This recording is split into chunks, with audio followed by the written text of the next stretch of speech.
The Assembly will hear an address by His Excellency Brice Clotaire Oligui Nguema, President of the Gabonese Republic, Head of State and Head of Government. I request protocol to escort His Excellency and invite him to address the Assembly.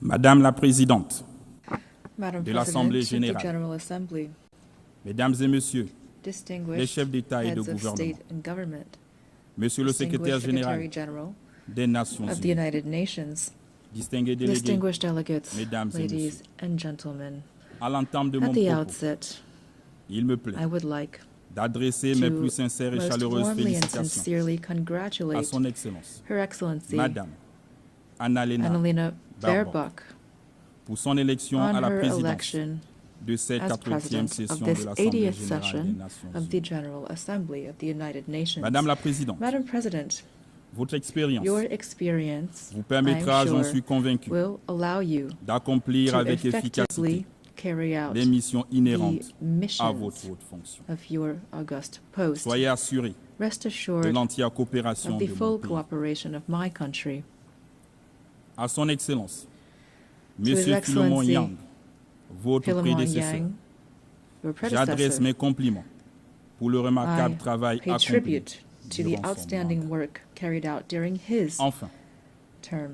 je voudrais saluer à nouveau And lastly, I would like l'action to de Son once Excellence, again commend Monsieur His Antonio Excellency Guterres, Antonio secrétaire Guterres, général de notre Secretary organisation, General of tous les our efforts organization, for qu'il ne all cesse de of the déployer efforts that depuis he sa prise has de constantly made since he took up his Le office. Gabon, Gabon, my mon pays, country, est particulièrement is attentif keenly à interested l'initiative in ONU the 80 UN 80 qui initiative, vise which l'efficacité aims at ensuring opérationnelle operational face aux défis mondiaux efficiency in the face et à of la global rationalisation challenges, des mandats as well au sein du as to système des optimize Nations Unies. mandates within the UN system. Madame la Présidente, Madam President, il y a un an, 1 year ago, devant cette before auguste this assemblée, prestigious assembly, en qualité as de the président President de la of the transition de la République transition of the gabonaise, Republic of Gabon, je présentais le I processus presented politique the political entamé dans mon process pays begun depuis le in coup de la my country libération after opéré the le 30 août liberation 2023. coup which took place on August 30th, 2023. Au terme de l'élection After the présidentielle presidential election du 12 of avril April 2025, 12th, dont le 2025, processus for et which les the résultats process ont and été outcomes unanimement were salués unanimously par la endorsed communauté by the internationale. international community. Cette transition s'est This achevée transition par mon investiture le 3 mai culminated with my 2025. inauguration on May En qualité 3rd, de premier président 2025, élu as the first de la elected République president gabonaise, of the établissant Gabonese ainsi Republic, les bases thus de l'ordre establishing the démocratique. foundations of democratic order. Comme vous le savez, As you know, le Gabon a connu une Gabon transition pacifique, has undergone a exemplaire, peaceful marquée par and l'inclusion exemplary de transition l'ensemble des forces vives de la that nation, included all of the political parties in Cette our transition nation. apaisée, This ouverte à un dialogue national smooth inclusif transition et à un référendum led to an constitutionnel inclusive national conforme au dialogue and a chronogramme constitutional qu'il s'est referendum in accordance with the lequel agreed se upon poursuivra timelines, par l'organisation and it des will élections continue législatives through the holding of legislative, local, et sénatoriales, and senatorial libres et elections that transparentes. are free and transparent. Pour ce faire, To this end, le the premier et le first second tour and des élections second jumelées round législatives of et locales combined legislative se tiendront and local le 27 elections will take septembre place on et le September 11 octobre 27th and 2025. October 11th, En 2025. ce qui concerne With regard to the l'élection election des of sénateurs, senators, celle-ci aura lieu this will take le place 8 on novembre November et le 8th, second and the tour est second fixé round is au scheduled for 29 November novembre 29th, 2025, 2025, en vue d'un with a retour view toward définitif a definitive à l'ordre restoration constitutionnel of dès constitutional janvier order 2026. by January 2026. Nous pensons légitimement We believe that ce this processus pacifique et peaceful historique and historic pourrait process d'ailleurs can faire l'objet serve d'enseignements as a et d'études lesson and a dans model divers milieux. in many other spheres. Le peuple gabonais The people a of puisé les Gabon ressorts have drawn de this ce success succès from dans son its histoire, history, sa culture de paix its culture of et peace, sa vision and partagée its du shared vision of the future. C'est l'occasion pour moi Here, I would d'exprimer au nom like du peuple to gabonais express et au on mien behalf of the Gabonese nos people sincères and on my remerciements own à behalf l'Organisation des our Nations sincere Unies gratitude pour son to the United accompagnement Nations for multiforme. its multifaceted Je sais assistance. également I pouvoir compter know sur that l'appui de I l'ONU can count on the dans le support cadre de la mise of en the œuvre UN du plan de as we croissance et implement développement du our Gabon. national growth and development plan. Ce plan met This l'accent plan focuses sur l'augmentation de nos on capacités bolstering our énergétiques, energy capacity, le on renforcement des strengthening infrastructures, infrastructure, le développement du developing numérique digital sector, et and l'employabilité on des jeunes. enhancing youth employment. Mesdames et messieurs, Ladies and gentlemen, le Gabon revient devant vous. is standing before you Avec un again message with a clair. clear message. Notre pays Our a country changé. has changed. Après des décennies After de tensions decades of tensions et de dérives and politiques et political and économiques, economic le missteps, peuple gabonais the Gabonese a people has choisi chosen the la path voie de la of reconciliation et du and renouveau. renewal, Devenant thus ainsi becoming le the symbole et la symbol preuve of qu'il est possible de and transformer testament l'épreuve to the en transformation espérance, of la dépendance hardship into en unité, hope, la of division dependency into en dignity, unité, of le tout division into sans unity, effusion de sang. and all without bloodshed. Aujourd'hui, le Today, Gabon n'est plus un pays en Gabon is no suspens. longer a country in Il est de limbo. retour aux côtés des It autres has États, returned to stand alongside debout, other states, digne et upright, prêt dignified, à assumer and toute sa ready place to dans le take up its concert des rightful nations. place in the community of Le nations. Gabon nouveau, The new digne d'envie, que mes Gabon, the compatriotes appellent de exemplary tous leurs Gabon vœux, that my signifie compatriots aussi are calling que for, l'État also gabonais means that the doit state désormais être au in service de Gabon son peuple. must serve its people from now on. Mais But our notre national renaissance nationale rebirth serait would vaine be futile sans évolution de without l'ordre a change in international. the international order. Il n'est It plus is acceptable no longer acceptable que les nations for africaines African nations restent to cantonnées remain dans le relegated rôle de to the pourvoyeuses role de of matières providers of raw materials d'autres for which fixent others les prix set the et en price tirent and profit. from which others profit.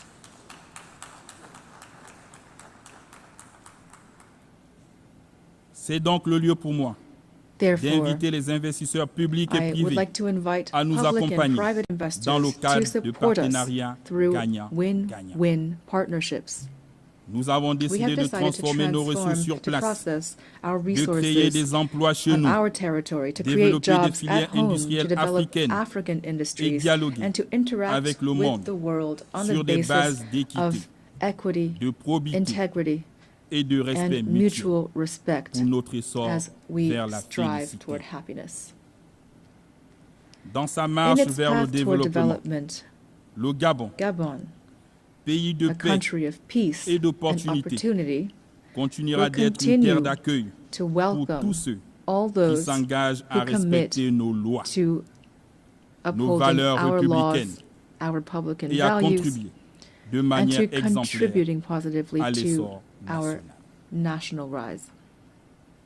Distingués délégués, Distinguished mesdames delegates, et messieurs, ladies and gentlemen, cette 80e session de this l'Assemblée 80th session générale of the General ayant pour Assembly thème has mieux the theme ensemble, Better plus de Together, 80 80 ans years and more et plus pour la for paix, peace, le développement development, et and les droits human humains. rights. Se tient It dans un takes contexte place in an international international marqué par des context crises économiques, characterized by environnementales et economic, sécuritaires environmental, qui and appellent à security un crises engagement that call for collectif plus more soutenu et sustained plus ferme. and more staunch collective Ceci engagement. est une invitation urgente This à is an faire urgent face call à ces préoccupations, to tackle these conformément à l'esprit concerns in accordance et à with la the valeur spirit de la and the Charte values des of the Nations UN Unies. Charter. Mesdames et messieurs, Ladies and gentlemen, le monde offre aujourd'hui un today visage the world profondément has a différent, radically different face. alors que l'humanité Humanity n'a jamais has disposé never d'autant de had moyens so much technologiques technological pour prowess assurer son to bien-être. ensure its well-being. Jamais And yet, la paix et la international sécurité peace and internationale security have n'ont never paru si seemed fragiles so et si fragile menacées. and so under threat. Il est plus It que is temps high time que la paix that peace règne sur la terre, reign on et earth, particulièrement en and Afrique, especially in Africa, si meurtrie par which des has conflits so long dont suffered les donneurs d'ordre under et conflicts financiers that have se been trouvent hors stoked du continent. and financed from outside the Que les armes continent. se taisent Let en the République guns at démocratique du last Congo, fall silent in the au Soudan, DRC, in Sudan, dans la Corne in de the Horn l'Afrique of Africa, et au Sahel. and in the Sahel. À cet égard, In this plutôt que regard, de toujours stigmatiser instead of constantly et condamner stigmatizing and les condemning États the du state Sahel, of the Sahel, la the communauté international internationale community gagnerait would à les benefit soutenir from supporting dans them leur in lutte their battle contre against the l'hydre terroriste. many-headed threat of terrorism. Mesdames et messieurs, Ladies and gentlemen, Le 12 décembre on December 12, 1988, le Gabon reconnaissait officiellement l'État de la recognized the Palestine. state of Palestine. Hier comme aujourd'hui, Then, as now, nous soutenons we la solution support à the deux two-state États, solution, seule voie, the only conforme way aux in résolutions accordance des with Nations UN Unies resolutions pour to garantir une paix guarantee juste a just et and lasting durable peace entre Israéliens between et Israelis Palestiniens, and autant Palestinians, que la sécurité as well as to guarantee international security. De même, In this vein, le Gabon ne peut que réitérer Gabon sa must position reaffirm en faveur de la levée its de l'embargo position imposé à in Cuba favor of lifting the en raison embargo de son imposed impact on Cuba négatif due to its negative sur le effect bien-être on the des well-being of Cuba's people. Nous réaffirmons solennellement We solemnly reaffirm notre our plein full support appui aux efforts for internationaux international efforts menés à travers le monde carried pour out throughout the parvenir world à la paix. to achieve peace. Ces efforts These efforts devraient être must centrés sur l'humain, be centered on humans, notamment especially les femmes women et les jeunes. and youth. Dans le cadre du Through pacte pour l'avenir the Pact for the de Future of 2024, 2024, l'ONU the UN must doit continue to à encourage encourager et and appuyer support l'action cruciale des femmes, the crucial action résultant de la of déclaration women, et du programme stemming d'action from de the Beijing, Declaration dont nous and célébrons the les Beijing 30 ans Declaration cette année. and Program of Action, of which we're celebrating the Madame la 30th Présidente de anniversary this l'Assemblée year. générale, Madam President Monsieur le of the Secrétaire General général des Assembly, Nations Secretary Unies, General of the United la Nations, triple crise the planétaire triple planetary des changements crisis climatiques, of climate change, de l'appauvrissement biodiversity de la loss, biodiversité and pollution et de la pollution is est une menace an existential existentielle pour threat l'humanité. for humanity. Pourtant, And yet, les efforts de la the communauté efforts of the internationale international community face à ces défis to address these restent challenges dramatiquement remain insuffisants. drastically inadequate. Le traité de The la Treaty on biodiversité, Biodiversity au-delà des beyond juridictions national nationales jurisdictions, que nous venons de ratifier, which we have just vient combler ratified, un vide juridique fills et offre a un legal cadre gap ambitieux and provides an pour une ambitious gouvernance framework équitable for et equitable durable and dans la sustainable biodiversité. governance of biodiversity. Ensemble, Together, nous avons we une réelle have a real opportunité opportunity de faire de to ces make traités this treaty un a véritable true levier driver of de transformation transformation for pour les present and générations future présentes et generations. futures.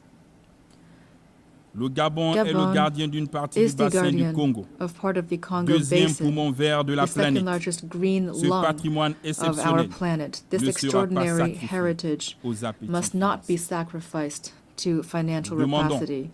un We partenariat call for mondial an equitable équitable global où la partnership protection de nos forêts in which the protection of s'accompagne our forests is d'une accompanied juste by rémunération fair compensation pour for les the services ecological écologiques services rendus à these l'humanité. forests provide to humanity.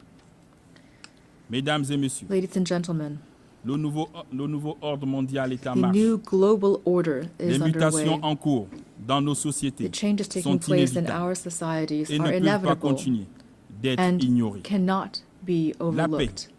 et la justice International internationale peace ne and seront justice garanties can que par only be un guaranteed multilatéralisme by a revitalisé, revitalized multilateralism, in par la particular réforme du through Conseil de Security sécurité Council reform tenant that compte takes des into exigences account africaines the exprimées à African travers la claims déclaration de enshrined Sirte in the et le Sirte Declaration and the des Unies Eswatini Consensus, auquel le Gabon est to which fermement Gabon attaché. is firmly committed. En souhaitant plein succès à nos I travaux, wish every success je to our formule work, mes vœux d'heureux and anniversaire I à wish notre a happy organisation. birthday Je to vous our remercie. organization. Thank you.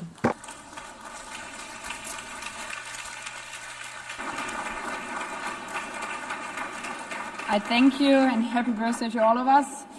On behalf of the Assembly, I wish to thank the President of the Gabonese Republic, Head of State and Head of Government. The Assembly will hear an address by His Excellency John Dramani Mahama, President of the Republic of Ghana. I request protocol to escort His Excellency and invite him to address the Assembly.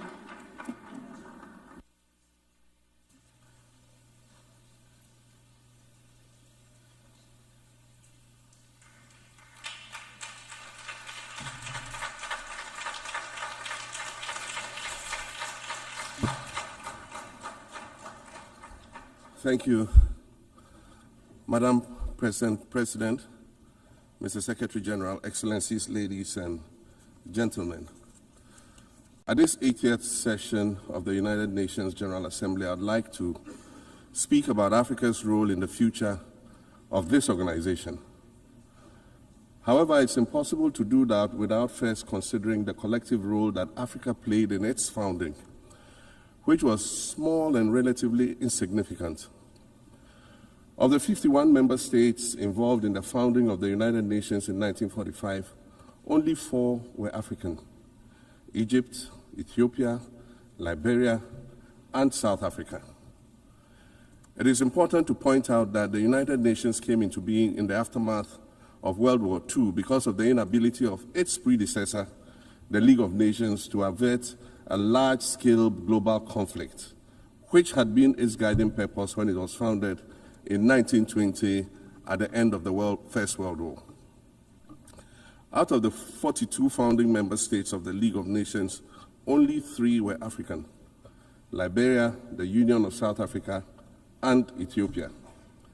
Egypt was to join later in 1937. Africa's overall participation in the organization's founding was minimal and relatively unimportant.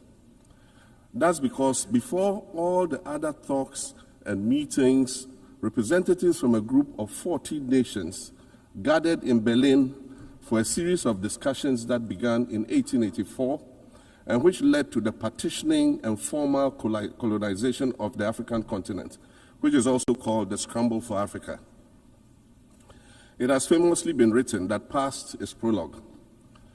Well, in the past, the majority of the 54 nations that now comprise Africa were never offered a seat at the table where plans for a new world order were being drawn.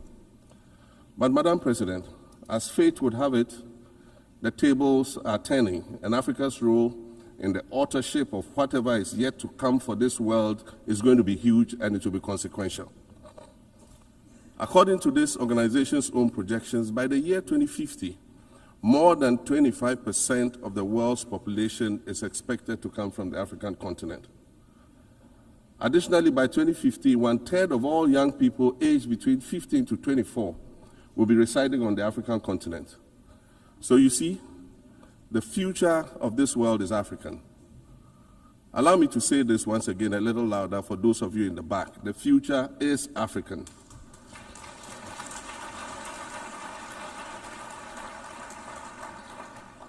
Already today, Africa is a catalyst for human potential and development, as well as for economic reform and ecological stability. Africa is a catalyst for systemic change. If this reality, which is fact-based and straightforward, seems provocative or unsettling, perhaps it's because you are viewing it through the lens of centuries of filters, colonialism and imperialism, and the resulting implicit bias. Maybe you are unaware of the resilience of African nations or their remarkable ability to make a strong comeback just when you think it's safe to count them out. That is what is happening right now in my own country, Ghana. Our constitution limits leaders to 2 4-year terms. In January, I was sworn in for a second term, which, let me point out, was non-consecutive with my first term. Our currency, the Ghana cedi, was rapidly depreciating. Faced with rising inflation, a huge debt burden, and low morale amongst our citizens, my new administration settled down quickly and embarked on an ambitious program of comprehensive transformation designed to restructure Ghana's economic foundation and enhance our competitive standing globally. We refer to this process of recalibration as our reset agenda. In just 8 months, we have achieved significant reduction in inflation from 23.8% in December 2024 to 11.5% in August 2025, restoring price stability for our citizens. Additionally, our currency, the Ghana cedi, has appreciated considerably against other currencies, with Bloomberg reporting it as the best performing currency in the world at one point. Our improved sovereign credit rating reflects increasing investor confidence in our economy. And our 24-hour economy initiative promises to transform our economy. And there's a renewed willingness amongst our people to trust that their elected officials have Ghana's interests at heart and that we're progressing together. Madam President, I believe that in honor of this milestone celebration, the United Nations should also embark on a process of serious recalibration and establish its own reset agenda. Since the organization's founding, the number of UN member nations has nearly quadrupled. And quite frankly, it is not the same world that it was back then when the UN was formed. I mentioned earlier that I began my second non-consecutive term as president this past January. My first term ended in January 2017. In that span of time, 8 years, the world has changed with such ferocity. My first days in office after my return felt as though I had just awakened from a Rip Van Winkle-style sleep. Now, no, that was only after 8 years. Imagine then what it will be like after 80 years since the founding of the United Nations. In 1945, the sun had not yet set on the largest empire in history. The most common mode of international travel was by sea. The personal computer had not been invented, let alone made portable. And television, a new convenience, was still in its infancy, albeit in black and white color. Relations between the US and the Soviet Union were turning frosty, with Winston Churchill declaring that an iron curtain has descended across the European continent. Fast track 80 years on. In today's world, hundreds of thousands of commercial flights take off and land every day. Libraries have been digitized so that volumes of literature can exist on a small device, small enough to fit inside your pocket. We live in a world of cryptocurrency, artificial intelligence, social media, the internet and its dark hidden dungeon of the dark web, all of which carry a potential threat to global peace and security. Climate change is real, and we're fighting a losing battle against the loss of Maldives and other island nations to the rising sea level, against the loss of Timbuktu to desertification and the Amazon forest to global warming and deforestation. Madam President, the UN Founding Charter is outdated when it comes to representation in this August Assembly. The most powerful post-World War II nations are still being rewarded with an almost totalitarian guardianship over the rest of the world. And yet, the first sentence in Chapter 2, Article 1 of the UN Charter declares that the organization is based on the principle of sovereign equality of all its members. If this were true, and was the case, a continent as large as Africa, with its numerous UN member states, would have at least one permanent seat on the Security Council.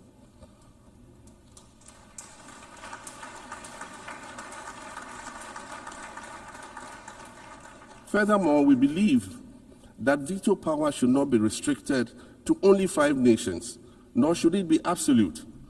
There must be a mechanism in this House for the General Assembly to challenge a veto. No single nation should be able to exercise an absolute veto to serve its own interests in a dispute. In 1995, during the 50th anniversary of the United Nations, Nelson Mandela stood in this very spot, and he said, "The United Nations has to reassess its role, redefine its profile, and reshape its structures. It should truly reflect the diversity of our universe and ensure equity among the nations in the exercise of power within the system of international relations in general and the Security Council in particular." I close quotations. 30 years later, we African leaders are still making the same simple request for a permanent seat on the Security Council with the power of a veto. So today, Madam President, I stand here in this exact spot and ask the world, if not now, then when?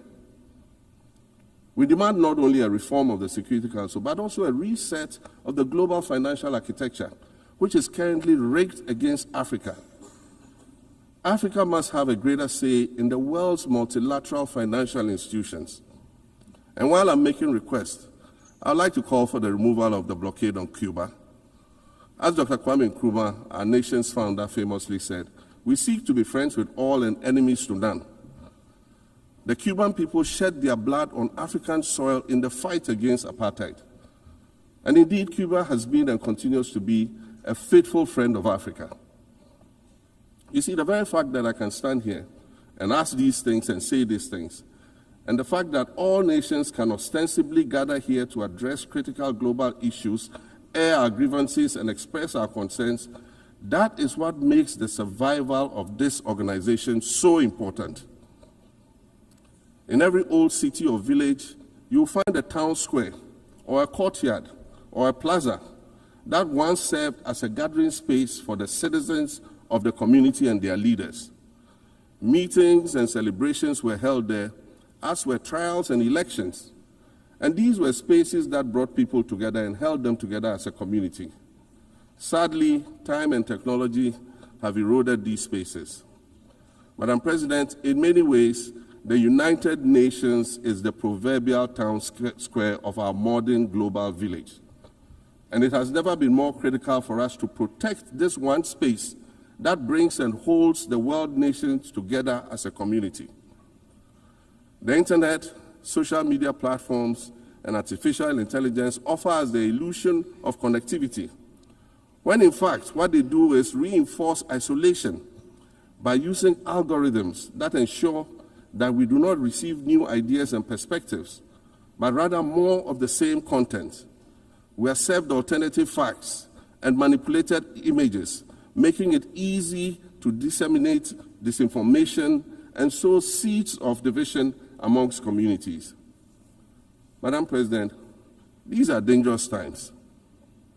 Our world is currently experiencing a rise in nationalism and economic instability. There's a general breakdown of multilateralism.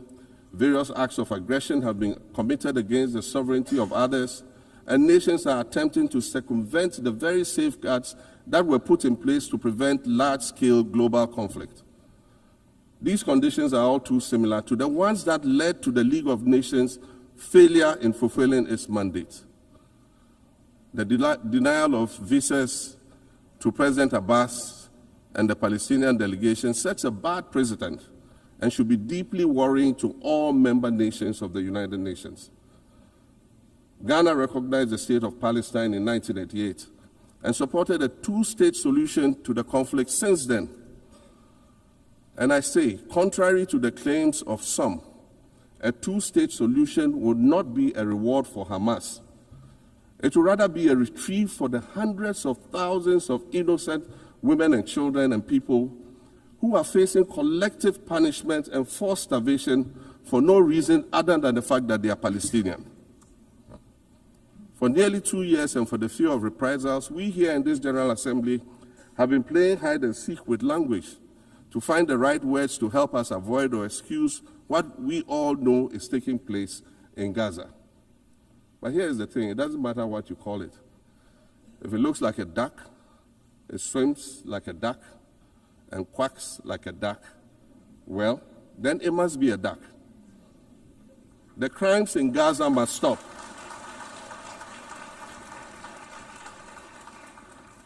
The crimes in Gaza must stop.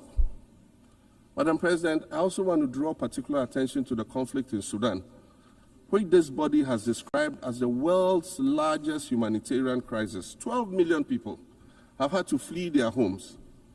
And when we speak of migration, we refer to the 12 million new Sudanese refugees, whom we as a global community should be willing to assist in much the same way that many member nations readily assisted new refugees coming out of Ukraine.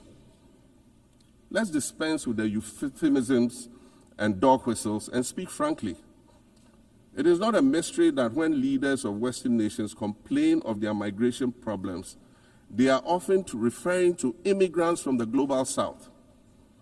But many of those immigrants are climate refugees. And interestingly, the global north emits 75% more greenhouse gases than the global south. However, the effects of climate change are more severe in the global south because we lack the resources to address them effectively. And so when the desert encroaches on our villages and towns and they become unlivable, we are forced to flee. Warsan Shire, a Somali-born prophet, a Somali-British poet born in Kenya to Somalian refugee parents, was London's first youth poet laureate. She writes in her poem titled Home, and it says, "You have to understand that no one puts their children in a boat unless the water is safer than the land. No one bends their palms under trains beneath carriages. No one spends days and nights in the stomach of a truck feeding on newspaper unless the miles traveled mean something more than just a journey." Madam President, we cannot normalize cruelty. We cannot normalize hatred. We cannot normalize xenophobia and racism. If we're going to tell a story, let's not tell it slant. Let's tell all the truth. When we speak of migrants, we speak of Mami Ewusi Mensah Frimpong, a judge on the U.S. District Court for the Central District of California. She's the first black female judge on any of California's 4 federal district courts. She was born here in America to immigrant parents from Ghana. We speak of Peter Bosman, a medical doctor in Ghana who moved to the town of Piran in Slovenia in the 1980s and later became the first black mayor of Piran, the first black mayor in Slovenia and in the whole of Eastern Europe. We speak of T. Michael, the iconic Ghanaian Norwegian artist and designer. And of course, we speak of the late Kofi Annan, former United Nations Secretary General.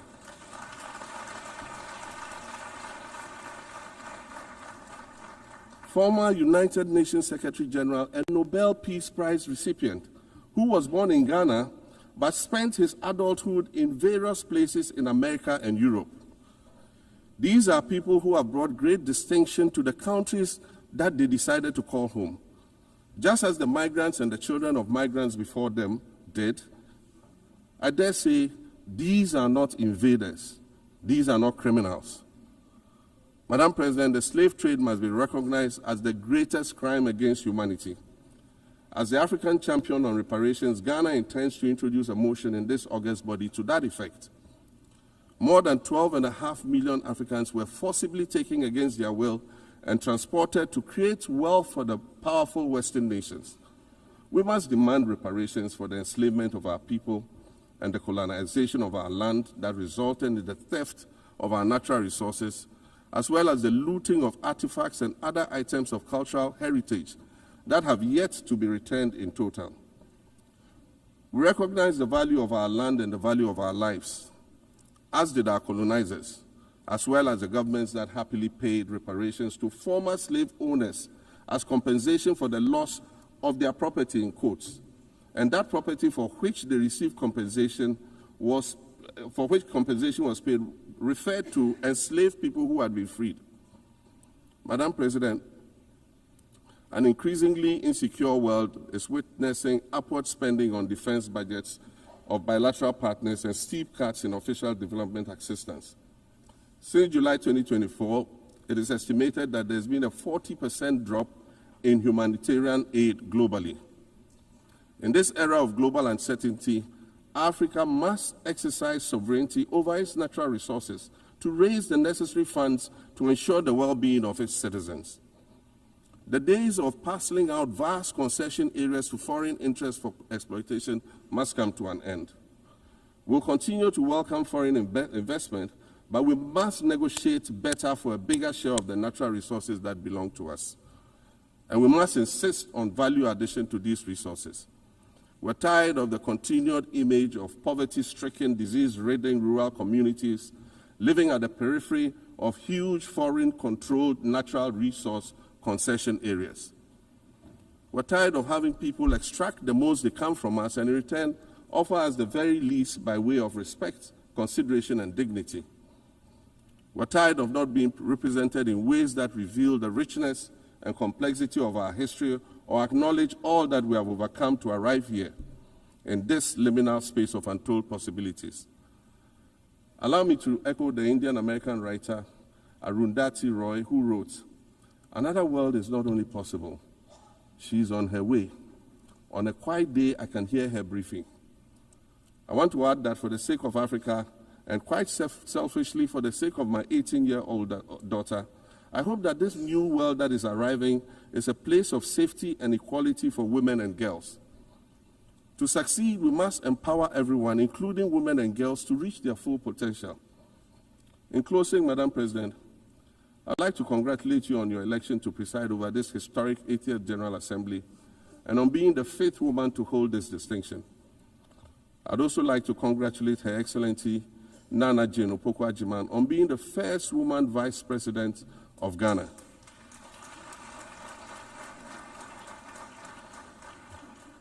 Now every Ghanaian girl knows the heights to which she can ascend. Words matter, but issues of representation matter even more, which is why Ghana looks forward to the appointment of a woman as Secretary General of this organization in the near future. Madam President, Your Excellencies, I thank you for your kind attention.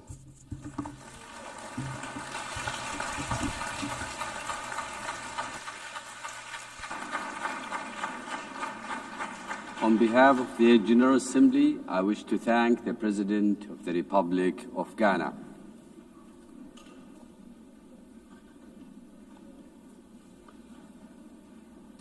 The Assembly will hear an address by His Excellency Omaho O.C. Sohkan Embalo, President of the Republic of Guinea-Bissau. I request protocol to escort His Excellency and invite him to address the Assembly.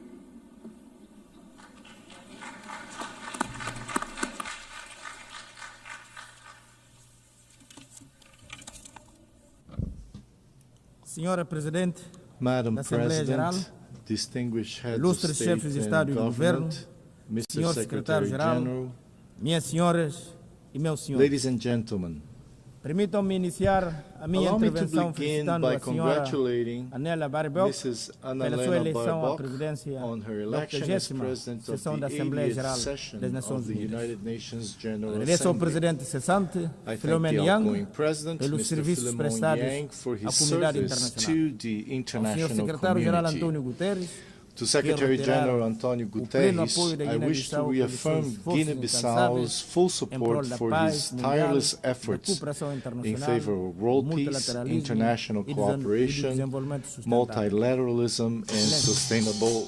Minhas senhoras e meus senhores, há 80 anos, os 80 fundadores years da ago, ONU comprometeram-se a preservar as the gerações founders of the futuras United Nations do flagelo pledged da to guerra. save succeeding Essa promessa, generations from the infelizmente, scourge of não foi war. plenamente That cumprida. promise, unfortunately, Todavia, has not yet esse compromisso, been fully assumido fulfilled. por cada de nós Yet ou dos this Estados-membros, ao aderir à Carta undertaken das by Nações each member Unidas, state upon continua joining the válido. UN Charter E ele remains perpetua-se valid and através do continues empenho to be de honored cada capacete azul, through the cada dedication trabalhador of every humanitário, UN que muitas das peacekeeper vezes and every faz a humanitarian diferença worker entre a vida e a morte who often em zonas make de the conflito difference ou between na life and sequência death de in desastre conflict natural. zones or As following suas natural agências, disasters. nomeadamente a UN OMS, agencies such as UNESCO, WHO, UNESCO, UNICEF, FAO, WFP, UNHCR, and UNDP, among others,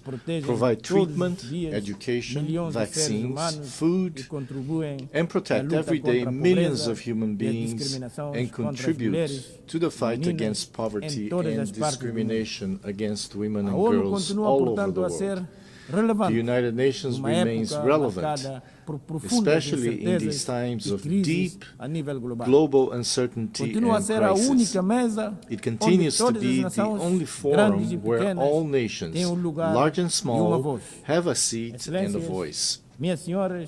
Excellencies, ladies and gentlemen, we live in a world confronted by multiple crises. We are witnessing what Secretary-General Antonio Guterres has called polycrisis.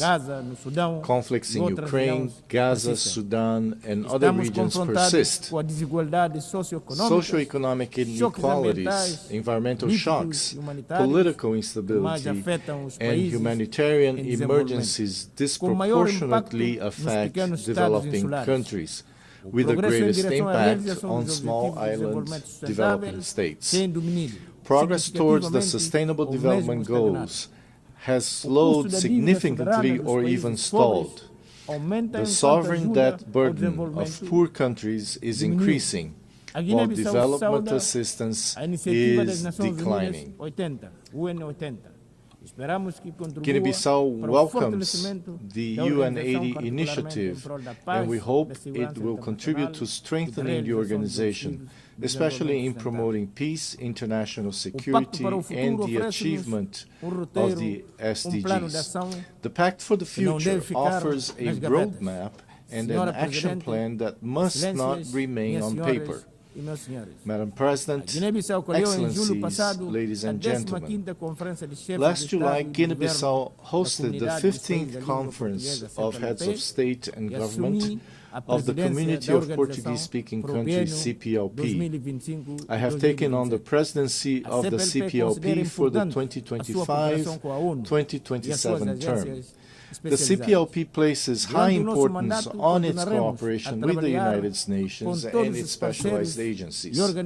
During our term, we will continue to work with all partners and multilateral organizations toward the implementation of global commitments, especially concerning the Paris Agreement on Climate Change, the 3rd UN Ocean Conference, and the 4th UN Conference on Financing for Development, held last June-July in Seville.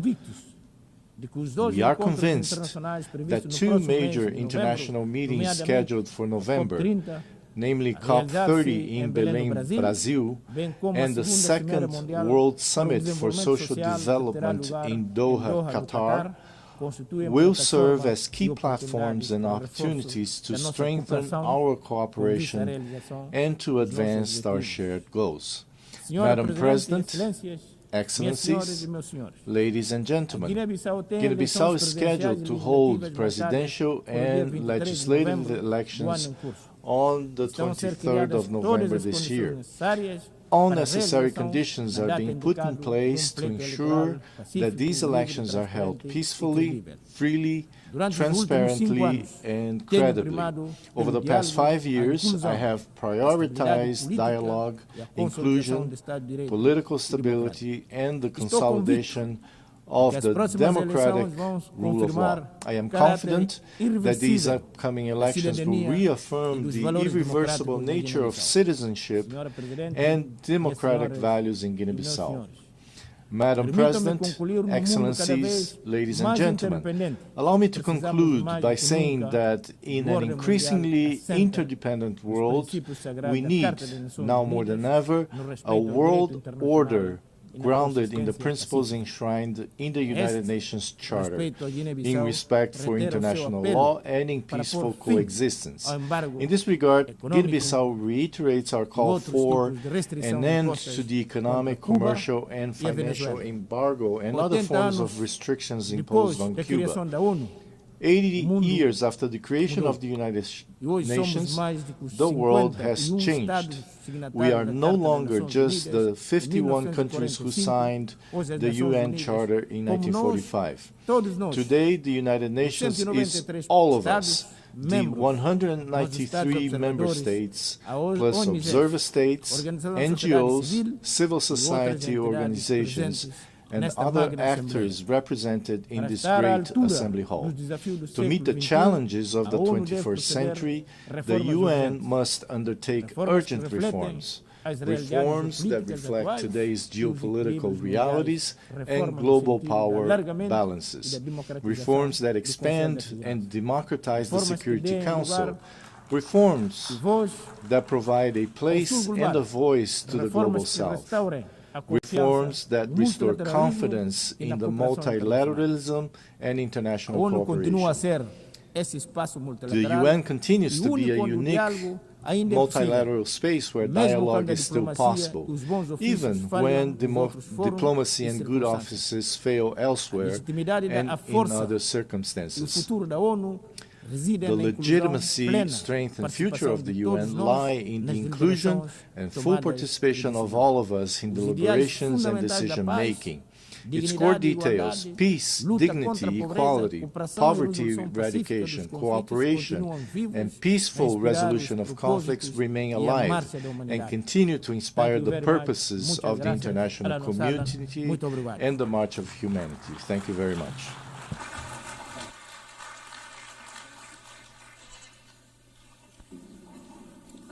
On behalf of the Assembly, I wish to thank the President of the Republic of Guinea-Bissau.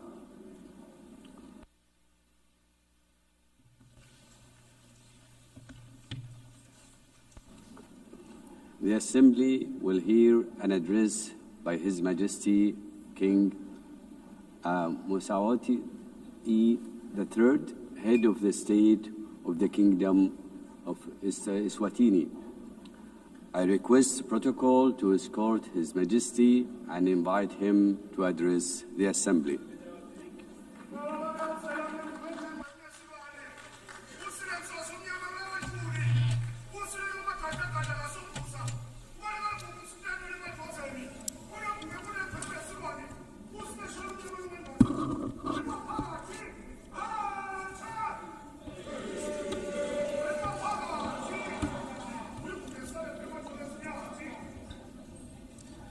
Your Excellency, Madam President of the General Assembly, Your Majesties, Excellencies, Heads of State and Government, UN Secretary General, distinguished delegates, ladies and gentlemen, it is a great pleasure to address the 80th session of the United Nations General Assembly under the theme Better Together, 80 years and more for peace, development, and human rights. At the outset, we wish to assure you, Madam President, of Eswatini's unwavering support during your tenure. We also commend the UN Secretary General and the Secretariat for their steadfast leadership in navigating our world through unprecedented challenges. As we gather today, mankind is confronted with many challenges, including conflicts around the world. We must remind ourselves that when the United Nations was established in 1945, it was during a time of widespread global strife. Its founding fathers resolved that no country or people should endure suffering due to conflict. The UN Charter and structure were designed to be clear and resolute. Now is the time to ask ourselves what has gone wrong and what steps must be taken to correct these challenges and restore the UN's mission of fostering peace. The question we must ask ourselves further is, what is the UN doing to address these issues effectively? I propose that the United Nations establishes ad hoc committees to tackle global conflicts and promote peace. These committees should have equitable representation in dealing with the relative conflicts in the diverse regions of hotspots, including Africa, the Middle East, Europe, and beyond, ensuring that all affected nations have a voice. Supported by the Secretariat of the United Nations, these ad hoc committees would visit conflict zones, engage with local communities, and work towards peaceful resolutions. For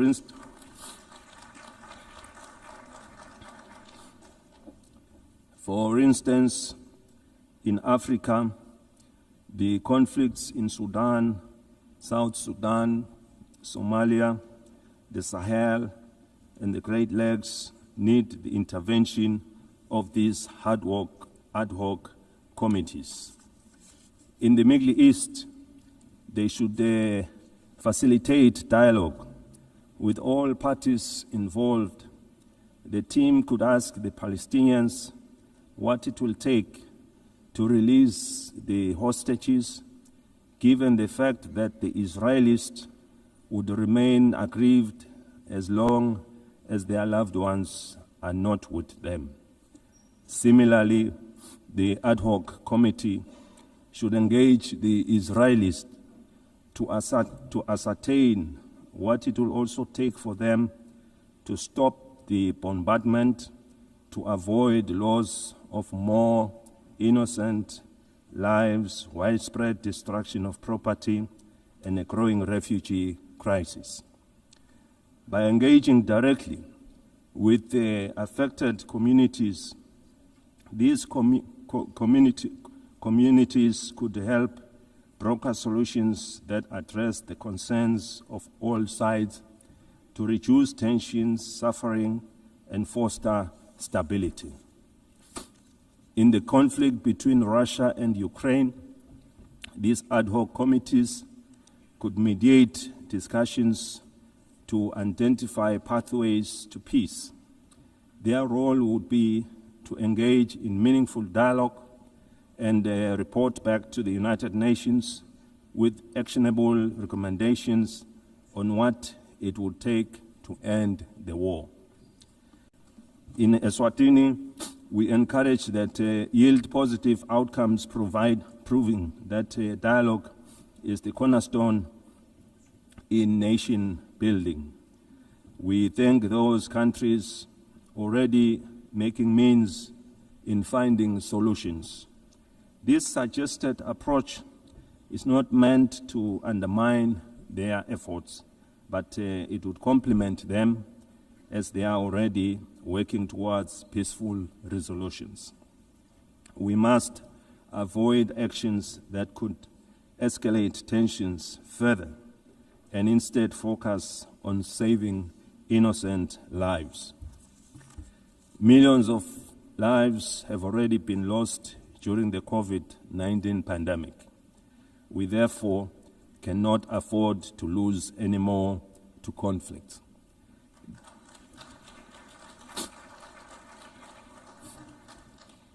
The UN must now focus on supporting the building of economies of the world to address issues of poverty and the global financial crisis which we experienced after the COVID-19 pandemic.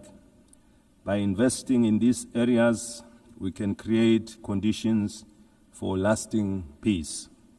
We therefore need one another in building and supporting our development initiatives in our respective countries.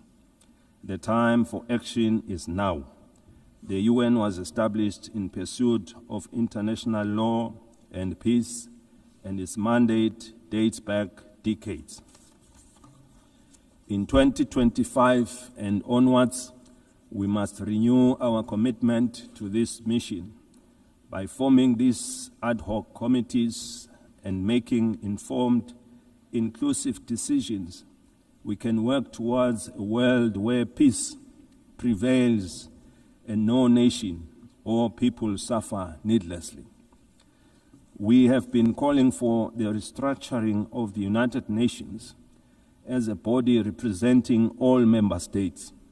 It must lead with decisions that are inclusive and widely respected, as no one will question the process taken. These reforms should be fully representative of all countries through the regions of the world in the Security Council to create an all-inclusive structure. Without such reform, the legitimacy and effectiveness of this body will remain incomplete. We have been encouraged to witness UN high-level meetings prior to the General Assembly being held to address various issues. These include the Seville and Awaza declarations on financing for development and socio-economic challenges faced by landlocked countries. We are aware that for any growth to take place, nations must have enough resources to achieve sustainable development goals. As we convene to advance international cooperation and to uphold human rights and fundamental freedoms for all, we are reminded that our work is both urgent and indispensable. The theme "Better Together" underscores the imperative of delivering on the United Nations Sustainable Development Goals and reinvigorating global cooperation. Eswatini continues to believe that working together remains our most powerful tool for addressing global challenges that transcend borders. The world stands at a critical juncture in pursuit of Agenda 2030. With only 5 years remaining, we must face the reality that progress on the SDG is far off track. This is a sobering reminder that our collective efforts must be redoubled and that international solidarity, cooperation, and shared responsibility are more urgent than ever before. Through my national call to all Eswatini, to all Emaswati of Ngwe, for a greater sense of agency in the pursuit of sustainable development, the Kingdom has made important strides in advancing Agenda 2030, particularly in the areas of the economy in various sectors, health, education, and gender equality, to mention a few. Furthermore,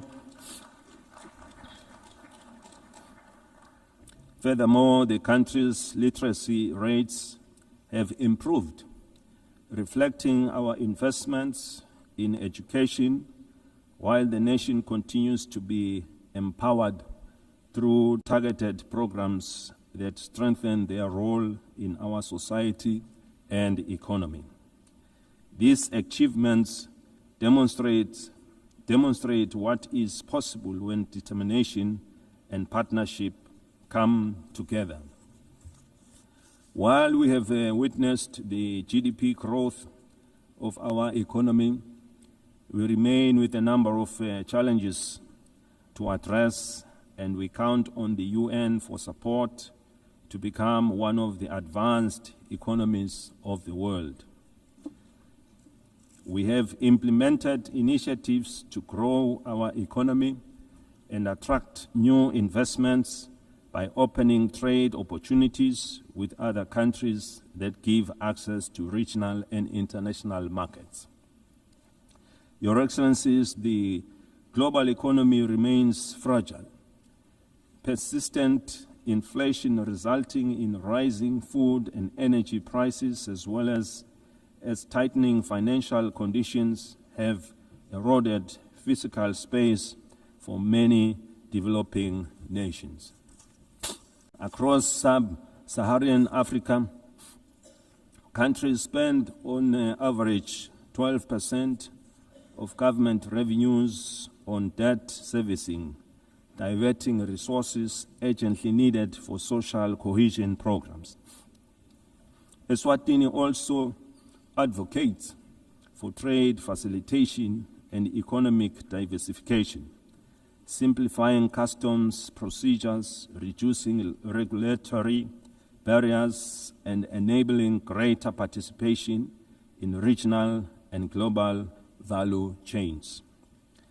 In this regard, the African Continental Free Trade Area has the potential to boost intra-Africa trade by up to 52%, drive industrialization, and create millions of jobs. For countries like Eswatini, the AfTA offers more than market access. It provides a pathway to overcome geographic constraints through regional integration, cooperation, and efficient trade corridors. In an increasingly connected world, the Kingdom of Eswatini is actively striving for digital transformation as a catalyst for sustainable development. Eswatini is open for business in technology and looks forward to partnering and sharing experiences with other developed countries in advancing our technologies. Eswatini is proud of the significant progress achieved under Sustainable Development Goal 3. We welcome the progress made in the ratification of the Pandemic Treaty. This landmark agreement is essential for strengthening preparedness and resilience against future health emergencies, fostering effective and equitable cooperation. We remain deeply concerned about the decline in bilateral and multilateral support for global health priorities. Weakening our joint efforts threatens to erode decades of progress in this sector, as health is a global security. The Kingdom of Eswatini recognizes that the increasing frequencies and intensity of natural disasters, emergencies, and protracted crises highlight the urgent need for integrated responses that bridge humanitarian relief, long-term development, and peace building.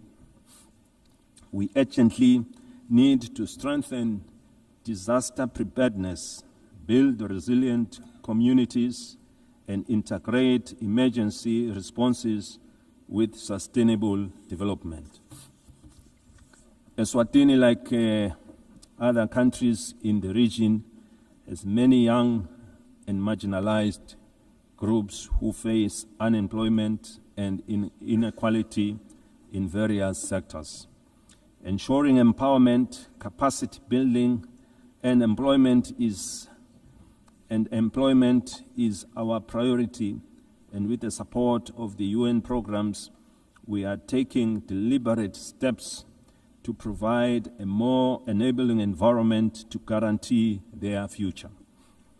We equally recognize the rights and potential of persons with disabilities who continue to face disproportionate barriers to education, employment, and social participation so that they can fully contribute to and benefit from national development.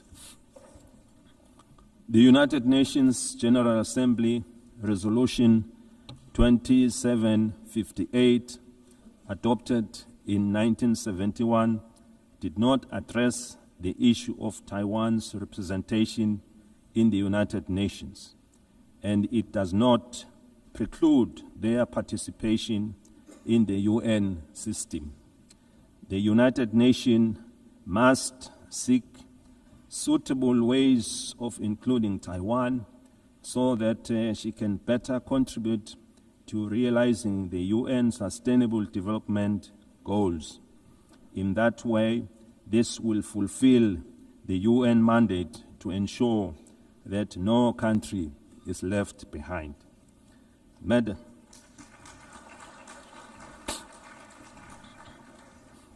Madam President, in conclusion, we are entrusted with the hopes of our people and the future of our children. Let us not leave this assembly without reaffirming our commitment to justice, peace, and sustainable progress for all. The Kingdom of Eswatini stands ready to play its part.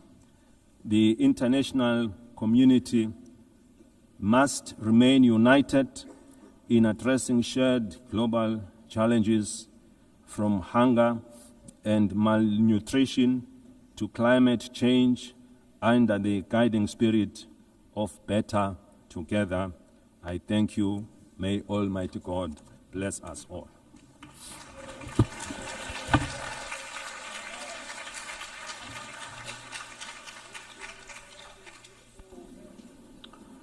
On behalf of the Assembly, I wish to thank the head of the state of the Kingdom of Eswatini.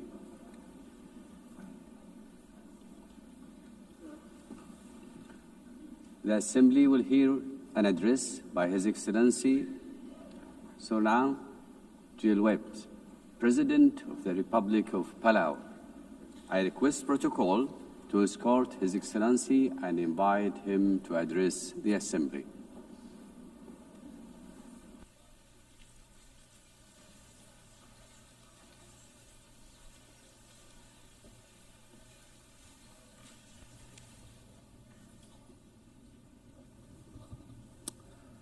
Madam President, Secretary General, Excellencies, distinguished guests, delegates, it is my great honor to address this Assembly at a milestone moment, the 80th anniversary of the United Nations.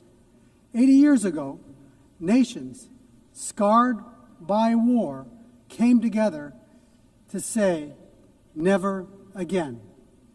They built this organization on the belief that cooperation, not conflict, could guide humanity forward. Today, as we reflect on that founding vision, let us remember the United Nations was not built for the powerful, but for all nations, large and small. In Palau, we have a saying, "Ndisen son embrari akloes." Small twigs banded together can light the fire that can bring the pot to boil. This wisdom reminds us that even the smallest among us, when united and determined, can drive meaningful change. The recent International Court of Justice advisory opinion affirms this truth, that our voice, though often overlooked, carries the weight of justice. We thank Vanuatu for their leadership and recognize the Pacific youth who co-led this charge. The advisory opinion confirmed that what we have always known, 1.5 degrees is not optional. It is now the benchmark for international law. Let us defend this limit as the political, moral, and legal anchor of the Paris Agreement. The world is at war. Defense spending is at an all-time high, approaching $3 trillion annually. We have many problems. And now more than ever, we need to come together. We are also at war. Our shores are being invaded by seawater.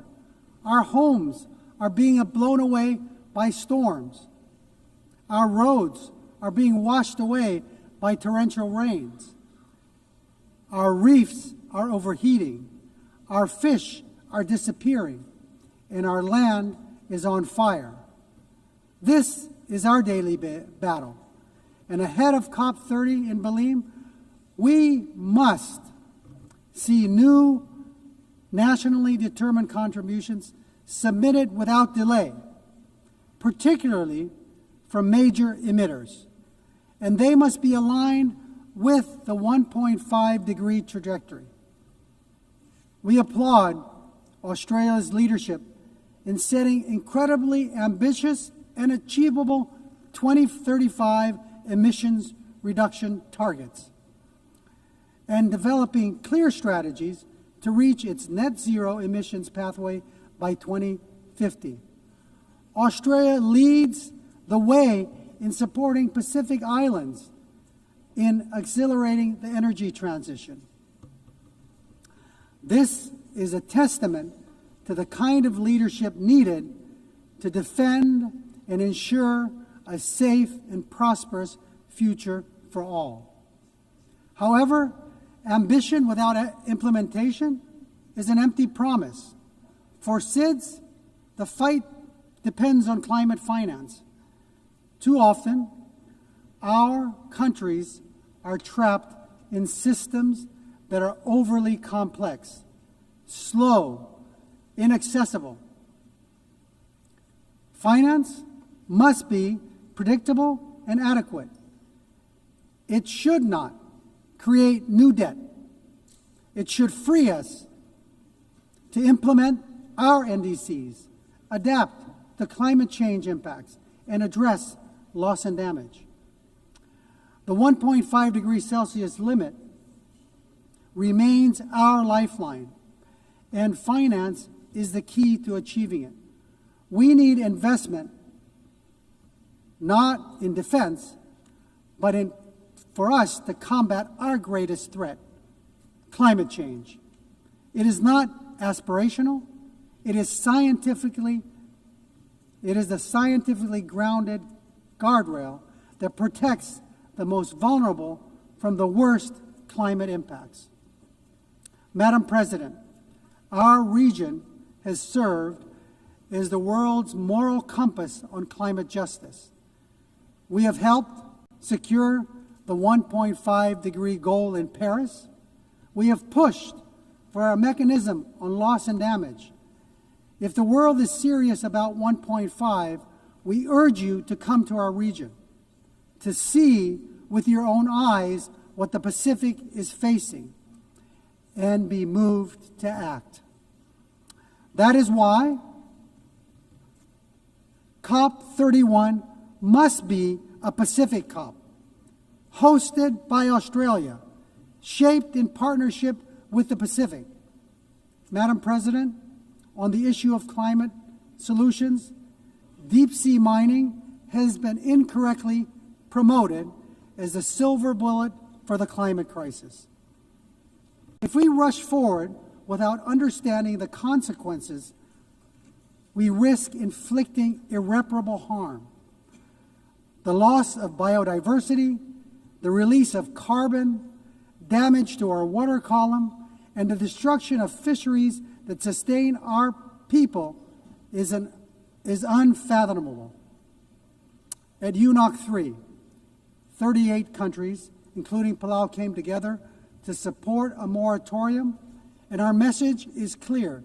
We must let science guide before we exploit the deep sea. The historic BBNJ agreement enters into force in January. And while Palau is proud to be the first ratifier, we couldn't have lit this fire alone. Like the Palauan proverb of the twigs, crossing the collective effort of over 60 countries demonstrates that we are better together. While we celebrate this achievement, we need even more nations to join this commitment to truly safeguard our ocean's future.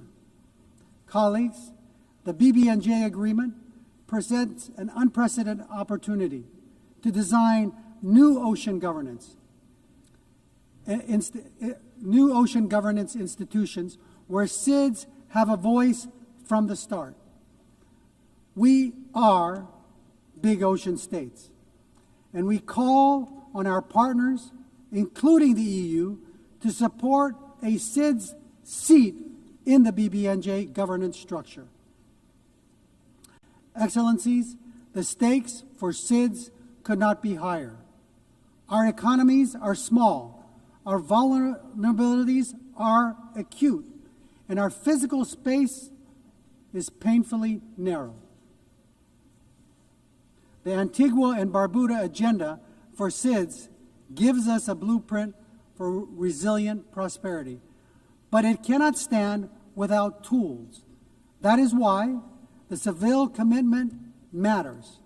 The world has finally recognized that the financial system cannot be fair if it measures only income and ignores vulnerability. Multilateralism is our only shield, yet too often it is sidelined blacklisted, and cut off from finance, and boxed in by rules we did not write. We demand a seat not as bystanders, but as equal architects of our shared future. We call for the full and immediate integration of the multi-dimensional vulnerability index into the policies and frameworks of international financial institutions, multilateral development banks, and international organizations. It is time that we move the MVI from theory to practice. As we commemorate 80 years of this United Nations, we must look honestly at the strengths and its shortcomings. We welcome the Secretary General's UN 80 initiative, but let me be clear, reform cannot be cosmetic. This UN must be more responsive, more equitable, and more focused on delivery. Madam President, Palau knows too well the heavy cost of war, having endured the devastation of World War II on our islands. That history reminds us not only of the suffering left in the wake of conflict, but also the sacred value of peace. Palau has always stood for dignity of every human life and for the peaceful resolution of disputes through dialogue and respect for international law. Our positions, whether in support or restraint, are always guided by a deeper purpose, the pursuit of peace that is just, lasting, and stable. We believe that a durable solution, one that envisions two peoples, Israelis and Palestinians living in two democratic states, side by side, in peace and in dignity and security, within mutually recognized borders, is essential for lasting peace. Russia's unprovoked war against Ukraine is a stark reminder that when international law is disregarded, peace everywhere is placed at risk. It is only through respect for the rules-based order that all nations, large and small, can live securely. Continuing in that spirit of respect for life and stability, I must raise an important issue of principle. Years ago, China wrongly interpreted UNGA Resolution 2758. And today, it continues to claim that Taiwan is a part of the People's Republic. The end result has been Taiwan been silenced. The 23 million people's voices have been kept unheard, keeping Taiwan out of fully participating in the UN system and contributing to the world. Palau believes that inclusivity, which includes Taiwan, strengthens the United Nations, and that no community should be barred from contributing to the solutions of our world that it so desperately needs. Madam President, let me close with another Palauan proverb. It's about tides. Dol Raidis. An incoming tide should lift everyone. The choices we make together are about lifting all of us, ensuring the next generation inherits a world that sustains them just as it has sustained us. As we face today's greatest challenges, climate change, ocean decline, debt, inequality, wars, and conflict, no nation can carry the weight alone. But together, guided by the spirit of the UN's founding and strengthened by 80 years of hard-learned lessons, we can turn the tide. Let this assembly be remembered not only for the words we speak, but for the actions we take and for the resilience we build, the justice we uphold, and the future we secure for the generations yet to be born. We are better together. God bless you. Sulang, thank you.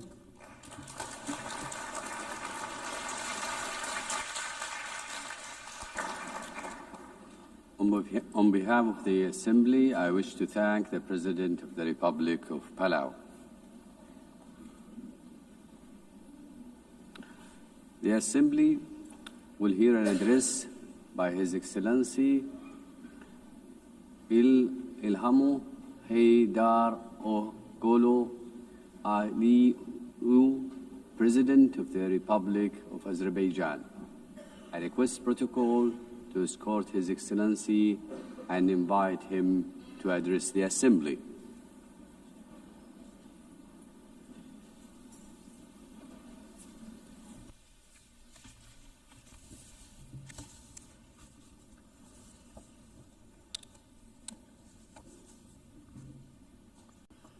Ladies and gentlemen, for many years I spoke from this tribune about tragedies of aggression, occupation and injustice experienced by Azerbaijan. Today I will speak about our long road to victory and peace, and a new era in Azerbaijan's history, about how we managed to end the occupation through a liberation war and how we won peace by political means. For nearly 3 decades, almost 20% of Azerbaijan's sovereign territory remained under military occupation by Armenia. 1 million of Azerbaijanis were expelled from their homes as a result of the policy of ethnic cleansing and war crimes conducted by Armenia. Their fundamental human rights were grossly violated. 4 United Nations Security Council resolutions adopted in 1993 demanded immediate, complete and unconditional withdrawal of Armenian armed forces from the occupied territories. Sadly, these resolutions were never implemented. Armenia demonstratively ignored them because no sanctions were imposed on it by the international community. The OSCE Minsk Group, established in 1992 to facilitate a settlement, has failed in its mission. Instead of enforcing the norms and principles of international law, its co-chairs sought to preserve the status quo and keep the conflict frozen. In 2020, after almost 30 years of ineffective negotiations, Azerbaijan was forced to exercise its legitimate right to self-defense under Article 51 of the UN Charter. During the war, Armenia shelled our towns and cities with ballistic missiles and cluster munitions, killing more than 100 of innocent civilians. Azerbaijan, in its turn, conducted the war in strict compliance with international humanitarian law.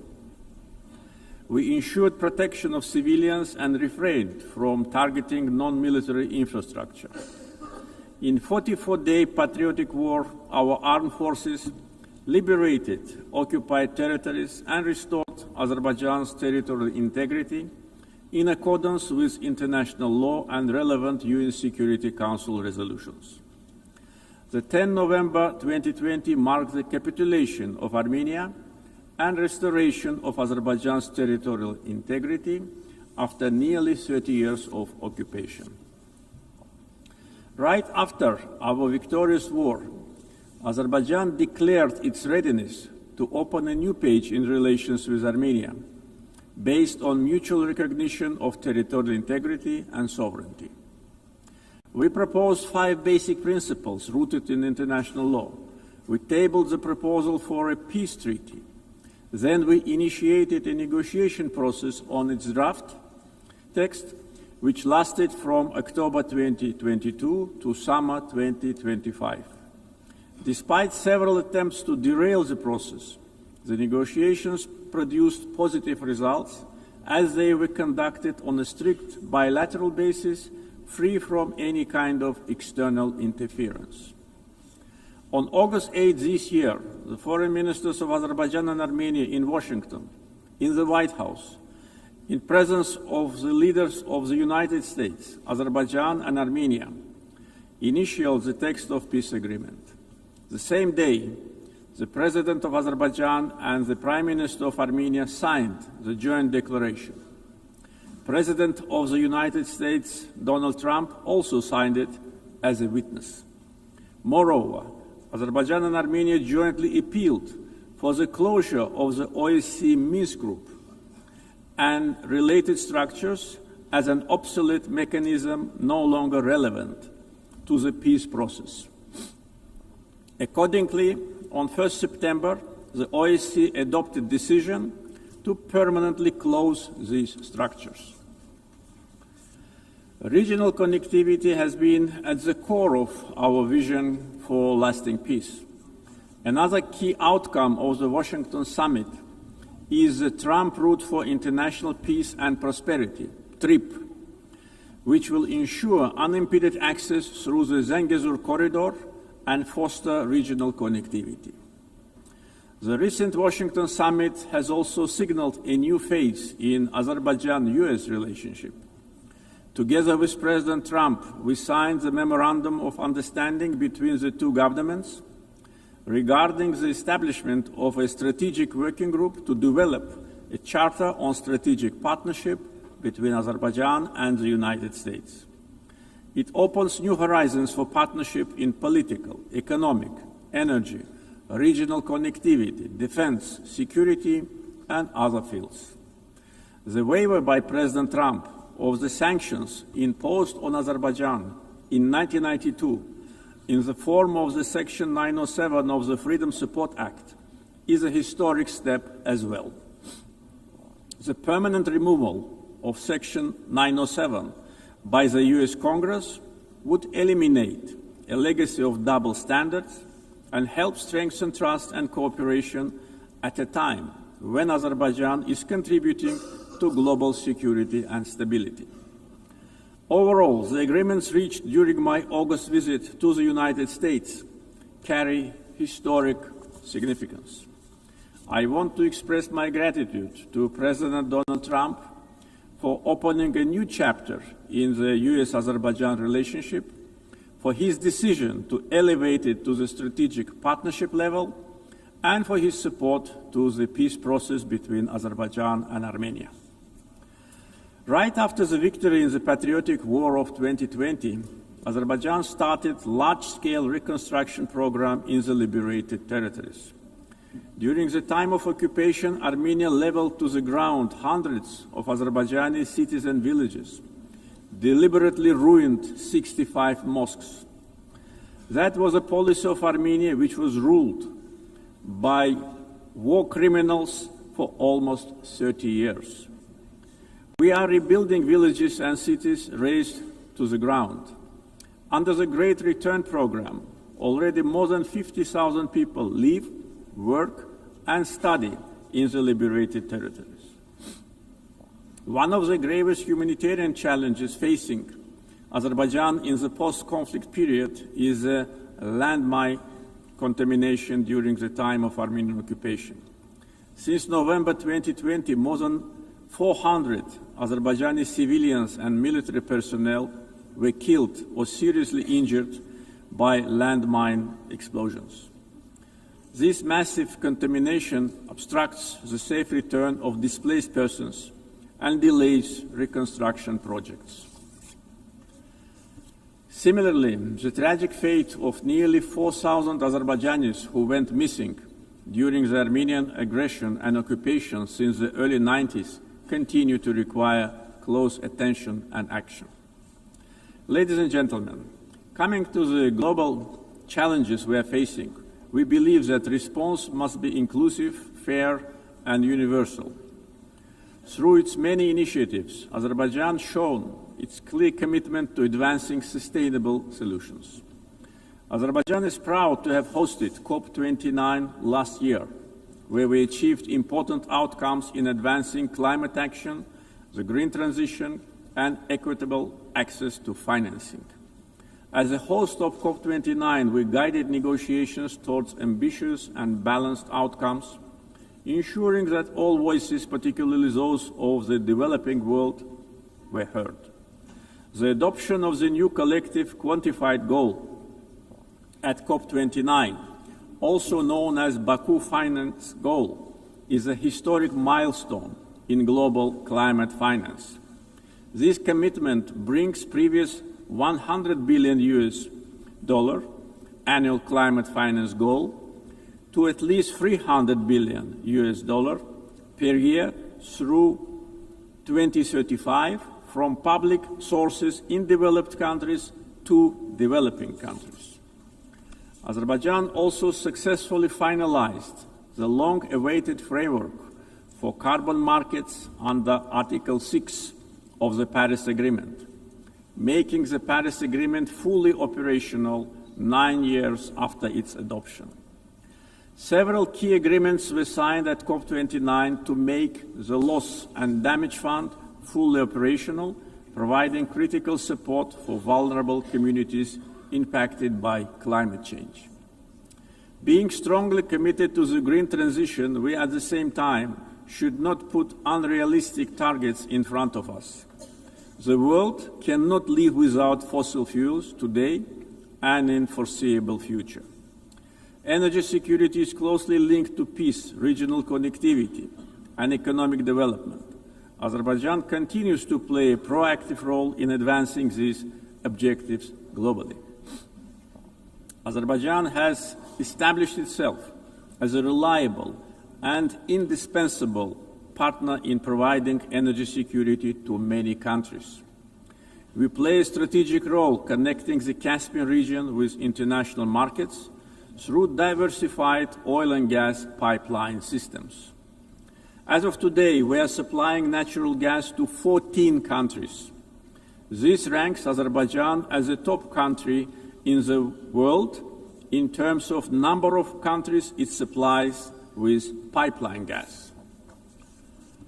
This reflects our strategic role in enhancing energy security and diversifying supply routes across Europe and beyond. Moreover, Azerbaijan and Syria have recently strengthened their bilateral partnership, focusing on energy supply, infrastructure development, and post-conflict reconstruction. Since August this year, Azerbaijan started to supply Syria with natural gas via Turkey, significantly reducing its electricity shortages. Azerbaijan also attracts large investments in renewable energy sources, like solar, wind, and hydropower. Almost 40% of our energy will be generated by renewables by 2030. Connectivity projects like East-West and North-South corridors cross our country. We have witnessed almost 90% growth in cargo volumes through the Middle Corridor since 2022. The transit time along the corridor has been significantly reduced. The biggest trade fleet in the Caspian, Alat International Trade Port, with its annual capacity reaching 25 million tons in the near future. The Baku-Tbilisi-Kars Railroad, 9 international airports, the biggest air cargo company in the region, and many other factors have turned Azerbaijan into one of international transport hubs. There is a great potential for cooperation in digital connectivity. Azerbaijan leads the Digital Transformation Initiative through such ambitious projects as the Digital Silkway. This project includes plans for the advanced fiber optic cable network under the Caspian Sea, establishing Azerbaijan as a key regional digital hub. Azerbaijan achieved significant economic growth by focusing on diversifying its economy beyond oil and gas, developing the non-oil sector, and improving the investment climate through reforms and transparency. Reducing poverty and unemployment to the historic low of 5% is another achievement of our country. Recently, two major international rating agencies, Moody's and Fitch, have increased Azerbaijan's ranking. Azerbaijan was provided with favorable investment-grade status, citing very strong external balance, low public debt, and substantial sovereign wealth assets as a key strength. This underscores our economic resilience, strong fiscal discipline, and favorable investment climate. Our foreign debt is only 6.5% of GDP, which is one of the lowest in the world. Azerbaijan's foreign exchange reserves exceed its foreign debt almost 16 times. Back in 2022, at the summit of the Caspian littoral states, I raised the issue of environmental degradation of the Caspian Sea. Today's situation is much worse. Caspian Sea is shrinking rapidly. The main reason is not climate change. Joint efforts of littoral states are needed to stop ecological catastrophe with unpredictable consequences. Azerbaijan is also ready to cooperate closely with the UN to tackle this problem. Ladies and gentlemen, Azerbaijan is proud of its global humanitarian assistance efforts. We are providing aid to countries affected by natural disasters, conflicts, and public health emergencies.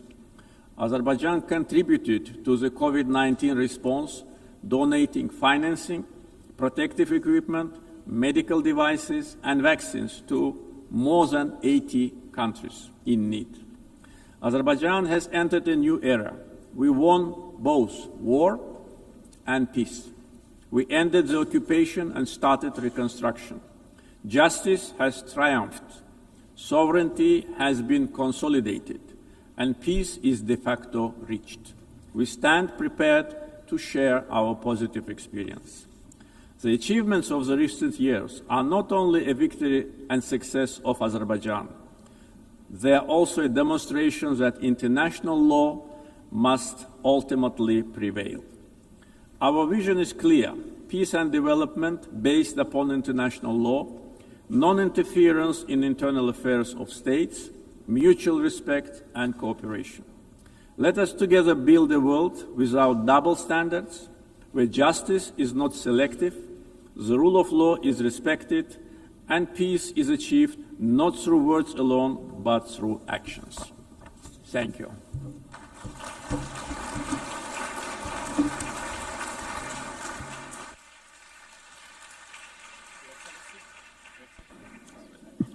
On behalf of the Assembly, I wish to thank the President of the Republic of Azerbaijan. The Assembly will hear an address by His Excellency Zirkol Kohesic, Chairman of the Presidency of Bosnia and Herzegovina. I request protocol to escort His Excellency and invite him to address the Assembly.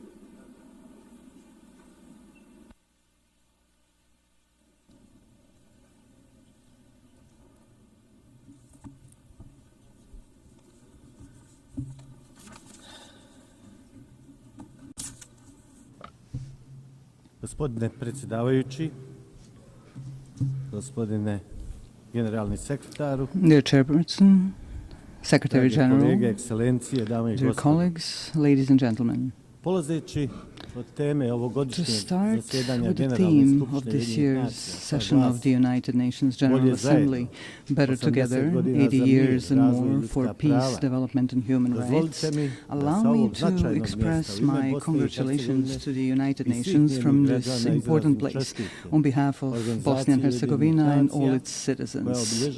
The UN is celebrating 80 years since its founding, and at the same time 80 years of continuous work on the fundamental goal of this organization. That goal is to secure and maintain peace in the world. History will give the final judgment on how successful the UN has been in the past, as well as on the results of the work and participation of several generations in the United Nations itself, its bodies and organizations. At the same time, I believe it is important to clearly express our common position today. Peace in every part of the world has no alternative. We must continue to work together persistently on this. I would like to believe that we all share the same positive opinion, that we must protect peace in every part of the world.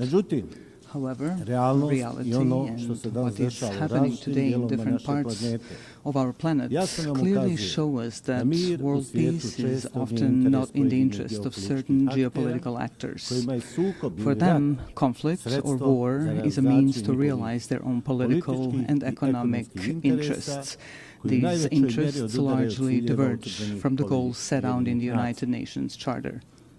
If we add to this the fact that attempts are being made to change the borders of state around the world by means of armed force in a manner that is contrary to the United Nations Charter, we can draw a simple conclusion. International law is not applied equally to all states that are subject of that very international law. We have been witnessing that in the past period, certain armed conflicts have been deliberately provoked. What follows is the use of significant armed force, which a state with a smaller or weaker armed forces simply cannot resist. After that, the attacked state is required to sit at the negotiating table and sign a waiver of parts of its territory, ostensibly in the name of peace, but in reality in the name of force.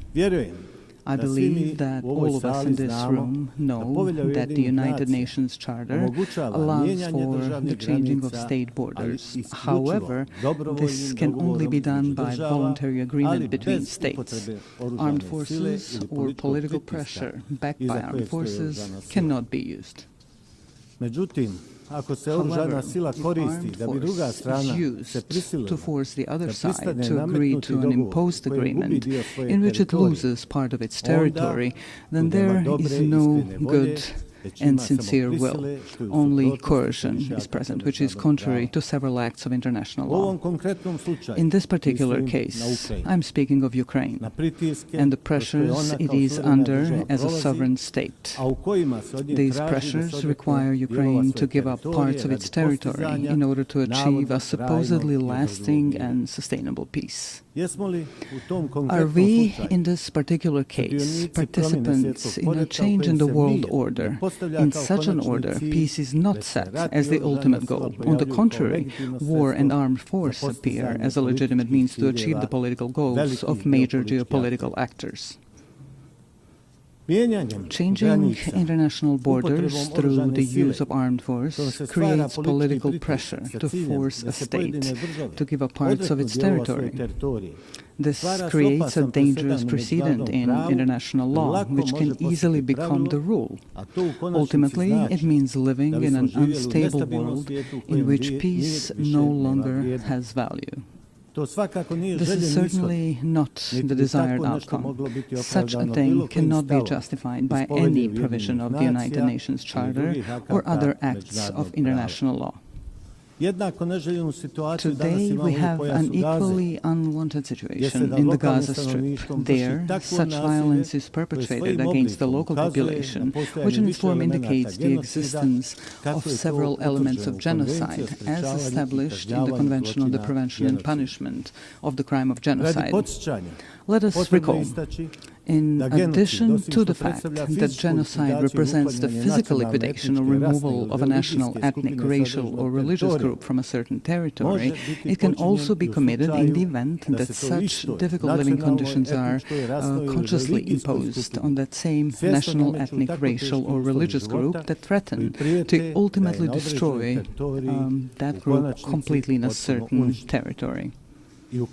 Ultimately, such an aggressive genocidal approach is used as a means to forcibly occupy and take over territory.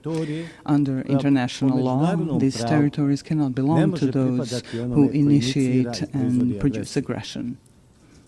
However, this is exactly what is happening in the Gaza Strip today.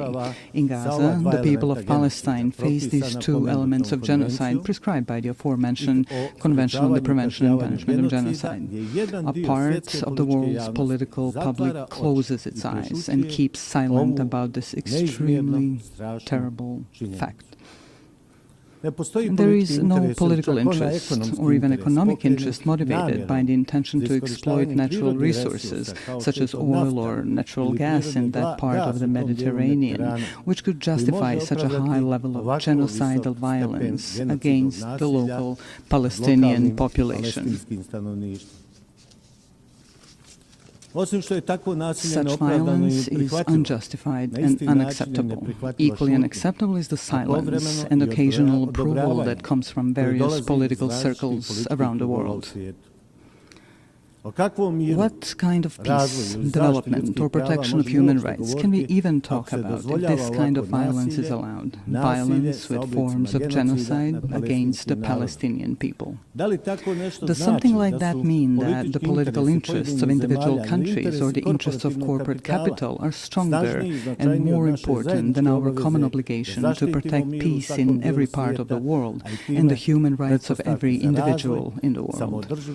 This obligation is a prerequisite for the development and self-sustainability of various societies.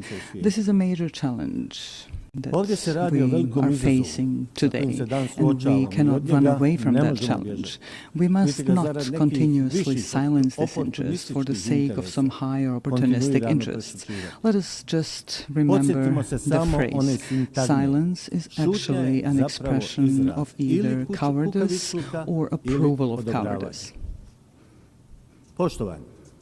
Dear sir, allow me to briefly say something about my country, Bosnia and Herzegovina.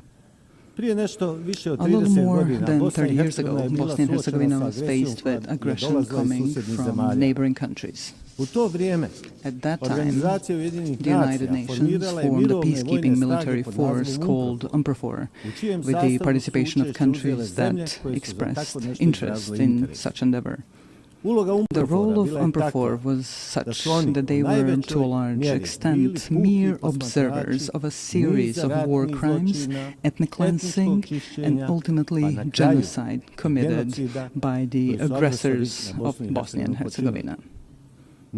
Of course, there were also positive examples of UNPROFOR's activities, which should certainly not be forgotten, and we are sincerely grateful for that. Unfortunately, a stain remains on that United Nations mission. Certain UNPROFOR commanders did not want to activate airstrikes in order to prevent ethnic cleansing, especially the genocide committed in Srebrenica in July 1995. Unfortunately, genocide was committed in Srebrenica. Hundreds of thousands of citizens throughout Bosnia and Herzegovina lost their lives during the aggression.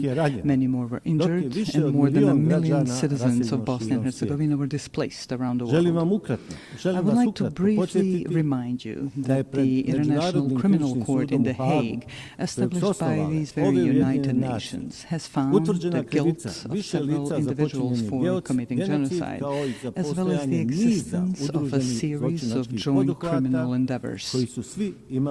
They all had the same goal, ethnic cleansing with the creation of ethnically pure parts of the territory in Bosnia and Herzegovina, in order to separate these parts from Bosnia and Herzegovina and annex them to neighboring states. A little over a year ago, here at the United Nations, we worked together on the adoption of the resolution on the genocide genocide committed in Srebrenica. I consider that a major step forward and an important document not only for Bosnia and Herzegovina but also more widely. The strength of that resolution lies in its intention to prevent the possible commission of some new genocides, which could happen anywhere in the world. Although we were faced with lobbying from several countries not to adopt such a resolution, it was nevertheless passed. This created a new environment of preventive action through a culture of remembrance, so that genocide, the most terrible war crime, would never happen again. This is when we realized that there were states that, for their own political reasons or political convenience, were not ready to support the text of that resolution. That text is based on the rulings of the International Criminal Court in The Hague, which, I repeat once again, was founded by the United Nations. May such a refusal to support the text of the resolution serve to honor of those who lobbied against its adoption and those who did not give clear support to the resolution. I would like to remind you that during that period, in the 90s, the international community, through the United Nations, imposed an embargo on Bosnia and Herzegovina on the purchase of defensive weapons. This prevented the defense of our country from double aggression. In any case, defense would significantly shorten the duration of the war, and many lives would have been saved, because a peace agreement would be reached much sooner. A necessary condition for a peace agreement was the creation of a balance of military power between Bosnia and Herzegovina and the two neighboring countries that committed the aggression. Due to that embargo, the aggression against Bosnia and Herzegovina lasted for almost 4 years, and a large number of human lives were unnecessarily lost. Such a war ended with the signing of the Dayton-Paris peace agreement. That agreement brought the necessary peace, and we are grateful for that. However, at the same time, it created such a sui generis political system in Bosnia and Herzegovina, which today, 30 days after its creation, poses a problem for the normal functioning of the state of Bosnia and Herzegovina. Such a political system does not contain democracy, but a deviant form of democracy, a form that is unheard of in practice anywhere in the world. Ethnicity is put to the fore, and basic human rights are completely denied. At the same time, democracy is undermined to such an extent that it almost no longer exists. We can call this political system an incident political system, which is constantly destabilizing the state of Bosnia and Herzegovina. Why am I even mentioning democracy right here? For at least 2 reasons. The first reason is that states that opt for democracy and its principles should have the opportunity to fully implement that democracy within their own borders. We must be fully aware that there are a number of states that, for their own reasons, be it historical, cultural, or religious reasons, do not want democracy and its principles. Bosnia and Herzegovina has clearly opted for democracy and the transition from the previous political system to a new democratic political system. However, this is continuously being prevented in reality through elements of the political system established by the Dayton-Paris peace agreement. The second reason I mentioned is that after facing an embargo on the import of defensive weapons during the 90s, Bosnia and Herzegovina is now facing an embargo on democracy. Some actors from the international community are trying to ensure this through their political and diplomatic activities and resources. So after we had an embargo on defense, today we have an embargo on democracy and democratic development of Bosnia and Herzegovina. How else to explain such activity by that part of the international community? They're trying in various ways to ensure this incidental political system in which the minority governs the majority. This undermines one of the fundamental principles of democracy, which requires a system in which the political majority should actually govern the state. That is not the case in Bosnia and Herzegovina. The aforementioned actors described this as an alleged distribution of political power between ethnic communities in Bosnia and Herzegovina. However, that undermines democracy so much at its root that it almost no longer exists in my country. What does exist, however, is something simply called ethnocracy, in which a political minority rules the state. This current deviant political system makes this possible. Are such actors of the international community trying to ban or impose an embargo on democracy in Bosnia and Herzegovina because of its demographic picture? Are they trying to create a situation to reopen talks on Bosnia and Herzegovina with an uncertain outcome for its existence within its current borders? These questions remain open. I would like to remind you here that without democracy, there is no rule of law. Without the rule of law, there is no protection of individual human rights. An argument for such action by a part of the international community may be the so-called Kovacevic case before the European Court of Human Rights. This case is unknown to you, perhaps unimportant to you, but it is extremely important to us in Bosnia and Herzegovina. This is a case in which the appellant sought simple, justified and logical protection of his active rights to vote, which was denied to him. The case was resolved in favor of the appellant, Mr. Kovacevic, in the first instance. The court also found the existence of ethno-territorial discrimination. However, a part of the international community invested enormous diplomatic and financial efforts in its attempt to annul the verdict during the second instance proceedings. One of the countries, which is completely incomprehensible and unacceptable, made a financial donation to the European Court of Human Rights. That country later came forward in the same case as an interested party. This is an expression of classic political corruption. Because of all this, a logical question arises here. Can the judgments of international courts be bought? Are they for sale? The High Representative of the international community in Bosnia and Herzegovina actively participated in overturning that verdict. Also, he was not given such powers by the Dayton Peace Agreement. He also invested enormous financial resources from unknown sources. He did not have the necessary consent of the Peace Implementation Council for such actions. So, a completely identical situation occurred as with the adoption of the resolution on the genocide in Srebrenica. Some countries tried to negate the judgment of the International Criminal Court in The Hague by lobbying against the resolution.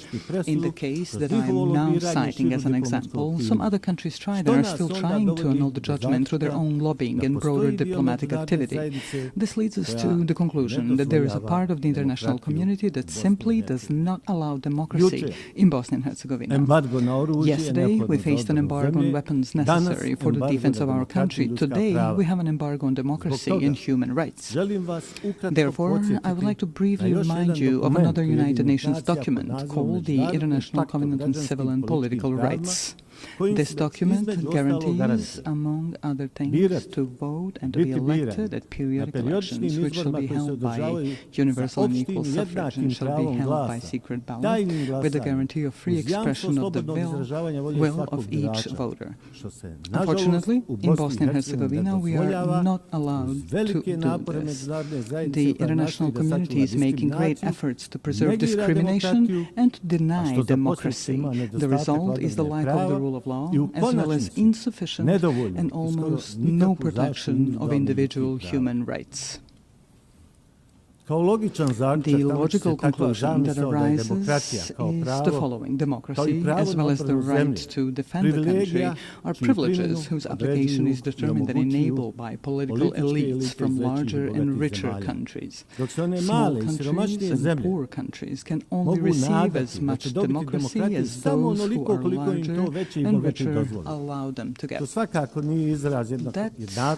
is certainly not an expression of equality that we should all strive for today. Here we come to the issue of human rights. To be more precise, I'm referring to the equality of every individual in their own country and beyond. This particularly concerns the right of every person to participate equally and as they wish in every aspect of social life in their country. We have a whole series of documents of acts or acts of international law that guarantee such rights. This, therefore, raises an open question. Are we prepared to be consistent or persistent in protecting individual human rights in any part of the world, using the tools that the aforementioned international documents provide us with? Every issue of human rights protection begins with the fight against discrimination or any form of inequality of individuals in all their rights guaranteed to them by international law. The logical continuation of this are the documents or laws in different countries. Discrimination in any form is prohibited by international law. Unfortunately, very often we encounter situations where discrimination is silenced and even encouraged.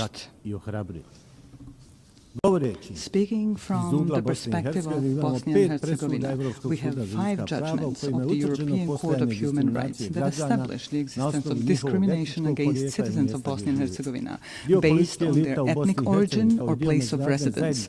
Some of the political elites in Bosnia and Herzegovina, as well as part of the international community present in Bosnia and Herzegovina, do not want to accept these verdicts or implement them through constitutional amendments. Therefore, the 5 aforementioned judgments of the European Court of Human Rights have not been implemented. The aforementioned 6th judgment in the case seeking the rejection of ethno-territorial discrimination was overturned thanks to pressure, donations and similar actions by certain countries. The person who was authorized by the peace agreement to implement that very peace agreement and to protect all aspects of that agreement also participated in this. This includes all acts of international law that speak of human rights. All of this leads us to difficult questions and even more difficult answers. Are human rights and the protection of the same privileges of the larger and wealthier societies and states, while those that are smaller and poorer are consciously and internationally bypassed in the protection of human rights? It starts from the right to life all the way to the right to equality and democracy. Finally, let me emphasize that we can only respond to all 3 open questions which are the subject of this session of the United Nations General Assembly through consistency and principled insistence on the protection of peace. Only in this way can we create the conditions for the unhindered development of societies in the member states of the United Nations and act together as active protectors of human rights in all parts of the world.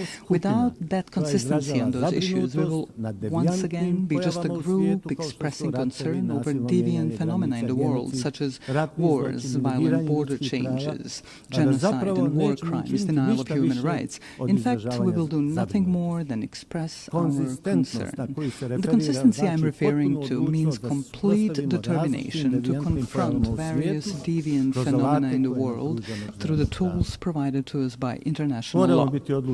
We must be resolute and unwavering in our intentions to protect the fundamental values of the United Nations without making any distinction between states as subjects of international law. Within this determination, I call upon you to do the following. Let us not differentiate between ourselves, dividing us into large and small countries, rich and poor.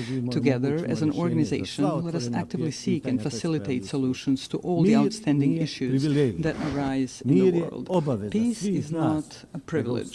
Peace is an obligation of all of us, which we must ensure at all times and in all places. Likewise, human rights are not a privilege. Human rights are a permanent civilizational obligation, which we must continuously fulfill. This is certainly an ongoing challenge, one that generations before us have faced and that generations after us will keep facing. Our mission is to leave them a better world than the one we live in now. Such a goal requires persistent and continuous active work.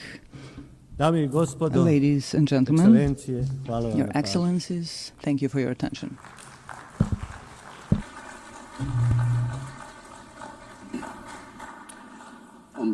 On behalf of the Assembly, I wish to thank the Chairman of the Presidency of Bosnia and Herzegovina. We shall now continue the general debate. The Assembly will hear an address by His Excellency Teodoro Ngoma Obiang Mangui, Vice President in charge of National Defense of State Security of the Republic of Equatorial Guinea. I request protocol to escort His Excellency and invite him to address the Assembly.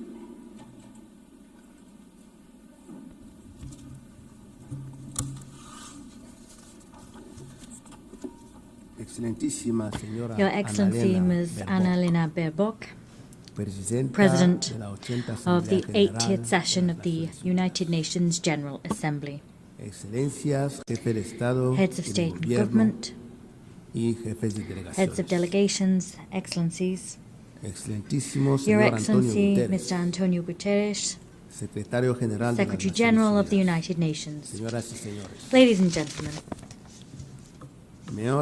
I am honored to take the floor on behalf of His Excellency Obiang Mbaso, President of the Republic of Equatorial Guinea, to share with you my country's most dearly held convictions at this 80th session of the General Assembly, being held at a time in which the world is calling for a fairer, more equitable and effective international system.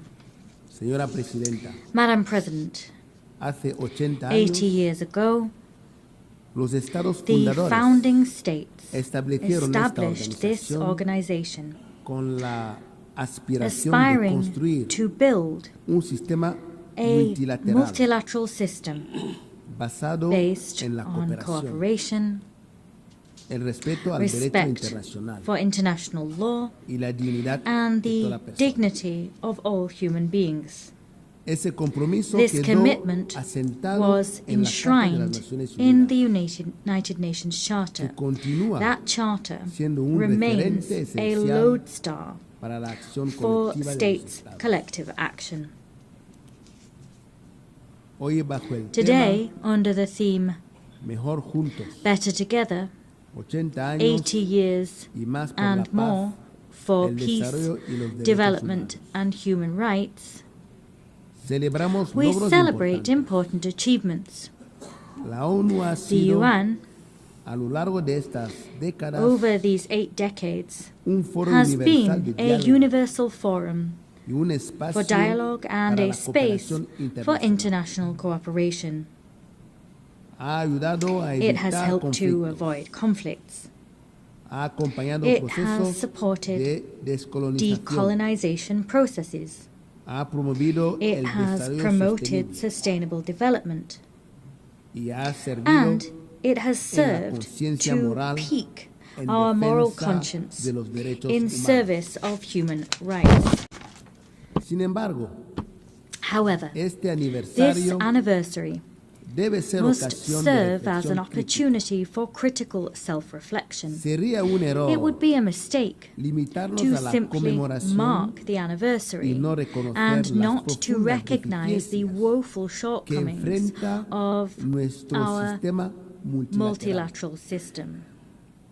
Excellencies, the peoples of the world trust in the United Nations to tackle the major challenges of our time. Too often, the response provided to those challenges has fallen short. The United Nations has been brought to a standstill by individual interests and straitjacketed by an institutional platform which no longer reflects the reality of today's world.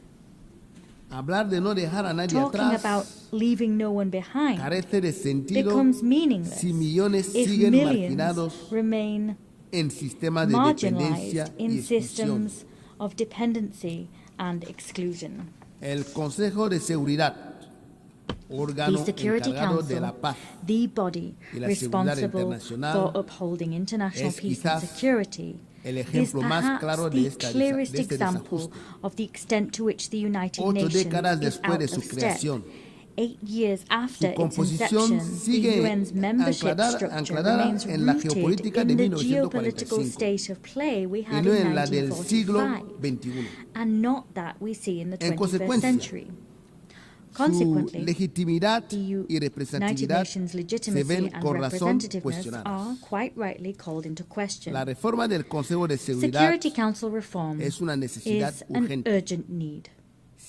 Without that reform, the Security Council will continue to be perceived as an exclusive club of historical privileges, powerless to respond legitimately to current threats. Africa is demanding what is hers by right, full and permanent representation on the most important security organ in the world. Una gobernanza internacional an international governance system which serves the interests of all of us, not those of an elite. We demand a Security Council which represents the world of today, not the world of yesterday. Demos pasos Let reales us take hacia una acción real steps colectiva forward más towards democrática, collective action which is more equitativa democratic, more y eficaz. equitable and effective. O nos arriesgamos If not, a we que risk la ONU se finding vea cada vez ourselves más with a United marginada Nations which is y increasingly on debilitada the sidelines, en los asuntos and one which internacionales. holds less and less weight in the international arena. Nuestro compromiso Our con esta commitment organización with this organization permanece intacto. remains intact. Creemos en la ONU. We believe in the United Nations. Creemos We en la believe fuerza del derecho in the internacional. strength of international law and the Creemos force en la it cooperación holds. internacional We believe in international como cooperation único as camino the only way para to enfrentar address desafíos challenges que ninguna which nación, no nation, por poderosa que however sea, powerful it may be, puede resolver can resolve alone.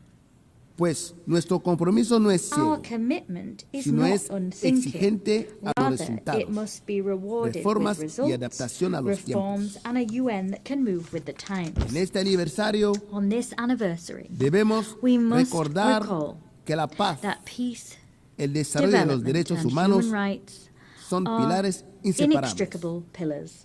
La paz no es Peace sostenible is not sin sustainable desarrollo. without development. Y el desarrollo no es real Development si no se is basa false en la dignidad if it is not rooted in y en los dignity derechos de and cada persona. rights for all. Por ello, As such, reafirmamos let us state nuestra here apuesta again that we por remain la Agenda steadfast in our 2030, support for Agenda 2030, aún despite the reconociendo fact that retrasos we y recognize dificultades. difficulties and delays in its La Agenda implementation. 2030 Agenda es un 2030 compromiso is a colectivo collective commitment que which refleja reflects nuestra our voluntad de desire construir to build un mundo a sin world pobreza, free of poverty, sin free hambre of hunger, y con dignidad and with para dignity todos. for all. Sin embargo, However, nos queda we menos have de una less than a década decade para to cumplirla fulfill it, y los avances and the pace son of demasiado progress lentos. is all too slow.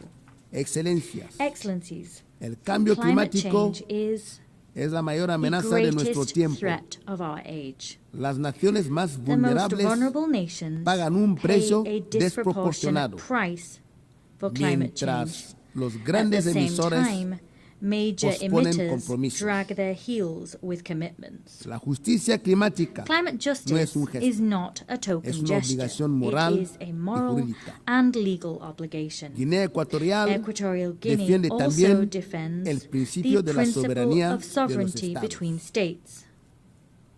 Cada pueblo Every tiene derecho a people diseñar has su the right propio to modelo design its de own desarrollo sin development model, injerencias free of ni sanciones interference arbitrarias and arbitrary que socaven sanctions, su which independencia. undermine their independence. Debemos crear We must believe un mundo de paz, donde in a ningún world país of sea peace considerado and create enemigo one, a world por in ser which amigo de no otros. country is considered an enemy for being the friend Permítanme of another.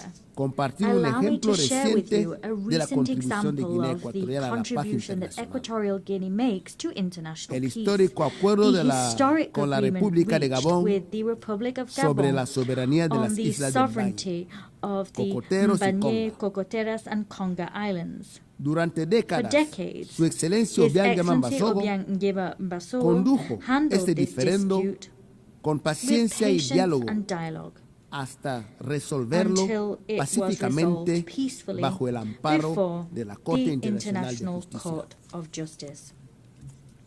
Este caso This case no solo has crea not un only precedente created histórico a en el historic continente precedent africano, on the African continent, sino que demuestra rather it que los demonstrates conflictos also pueden that resolverse conflicts can con el be espíritu de la resolved Carta in de las Naciones accordance with the Unidas spirit y la of the UN voluntad Charter política de los and in Estados. line with states' political Excelencias, will. Excellencies, la promoción de la dignidad promoting humana human dignity es una responsabilidad is a compartida. shared responsibility. Guinea Equatorial Equatorial Guinea reafirma su reaffirms compromiso its commitment con la to protección de the los derechos de la protection infancia of the rights of the child y de las personas and con those of discapacidad. persons with a disability.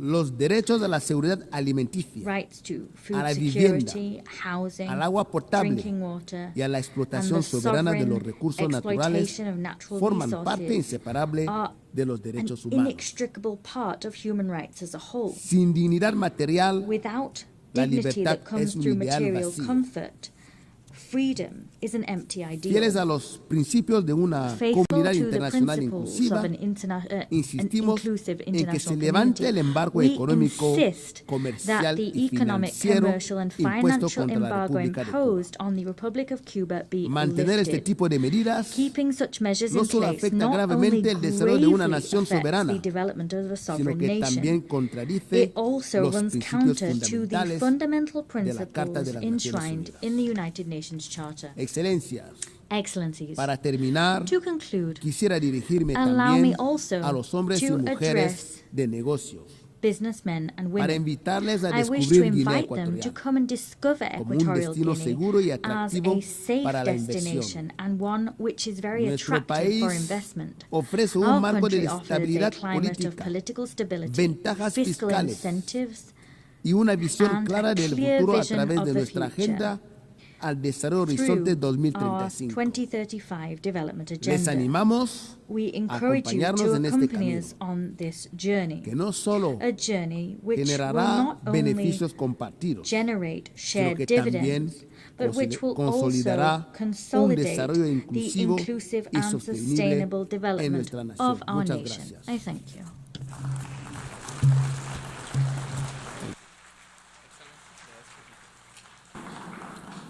On behalf of the Assembly, I wish to thank the Vice President in charge of National Defense and State Security of the Republic of Equatorial Guinea. The Assembly will hear an address by Her Excellency Josephine Joseph Lago, Vice President of the Republic of South Sudan. I request protocol to escort Her Excellency and invite her to address the Assembly.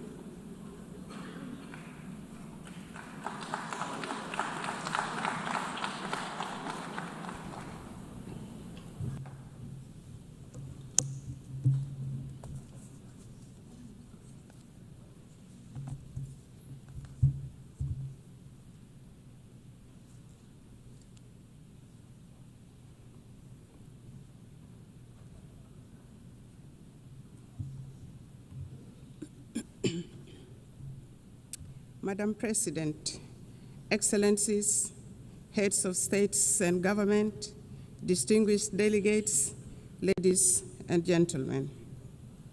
I bring you warm greetings and best wishes from my President, His Excellency Salva Kiir Mayardit, the President of the Republic of South Sudan.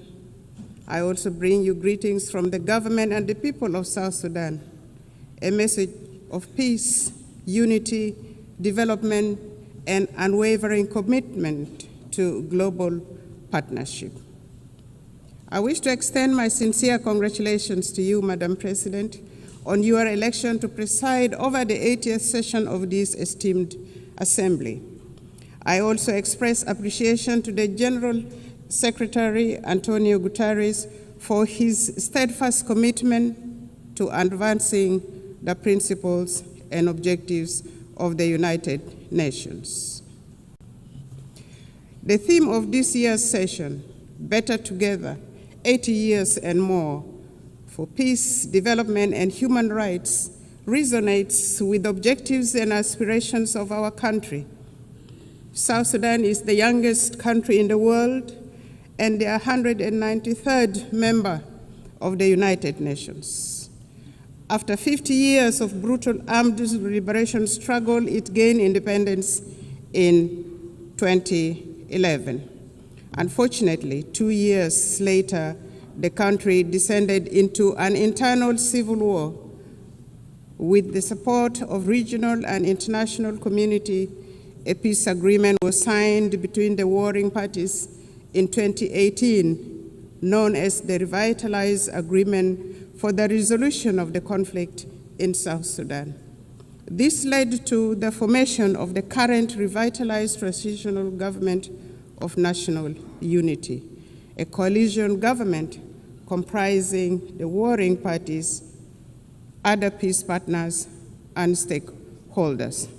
The peace agreement has provisions on governance structure, security sector reforms, transitional justice mechanism, economic sector reforms, and Truth and Reconciliation Commission. The agreement also stipulates 35% affirmative action on women representation at the national, state, as well as local government levels.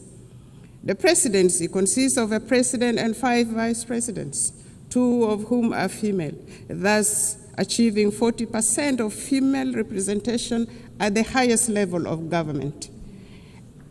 In the first phase, the unified forces have been trained, some of the forces have been deployed, and the rest are waiting deployment. The second phase of the security sector reforms is due to start imminently this October 2025. This will complete the second phase of the second protocol of the agreement. Other protocols, including public finance management reforms, are ongoing. Transitional justice mechanisms are in progress, and the Truth and Reconciliation Commission will be established under the auspices of the African Union.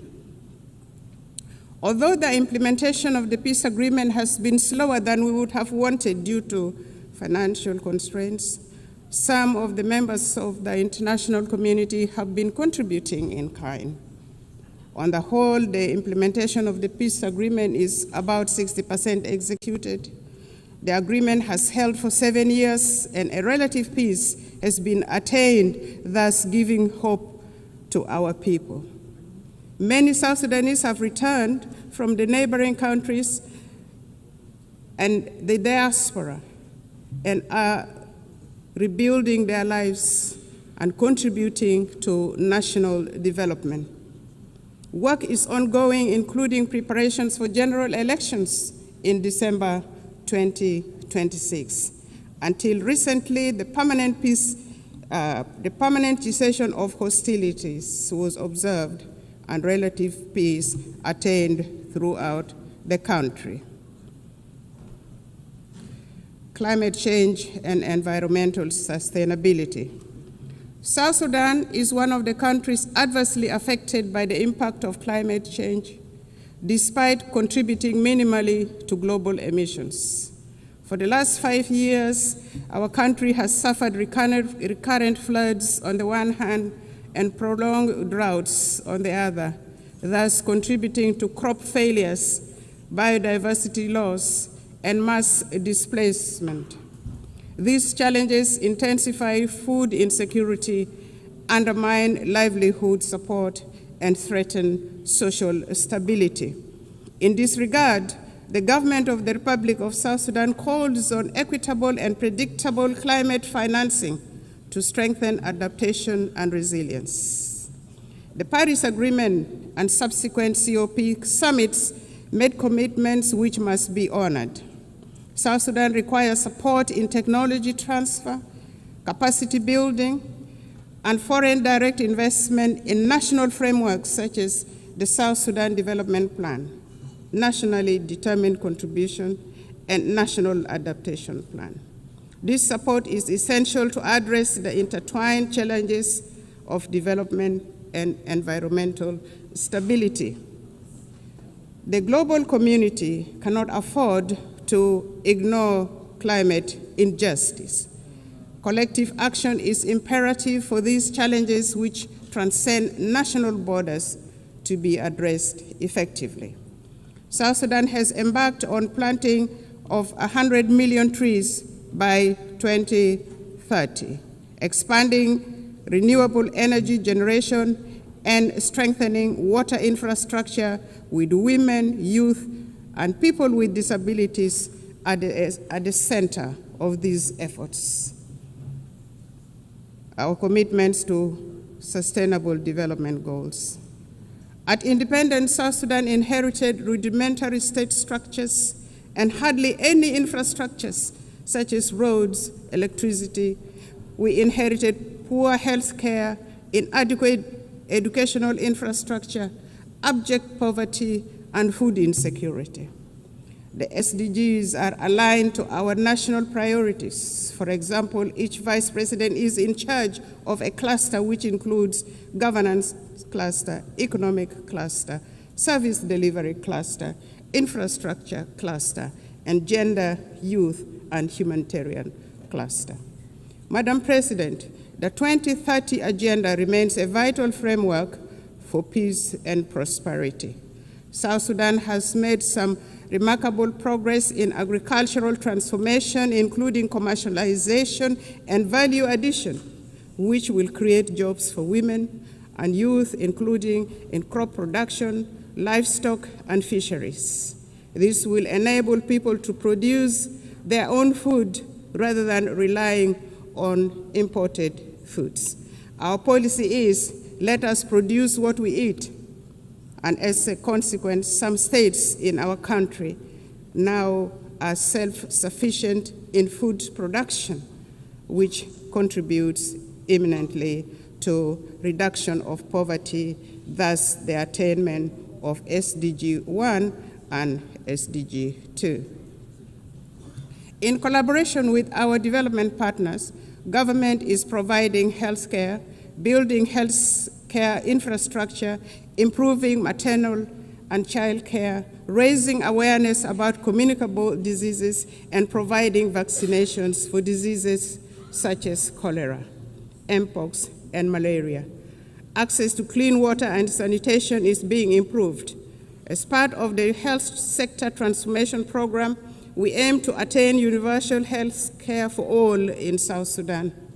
The recent pandemic outbreaks around the world revealed the urgencies of strengthening health systems and equitable vaccine access. South Sudan advocates for global health framework that prioritizes preparedness for pandemics and embraces health as a universal human right. In his latest statement to Parliament in June 2025, His Excellency President Salva Kiir Mayardit identified education as a key priority area for the government. There is improved enrollment in primary schools and secondary schools, and many young people are aspiring now to go to universities and colleges. Enrollment has risen from 300,000 to 2.1 million children, with gender parity in primary schools nearly achieved. This is a remarkable national achievement. There is focus on teacher education to improve the overall quality of education. Despite these efforts and achievements, 2.8 million of our children are still out of school.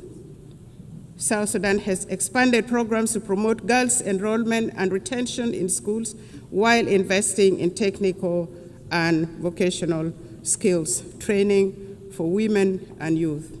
Our government would like to take this opportunity to appreciate all those countries that have offered scholarships for our young people to study in their countries, and those supporting girls' education in particular and vocational training to provide employable skills for our young people. But more clearly needs to be done. South Sudan is a young population. Over 60% of the population is under the age of 30 years. In any society, the youth are the future of the country and the future of the society. Our youth are a source of great pride South Sudan's recent participation in the Olympics Games in Paris last year was a unifying moment for the people of South Sudan and Africa at large. South Sudan athletes showcased talent, discipline, and resilience, embodying the spirit of a nation determined to rise. Sports have become a powerful force for unity, inspiring hope, and bringing communities together across our young nation. The South Sudan basketball team emerged as the best team in the continent of Africa during the last Olympic Games and nearly beat the defending champion in the world. Since independence, and in line with the Transitional Constitution 2011 as amended, we have taken steps to integrate gender equality into our governance and development agenda. Notably, South Sudan has enshrined 30% of women participation in public life at all levels of government. In addition to the 2 female vice presidents, our cabinet, the national cabinet, and state cabinets comprises of 30% of female representation. And our speaker, the Speaker of the National Transitional Assembly, is also a female. We have adopted national gender policies to advance women's rights and are working to harmonize our laws with international commitments. Efforts have been made to address gender-based violence through new legislation and establishment of a special court. We have mainstreamed gender into the National Adaptation Plan and nationally determined contributions for climate change. We are committed to advancing women's economic empowerment by improving access to land rights and credit facilities while creating opportunities for women entrepreneurs. To achieve the SDGs, we must shift from commitments to action, emphasizing multilateral cooperation, fair trade, debt relief, and tailored support for fragile and conflict-affected states. South Sudan has been advocating for debt cancellation and the support of the international community to complement these efforts will be appreciated. Financing for development. Transforming aspiration into results require adequate financing. We urge developed nations to scale up contributions to the International Development Association, which plays a central role in protecting vulnerable populations, reducing poverty, and financing sustainable development in fragile states. South Sudan supports reforms of international financial institutions to enhance the representation of developing nations, ensuring that financing mechanisms align with objectives of development priorities. Together, we can build a more inclusive and just global financial system. Internal peace and security. We acknowledge the delays in implementation of the revitalized peace agreement. However, the government has renewed its political will and is accelerating key benchmarks, including the deployment of the unified forces, electoral legislation, and launching of national civic education campaigns. His Excellency President Salva Kiir Mayardit announced on several occasions that he will not take this country back to war. And this became a theme of our engagement to restore peace and stability in the country. We reaffirm our commitment to world peace and security. In South Sudan, peace and stability remain our highest priority. Since the 2018 revitalized peace agreement, government has been working to consolidate peace through implementation of the peace agreement, transformation of the governance system, and security sector reforms. Additionally, government is also engaged in promoting peace building at subnational and community levels using the principles of people-to-people peace initiatives. The civil society women's group, youth group, and faith groups are all actively involved in peace-building activities supported by UNMISS, the United Nations mission in South Sudan, among others. The security sector reform is progressing well. In phase 1, the first batch of unified forces are already trained, as mentioned earlier. The second phase is ongoing. At the same level, the governments at state levels are disarming civilians to bolster security. The aim is to have one national army under one commander-in-chief, contrary to the current state of affairs where the country has several commanders-in-chief, which in itself is a source of insecurity. In general, there has been relative peace and security throughout the country, with the exception of the recent attack by the White Army militia associated with the first Vice President, Dr. Riek Machar, on South Sudan People's Defense Forces in Nasir, which led to his detention and the detention of the co-accused. This matter is now being handled legally, and it will take due process, with assurance of a fair trial in a competent court. The government is committed to following due process to achieve justice in this matter. It should be noted that the arrest of the first Vice President, Dr. Riek Machar, and his co-accused was not politically motivated, but had endangered the peace process and constitutional order in the country. Notwithstanding the legal proceedings, Dr. Riek Machar and others have been formally charged and presented to court. Their legal rights have been respected, including granting access to their legal team, and they appear on their behalf in court. South Sudan remains open to meaningful dialogue with other holdout groups. In this regard, the government is considering resumption of the Tumaini Peace Initiative and welcomes facilitation from regional and other partners. We urge regional and international communities to urge the holdout groups to renounce armed violence and engage in political dialogue. Furthermore, we appeal to the international community to continue supporting South Sudan's efforts and democratic process through provision of technical assistance, capacity building, and development support.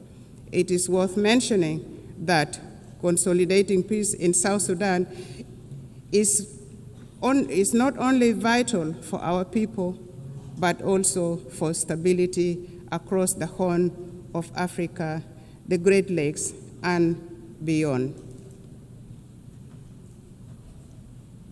Since our last statement to this General Assembly, South Sudan has embarked upon a transformative journey. We have launched the South Sudan Development Plan 2026 to 2036, a forward-looking 10-year blueprint to diversify our economy, fortify our institutions, and reduce reliance on oil. This plan is anchored in the principles of transparency, inclusivity, and resilience. It guides comprehensive reforms in public financial management and service delivery. We have initiated independent audits, strengthened procurement oversights, and recommitted ourselves to the fiscal reforms outlined in the 2018 Revitalized Peace Agreement. We are determined to foster a culture of integrity, accountability, and good governance. Determined to shift from oil dependency to a green, sustainable economy, South Sudan is investing in the future of its land and people. The Agriculture SME Grant Initiative 2025 now empowers farmers, agro-processors with vital tools, training, and market access. Our investment in irrigation, seed distribution, and post-harvest technologies are boosting productivity and strengthening food security. We have successfully established effective governance structures both at the national and local level, including establishment of relevant commissions such as the Constitutional Review Commission, the Judicial Review Commission, among others. The constitutional making process is in progress. Civic education and voter rights training have commenced and are progressing well. The National Bureau of Statistics will advise on options available for elections. The Political Parties Council has been established and has started registering political parties intended to contest in elections. Therefore, with these positive developments, the government of the Republic of South Sudan appeals for the removal of targeted individual sanctions and the arms embargo on South Sudan. Elections. According to the peace agreement, the transitional period must end with the conduct of general elections currently scheduled for December 2026. This will enable the people of South Sudan to democratically elect their leaders for the first time in the history of this young nation. His Excellency President Salva Kiir has reaffirmed the government's determination to deliver credible, inclusive, and peaceful elections. The establishment of electoral institutions, namely the National Election Commission, the Political Parties Council for registration of political parties, and voters' right education have been established. The Bureau of Statistics has been restructured to deal with the issues of census. The restructured Permanent Constitution Review Commission has been actively working to ensure that the country has a new permanent constitution by the time of the general election in December 2026. Civil society groups are being facilitated and have started civic education of the general public, especially among women and the youth. South Sudan is committed to promoting and protecting human rights. We are strengthening national institutions, promoting accountability, empowering women and youth. We have taken steps to integrate gender equality into our governance and development agenda, not forgetting the people with disability. Civil society is actively engaged in the promotion of human rights and civic education. We believe constructive engagement and dialogue are the best path for building resilient and just institutions. Some regional concerns. Madam President, South Sudan and Sudan share deep historical and economic ties, as well as the longest border in the region. For instance, South Sudan's oil is at the moment being transported through Sudan. Developments in Sudan directly affects development in South Sudan. Since the outbreak of conflict in Sudan in 2023, South Sudan has opened its doors for Sudanese refugees and returnees from Sudan. In partnership with the international aid agencies, we are providing humanitarian assistance, and we have also gone further and given plots of land for refugees to cultivate and produce their own food, thus integrating them into our local communities. However, there are still outstanding issues with respect to the Comprehensive Peace Agreement 2005. Among these are issues of border demarcation and final status of Abyei, including the status of the Ngok Dinka of Abyei, which remains unresolved. We are committed to working with the government of Sudan to amicably resolve these outstanding issues. Furthermore, the current composition of the Security Council no longer, in our view, adequately reflects the realities of today. And for this reason, South Sudan supports the call for the expansion of the permanent membership to include African representation. Furthermore, we advocate for the removal of sanctions and arms embargo on South Sudan and other sisterly countries. Madam President, at independence, South Sudan inherited rudimentary state structures, hardly any infrastructures. The government is now working simultaneously on nation building, state building, provision of services including healthcare, education, capacity building, poverty reduction, and food security. South Sudan is seeking to transition from humanitarian aid to development aid. What we are asking for is for the international community to continue supporting South Sudan, a country with immense potential, abundant natural resources, and a young population. We are actively empowering women and young people for the country to become a useful and productive member of the international community. And we are already seeing signs of progress. To conclude, Madam President, Excellencies, and distinguished guests, the United Nations was founded on the belief that humanity is stronger together. The theme of this 80th session, Better Together, is a reminder of our shared responsibility for survival and progress. Notwithstanding the challenges, South Sudan, with the resilience of its people under the leadership of His Excellency President Salva Kiir Mayardit, remains committed to a multilateral solidarity and partnership with an aim of building a fairer, safer, and more prosperous world for all, for us in South Sudan. It is, a more prosperous world for all. And for us in South Sudan, we all know that it is better together. It is better together for us nationally. It is better together for us globally. Permit me in closing to reaffirm our unwavering faith in the principles of the United Nations and the possibility of a better world, built upon solidarity and shared purpose. May God bless the people of South Sudan. May God bless the nations of the world. I thank you for listening. Thank you.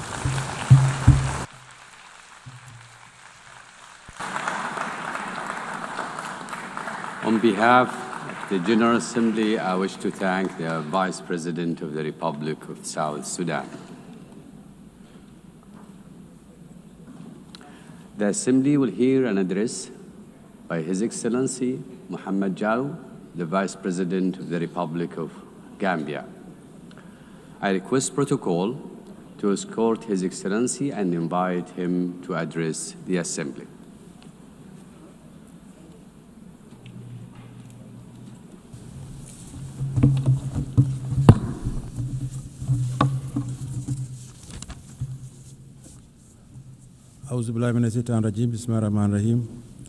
Your Excellency Annalena Baerbock, President of the 80th session of the United Nations General Assembly, His Excellency Antonio Guterres, Secretary General of the United Nations, Your Majesties, Excellencies, Heads of State and Government, Heads of Delegation, distinguished delegates, ladies and gentlemen.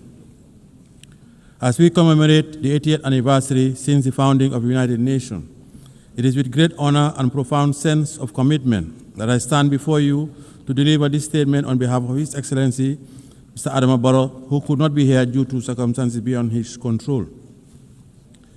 At the outset, allow me to convey warm greetings and best wishes for a successful session from His Excellency, Mr. Adama Barrow, the President of the Republic of the Gambia, and government and people of the Gambia. Madam President, let me also use this opportunity to congratulate you on behalf of the government of the Gambia on your election as President of the 88th session of the United Nations General Assembly.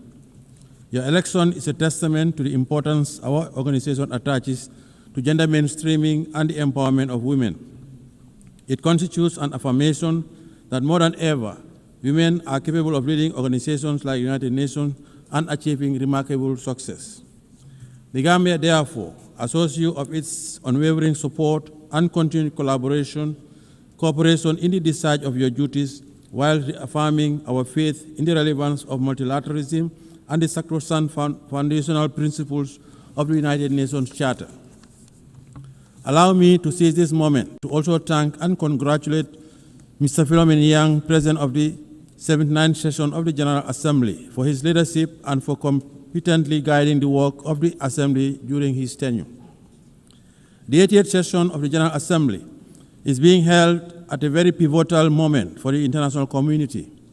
The enormity of the challenges of managing and resolving various wars, conflicts, and ongoing threats to international peace and security require all member states to reaffirm their collective commitment to abiding by the noble principles stipulated in the United Nations Charter. The Charter, crafted with great optimism and anchored in the ideals of maintaining and promoting world peace, security, human rights, and development, promise a new age and a new world. A world that comes together to reverse the hurdles of the past and define a common destiny premised on our shared humanity. Let us rekindle the ethos of solidarity through more multilateral engagement with all states, small or big, developed or developing, fight poverty, and address climate change. Madam President, the 80th session of the General Assembly conveys a profound symbolism for the Gambia. Our long-standing commitment to the United Nations and our election as chair of the second committee during this session is not only historic, but speaks to the great strides we have been making towards shaping a stable and prosperous multilateral global order. Let me assure you that the Gambia will continue its active participation in the work of the Assembly. We remain committed to supporting optimal ways in the search for innovative and timely solutions to the common challenges facing us, and would collaborate with all member states as we address these pressing global challenges. Madam President, in 1945, the world stood united with a deep sense of solidarity, strong commitment, and an enduring hope to establish the United Nations to save the succeeding generation from the scourge of war. The creation of the United Nations served as a driving force for multilateralism by affirming our collective faith in the sanctity of human rights while guaranteeing international peace and security to all peoples around the world. Our collective security arrangements were rooted in multilateralism. Our commemoration of the founding of the United Nations this year is a clarion call to the future, a reaffirmation of its fundamental role as a premier global institution entrusted with the destiny of humanity towards prosperity, peace, security, and human rights. Madam President, last year our Assembly adopted the Pact of the Future to revive multilateral engagement and rekindle global solidarity. We must do more to fulfill the commitments that we assured under the Pact. 80 years on, the world is still encountering the challenges of protracted conflicts and geopolitical fragmentation, including the threat to the spirit of multilateralism under the United Nations. As the world continues to grapple with complex and unprecedented challenges on different fronts, the peace and security landscape of our world is becoming increasingly fragile. Amid the changing nature of conflicts, we are also witnessing a serious disregard for the principle of international humanitarian law in conflict zones. What is even more profound is that the rules-based international order is under enormous stress, losing its momentum, relevance, and moral underpinnings. Today, we live in a world that is undergoing profound geopolitical transformation, presenting unique emerging challenges and reflecting an international community that is still trying to find answers to the challenges it faces in the 21st century. However, despite the challenges we are confronting, the Gambia believes that the United Nations' enduring relevance and structural institutions contributed to significant historic achievements in the past, particularly for countries in the global south. The United Nations holds forth the hope for global stability and good governance by translating ambitions into actions and championing issues of immense international importance. In the case of the Gambia, the United Nations used its convening power and preventive diplomacy through the Peace-Building Commission to support a democratically elected government that assumed power in 2017. The support was key to upholding the will of the Gambian people as they ushered in the present government and launched our transitional justice system to promote the rule of law and respect for human rights. Madam President, as we assemble and reflect on this important and timely theme for this 80th session, Better Together, 80 years and more for peace, development, and human rights, we must admit that the daunting challenges we are facing today require us to deliberately invest in sustainable development, climate action, peace, and security. We must equally continue to foster resilience and growth for the realization of inclusive development and shared prosperity for all. Since the change of government in 2017, the administration of His Excellency President Adam Barrow had strived towards a path of development, peace, and respect for fundamental rights and freedoms. 8 years ago, we set out to build a stable and viable country, making sure that the needs of our people are placed high on our national development agenda. With our current reform agenda that is inclusive, the Gambia is eyeing a future without the realm of immense potential and possibility. By addressing the grievances of the past through the implementation of recommendation of the Truth, Reconciliation and Reparations Commission. In the past 8 years, the government has also organized several elections in a credible, impartial, and transparent manner, in line with domestic laws and international norms and standards, and plans are on for holding presidential elections next year. We are committed to consolidating participatory democracy, sustainable development, and good governance, as we have done for the past 8 years. Madam President, in our drive for greater reform, the government of the Gambia will continue to take the appropriate people-driven and informed policy decisions to strengthen institutions and design processes aimed at promoting and protecting human rights as well as addressing past violations.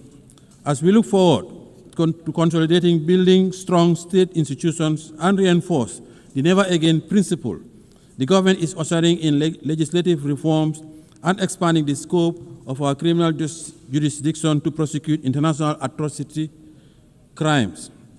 Since reforms include the enactment of the Special Prosecutor's Office, Act 2024, giving that office the mandate to deal with offenses that constitute international crimes and serious rights violations, and for the first time, the enactment of an Anti-Corruption Act, a significant step towards the organization of an Anti-Corruption Commission.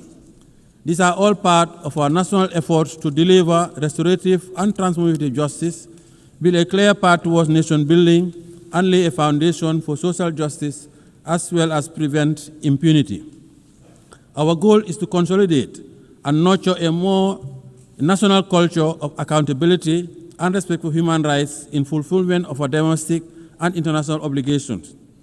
To support our national development ambitions as enshrined in our National Development Plan, we continue pursuing a national budgeting mechanism that is grounded on human development, fiscal stability, education, and building critical infrastructure to promote development and investment.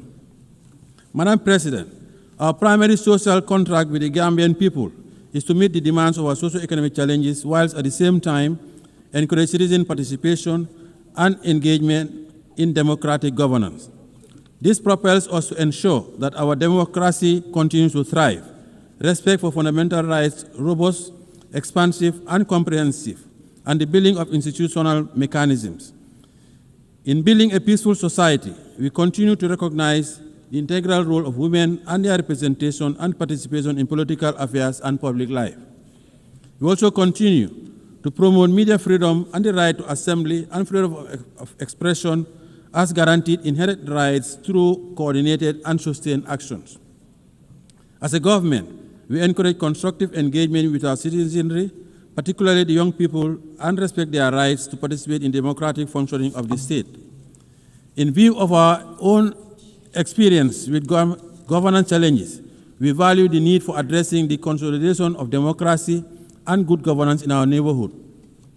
It is in this spirit the Gambia recently hosted the Sahel Governance Forum, which seeks to galvanize a multi-stakeholder convergence to address the governance challenges that continue to hamper regional peace, stability, and development. We are confident that such forum will provide the right opportunity for systematic discussion on finding definitive solutions to the rising tide of violence, insecurity, and instability of the Sahel. Madam President, with its strong commitment to the promotion and protection of international peace, security, and human rights, the Gambia continues to be a member of the African Union Peace and Security Council, the United Nations Human Rights Council, and a police and troop contributing country to UN, AU, and ECOWAS peacekeeping missions around the world. By serving on this important council of the continent and taking part in peacekeeping operations, the Gambia continues to prioritize the maintenance of international peace and security, including the consolidation of political and democratic governance and strengthening partnership for African security. It is significant that the African Union and the United Nations continue to work together to address regional peace and security matters, including the recalibration of our preventive diplomacy tools for maximum impact. We need to strengthen the early warning mechanisms as well as prioritize the protection of children affected by armed conflict. Madam President, by echoing the mantra of the Africa we want and an Africa at peace with itself, the Gambia believes that more needs to be invested towards conflict prevention as part of efforts to respond robustly to challenges of insecurity and underdevelopment, particularly through resilient building. We call on the United Nations Security Council to step up and meet its responsibility towards the resolution of conflicts in Africa and beyond. The rising level of inequalities are indicative of the unequal global economic system, creating huge imbalances for countries in the global south, particularly in Africa, to address poverty, debt, and unemployment. It is indeed disheartening that 5 years towards the end of the targeted Agenda 2030 deadline, much remains to be accomplished and the realization of its goals and ambitions appear to be profoundly remote. Madam President, in 2025, when the world should be forging towards a path of development and prosperity, we are once again confronted with the scourge of more conflict and war. Therefore, the 2025 Peacebuilding Architecture Review presents a unique opportunity to agree on building stronger preventive arrangements and measures for conflict prevention. The ongoing conflicts raging around the world would need to stop immediately. The unnecessary deaths, displacement, and untold suffering of civilians from Palestine to Sudan, Lake Chad Basin, Ukraine to Russia, Haiti, Libya to the Sahel, and in other corners of the world is unacceptable. As members of the United Nations and as conscientious global citizens, we cannot relent on our collective quest for durable peace. We must continue to pursue responsive and purposive actions by exhorting the parties to the conflicts and make progress on key milestones on their journey to political dialogue. We must all assist by putting in necessary security arrangements and frameworks for ending conflicts, including the protection of civilians, particularly women, children, and the elderly. Parties to the conflicts must allow immediate and uninterrupted humanitarian aid to reach the suffering population, and they must commit to ending the hostilities. It is the responsibility of the international community to collectively muster the necessary political will and courage to end intractable conflicts. The bleeding must stop. Madam President, as we celebrate the 80th anniversary of the founding of the United Nations, the plight of the Palestinians remains unresolved, with the people continuing to face alarming difficulties under dire humanitarian conditions. The situation of Palestine continues to be about the core principles of justice, respect for international humanitarian law, and self-determination. The ongoing situation needs to stop. We cannot remain unperturbed by these worsening conditions, and it is imperative that we act urgently and collectively by utilizing our leverage to revitalize the prospects of an inclusive peace process for Israel and Palestine and the region. In this context, we reaffirm our call for the two-state solution to urgently enable the Palestinian people to regain their legitimate national rights as recognized by the international community through its recognition of the state of Palestine within the 1967 borders with Al-Quds al-Sharif as its capital. We also support the membership of the Palestine in the United Nations. In this spirit, we express our appreciation to the Kingdom of Saudi Arabia and France for the recently concluded high-level conference on the question of Palestine. Madam President, as part of our call for proactive engagement towards the resolution of global conflicts, the Gambia affirms its support for the efforts undertaken by UN Secretary General in relaunching the roundtable process in the Moroccan Sahara to achieve a realistic, pragmatic, and sustainable political solution to the regional dispute over the Moroccan Sahara. The Gambia welcomes Morocco's commitment to the ceasefire, full cooperation with NISRO, and relaunching the political process based on the parameters of Resolution 2756 of 2024. In this regard, we call on Polisario to abandon its unilateral withdrawal from the ceasefire, lift restrictions imposed on the freedom of movement and the provision of supply to MINUSO, and urge all parties, Morocco, Algeria, Mauritania, Polisario, to work towards a realistic, pragmatic, and sustainable political solution based on compromise. The positive impact of the Moroccan Autonomy Initiative, a realistic, credible, and serious effort for the settlement of this regional dispute, is already well recognized, and the people of the region continue to enjoy peace and development and protection of their human rights. Thanks to the government of the Kingdom of Morocco's new development model for the Moroccan Sahara region. Furthermore, the Gambia also lauded the launch by His Majesty Mohammed VI, King of Morocco, of the Morocco-Nigeria gas pipeline, the Atlantic African Initiative, and the Sahel countries' access to the Atlantic. The three regional royal initiatives would give new impetus to the Moroccan Sahara region by establishing it as a new platform for security, stability, and co-development in the Atlantic, the Sahara, African, and Mediterranean areas. Madam President, the Gambia also continues to stand with the government and people of the People's Republic of China on the One China policy.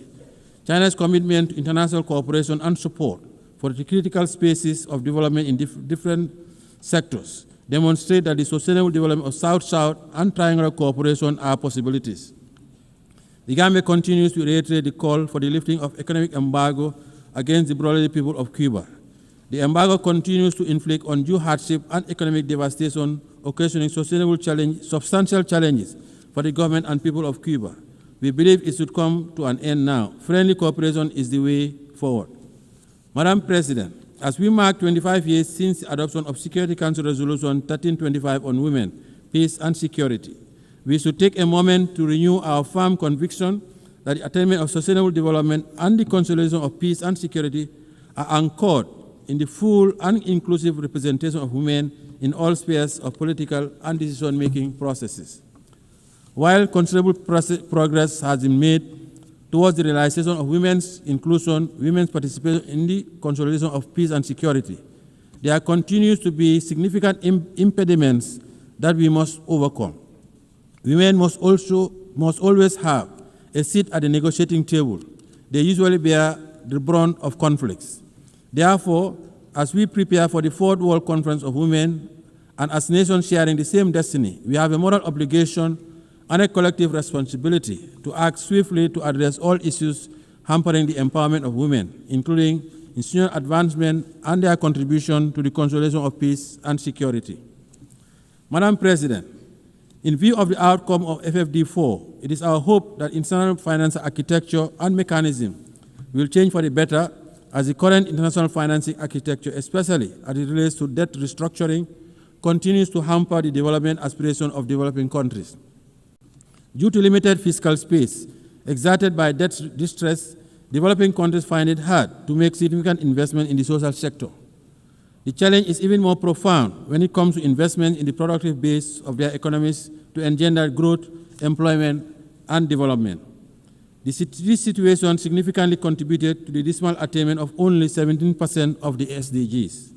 Therefore, to accelerate the full and effective implementation of the SDGs within the targeted framework, we must enhance international finance cooperation and review of the international financial architecture to create arrangements, facilities, and mechanisms that would cater for targeted investments in industrialization, mechanized agriculture, provision of quality education, energy, health, and water. Madam President, the Pact of the Future adopted last year at the 79th session of the General Assembly presents a unique opportunity to review our realities, invigorate the implementation of the SDG Agenda 2030, and intensify our efforts towards confronting the pressing challenges of our time. The Pact is about advancing our advanced prosperity. The Gambia supports the convening of the preparatory process for the review of the Pact in 2028 to align effectively with the prevailing and upcoming intergovernmental processes such as the 2025 Peacebuilding Architecture Review, the high-level plenary meeting to commemorate the 30th anniversary of the World Programme of Action on Youth and the World Social Summit. The success of these reviews will depend primarily on our commitment and concerted push to build a more equitable and resilient global governance framework that supports the attainment of our global goals. Madam President, our reform agenda is still incomplete without reform of the Security Council. The Gambia supports the reform of the United Nations Security Council and the Common African Position on the reform of the Council as set out in the CIRT Declaration and the Eswatini Concession. We strongly believe that the ongoing review and reform process of the United Nations needs to make good progress, and Africa's underrepresentation in the permanent and non-permanent categories of the Security Council is a historical injustice that urgently needs to be corrected. Africa has always contributed to global peace, and Africans also paid the ultimate price during the two world wars. Hence, the Gambia believes that the time has come for the international community to support Africa's call for meaningful representation in the Security Council. The reform of the Council guarantees its legitimacy and credibility as the body responsible for the maintenance of international peace and security. We commend the AU Committee of 10 heads of state and government on the United Nations Security Council reforms, chaired by His Excellency President of the Republic of Sierra Leone, for their leadership in this legitimate quest. Madam President, as the world continues to witness heightened level of insecurity, the threat of climate change continues to aggravate security challenges, especially in the Sahel. We must address the impact of the climate crisis as part of the vital resilient measures that mitigate climate-related risks where they intersect with political, social, and economic factors. The Gambia would like to acknowledge the progress made at COP29 in Baku, Azerbaijan, for moving from $100 billion to the new collective quantified goal, which is still not adequate to finance all the mitigation and adaptation actions, especially for countries in special circumstances. We need to take concrete decisions at COP30 in Belém, Brazil, to galvanize support for more climate financing. The Gambia calls for more ambitious, nationally determined contributions by all states due to their submission this year to achieve net zero emissions by 2050. Madam President, as I conclude, allow me to call on member states to use this 88th session of the General Assembly to forge a new consensus to confront our new reality, a consensus that unites us behind our shared determination to make the United Nations a potent instrument to serve our common purposes and aspirations as one human family. This is our only planet. Let us preserve it for posterity. The Gambia is ready to play its part in making our world a better place for all. On behalf of His Excellency President Adama Barrow, the government and people of the Gambia, I wish you all fruitful deliberation towards advancing the theme of the 88th session of the General Assembly. I thank you for your kind attention.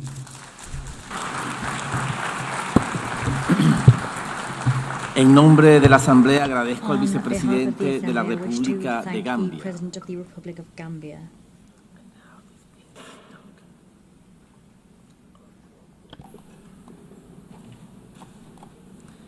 Doy ahora la palabra a la excelentísima señora Sabine Monauni, viceprimera ministra y ministra de Asuntos Exteriores, Medio Ambiente y Cultura de Liechtenstein.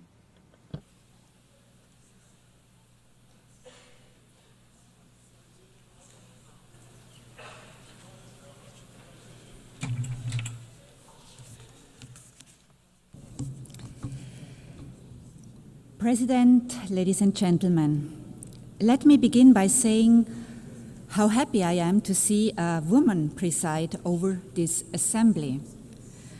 For only the 5th time in the history of the United Nations, and for the first time by a woman from our region.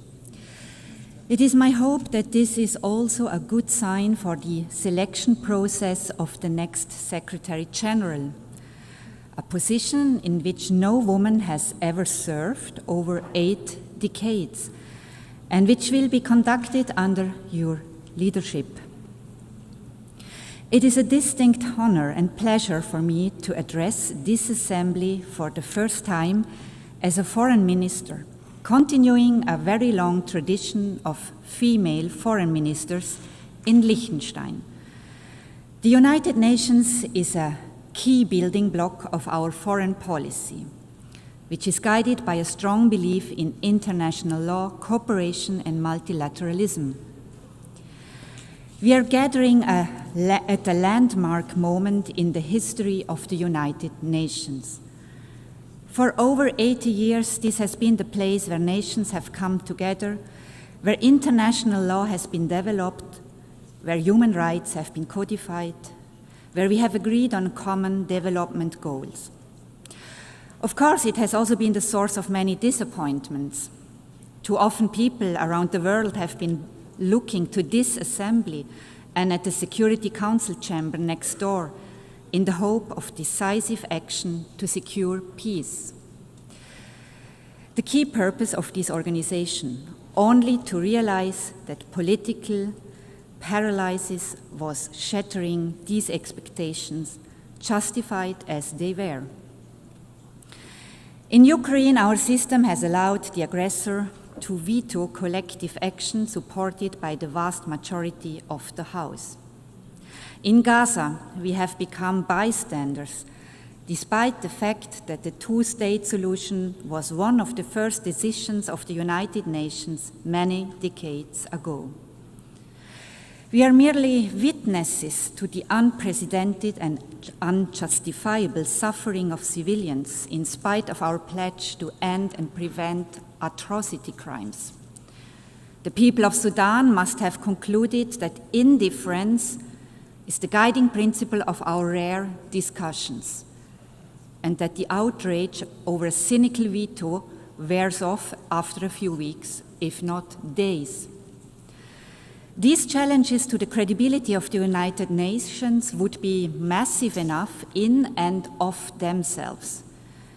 But if we are looking at a completely uncertain future for this organization today, it is for largely different reasons.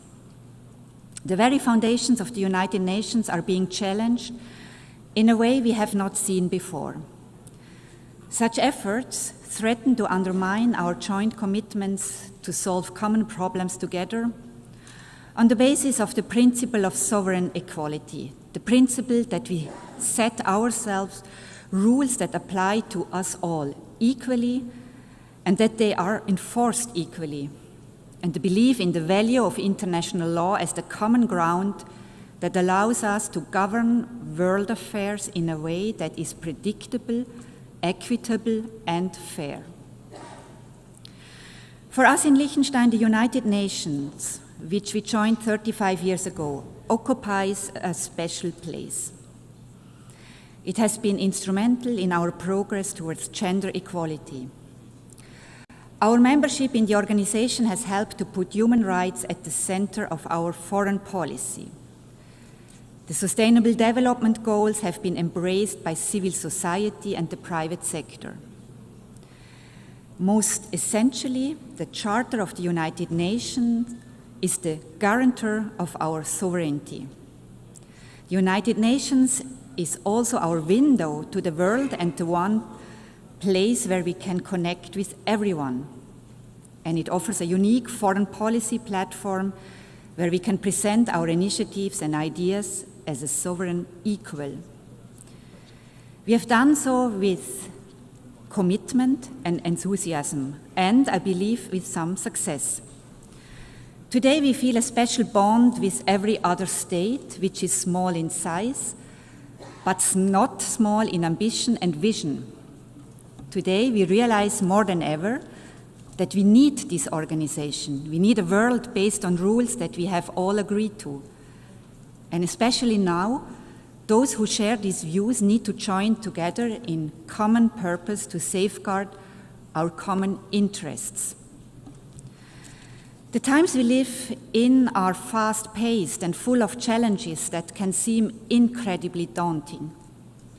Many years ago, we identified climate change as the biggest threat to us all, big and small, wherever we are located on the globe.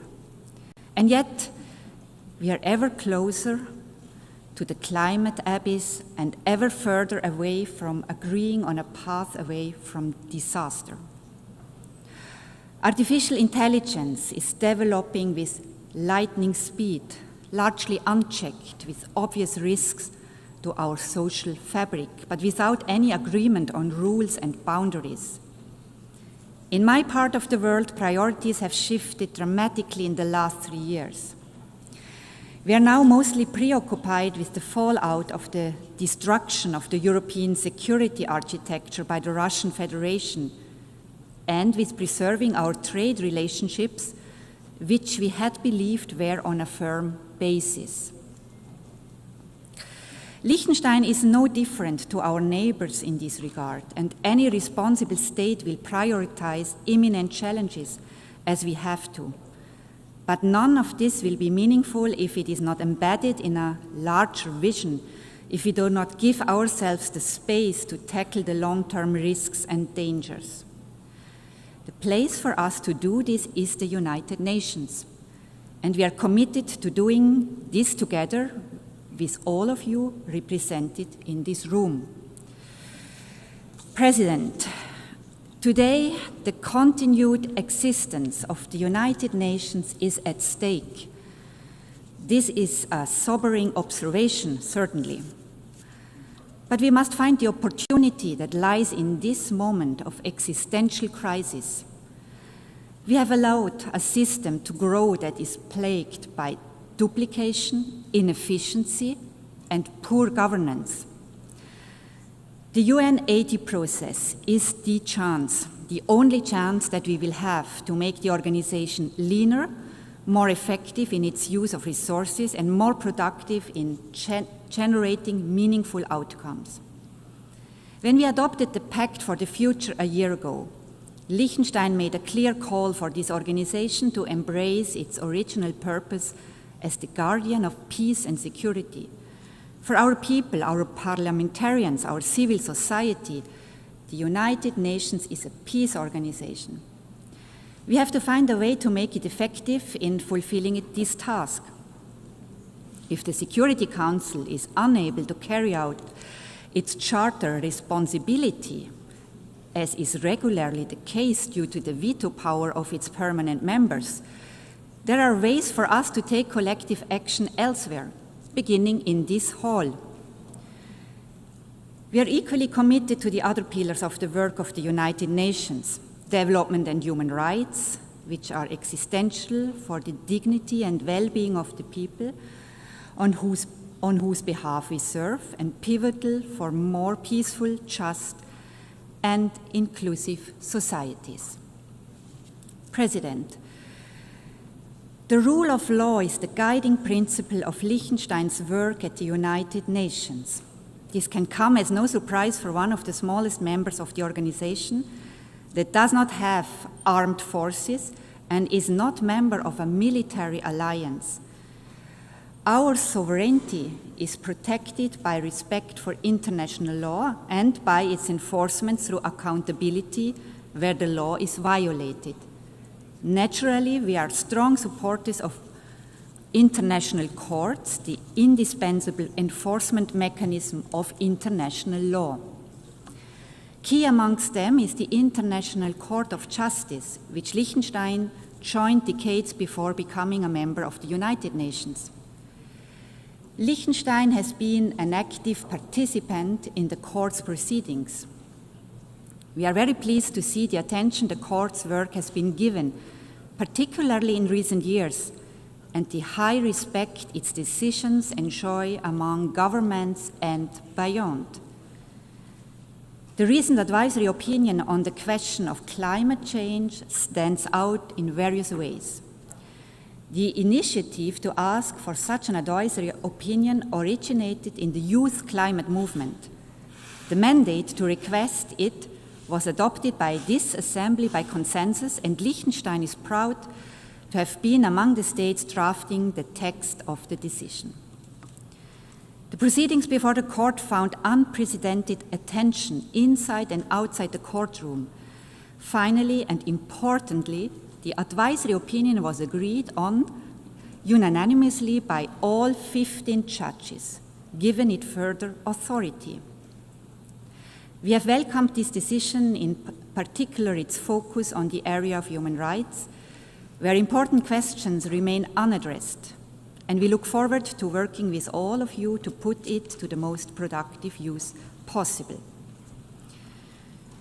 For us, the International Criminal Court is a complementary and equally important institution.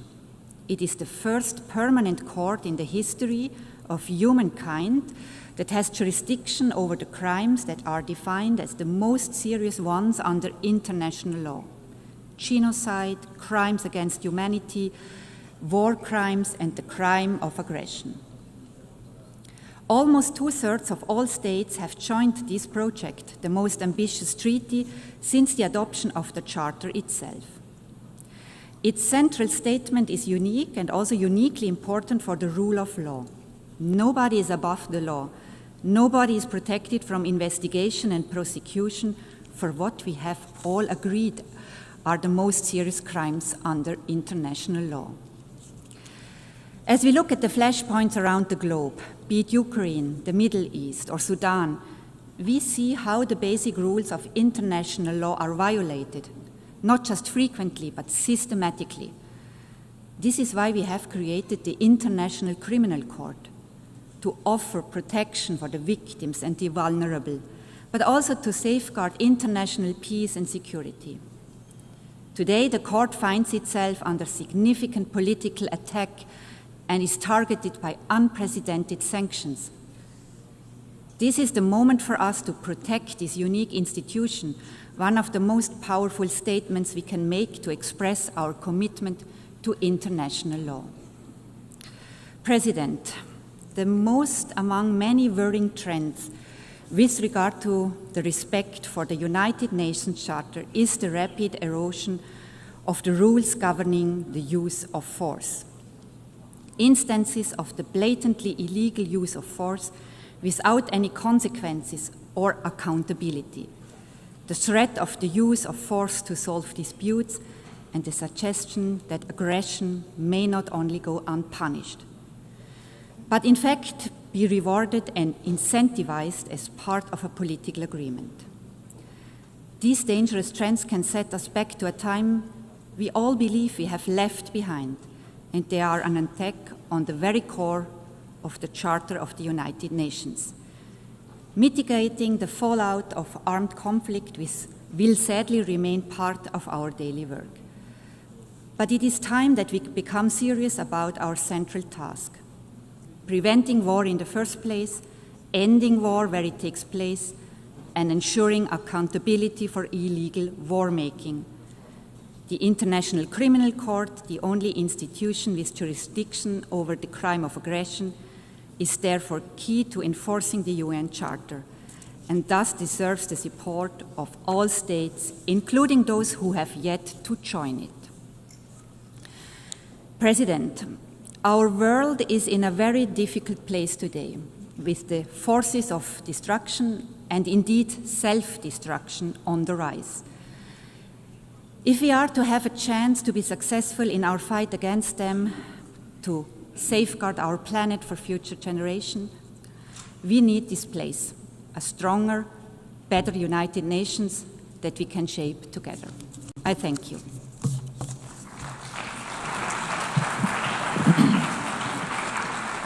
Muchísimas gracias a la viceprimera ministra y ministra de Asuntos Exteriores, Medio Ambiente y Cultura de Liechtenstein. Hemos escuchado la última intervención en el debate general de esta sesión. La próxima sesión plenaria para continuar el debate general comenzará a las 15 horas. Se levanta la sesión.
Declaro abierta la novena sesión plenaria de la Asamblea General.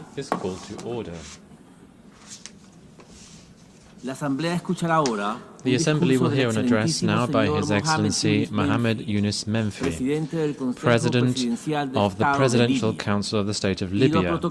I request protocol to escort His Excellency and invite him to address the Assembly.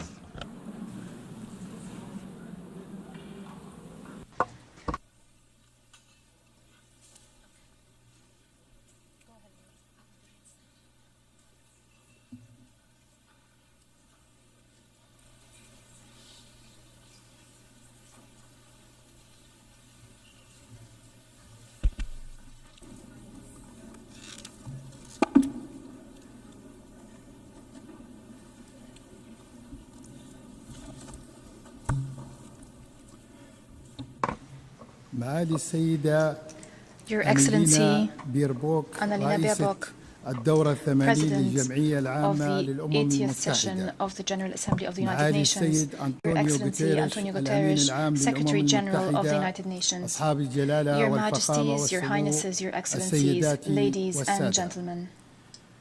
On behalf of the Libyan people, I congratulate you on the 80th anniversary of the establishment of the United Nations. It remains one of the greatest pillars of the international order, one of the beacons of multilateralism over the history of humanity. We appreciate the holding of the session under the theme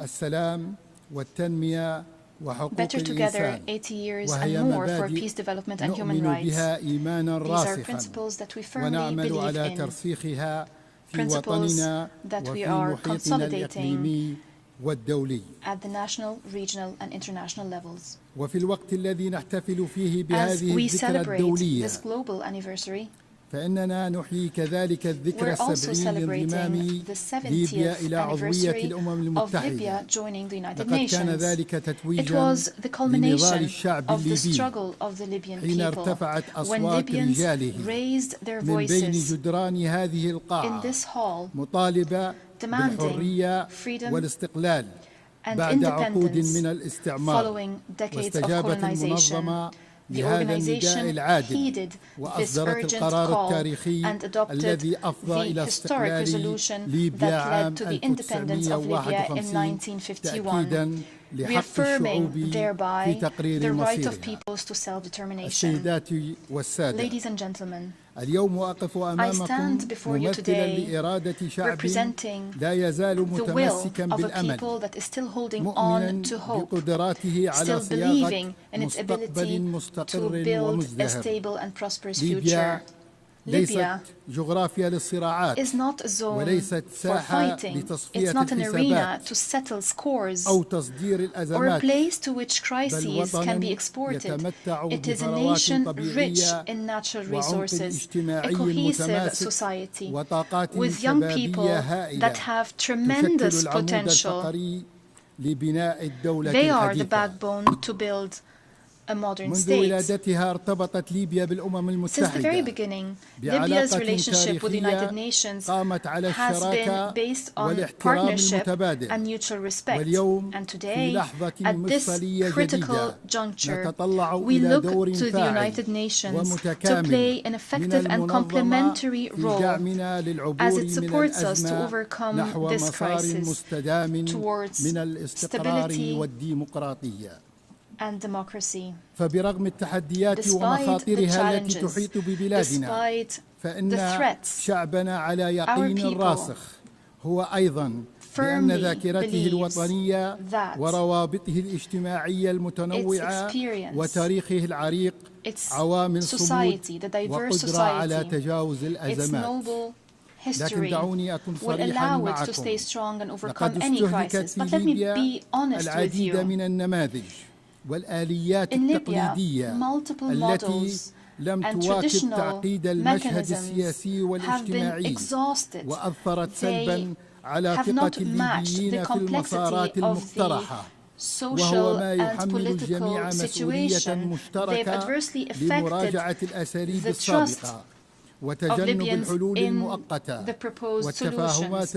We all now bear a collective responsibility to reconsider these methods and to avoid temporary solutions and narrow understandings that only perpetuated the crisis. We firmly believe that any solution that does not restore the national ownership of the political track, any solution that is not derived from the free will of the Libyan people would be destined to fail, as we've seen in the past.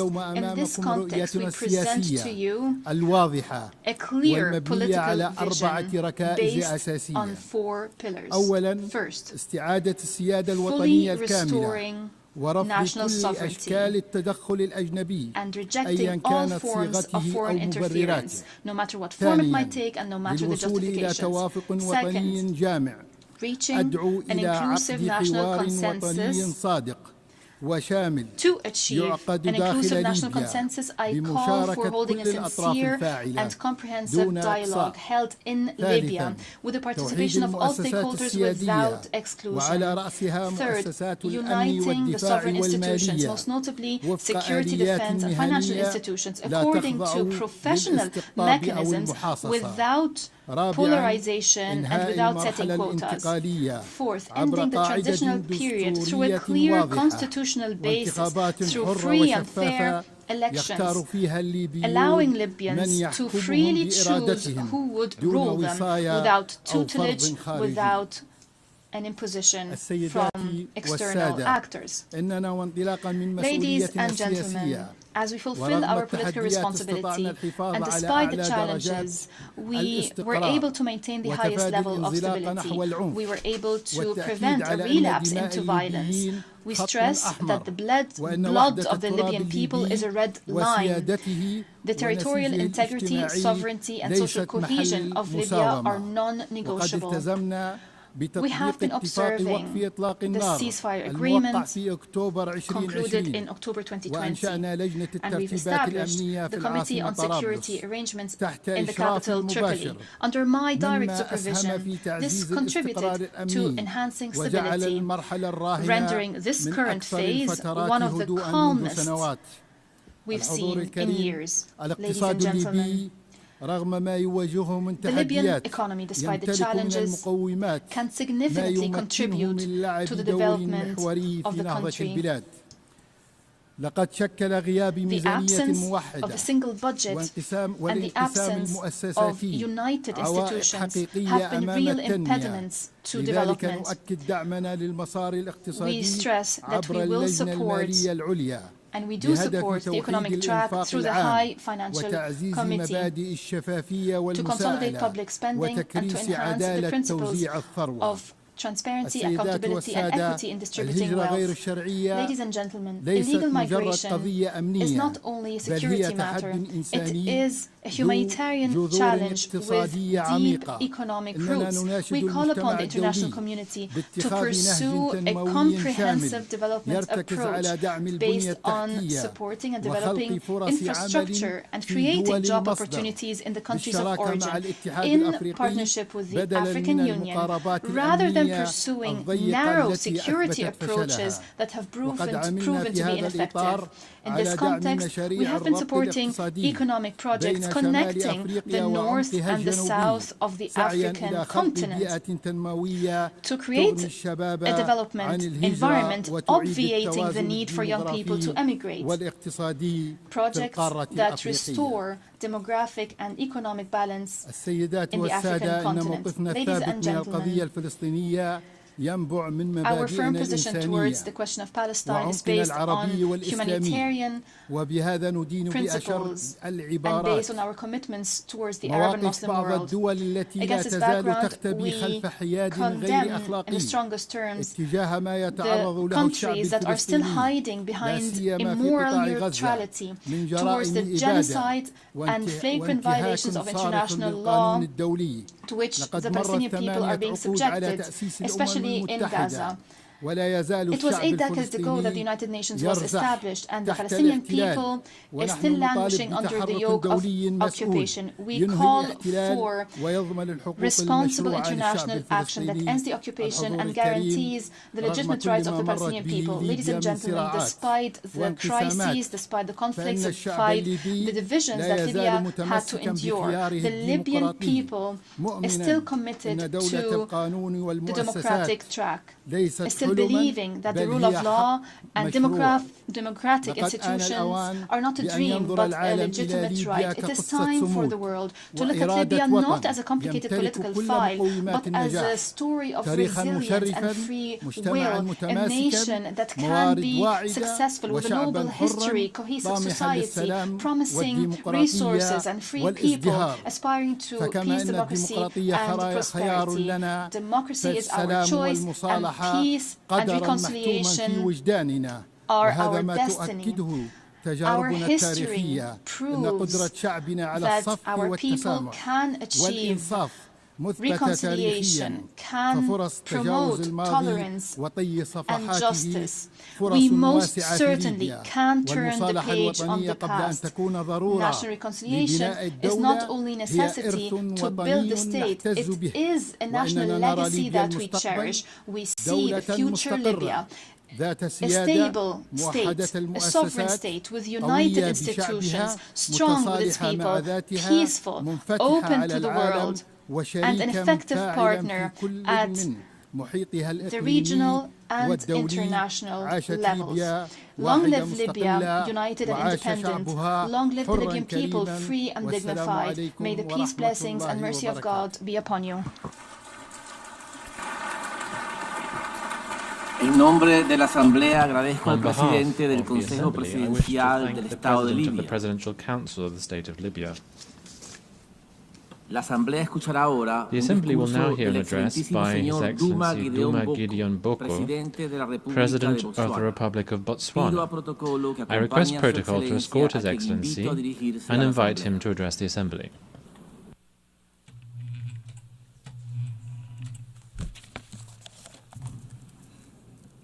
Madam President, Secretary General, Excellencies, ladies and gentlemen, we meet here today and this whole week in these hallowed precincts to remember the overwhelming gravity of the circumstances that gave birth to the United Nations, the ruins of war, a world poised to descend into further mayhem if courageous choices were not made. Leaders of great vision and courage stepped up. They realized that the charms and allurements of our unity trumped any tendencies to divide us, and from their conviction that humanity is better together, this institution was born. Their courage and fortitude merit our recurrent admiration. So I stand on this enchanted spot today to express my thanks and the gratitude of the people of Botswana to our forerunners and to all of you. We must recommit ourselves to the vision, peace, development, and human rights for all people in all nations. I stand here today in the composite capacity of citizen of Botswana and as an African. Yes, I am an African, stamp and root. For Botswana, the ideals of the United Nations are not abstractions. They are the foundation of our identity. Since our independence, we've sought to embody democratic governance, respect for the rule of law, including an international rule-based normative order and the dignity of every human being. We reaffirm today our commitment to the Universal Declaration of Human Rights and to advancing equality, including the protection of indigenous peoples, women and youth within our borders and across our region. Yet we also acknowledge that the pursuit of justice is an arduous journey. My administration has pledged to reform and strengthen institutions, enhance transparency, and root out corruption. We do so not for accolades, but because our citizens deserve governments that serve them with integrity. We are on a quest for integrity in African leadership. Excellencies, Botswana has been blessed with the gift of diamonds. For decades, this resource has financed schools, hospitals, and infrastructure. But today, we confront the fragility of that reliance. Diamond markets fluctuate. Our people's needs do not recede.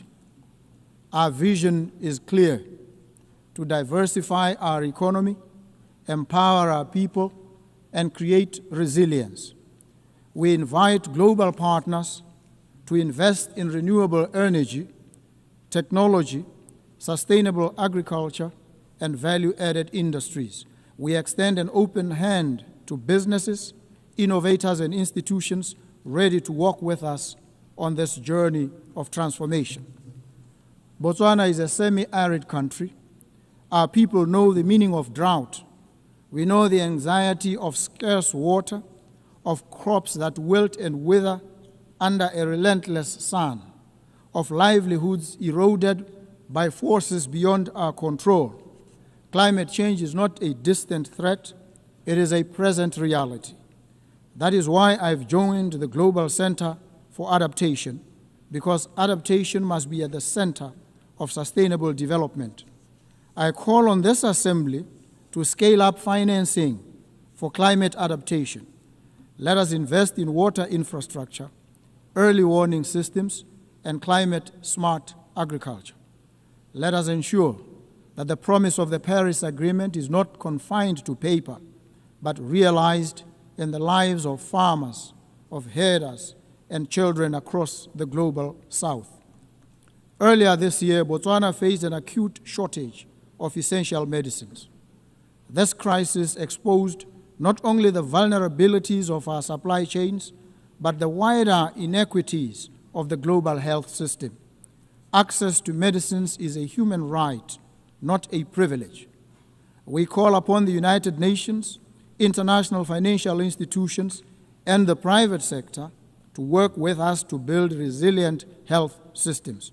Together, let us explore local production, regional supply hubs, and fairer mechanisms to ensure that no nation is left to face health emergencies alone.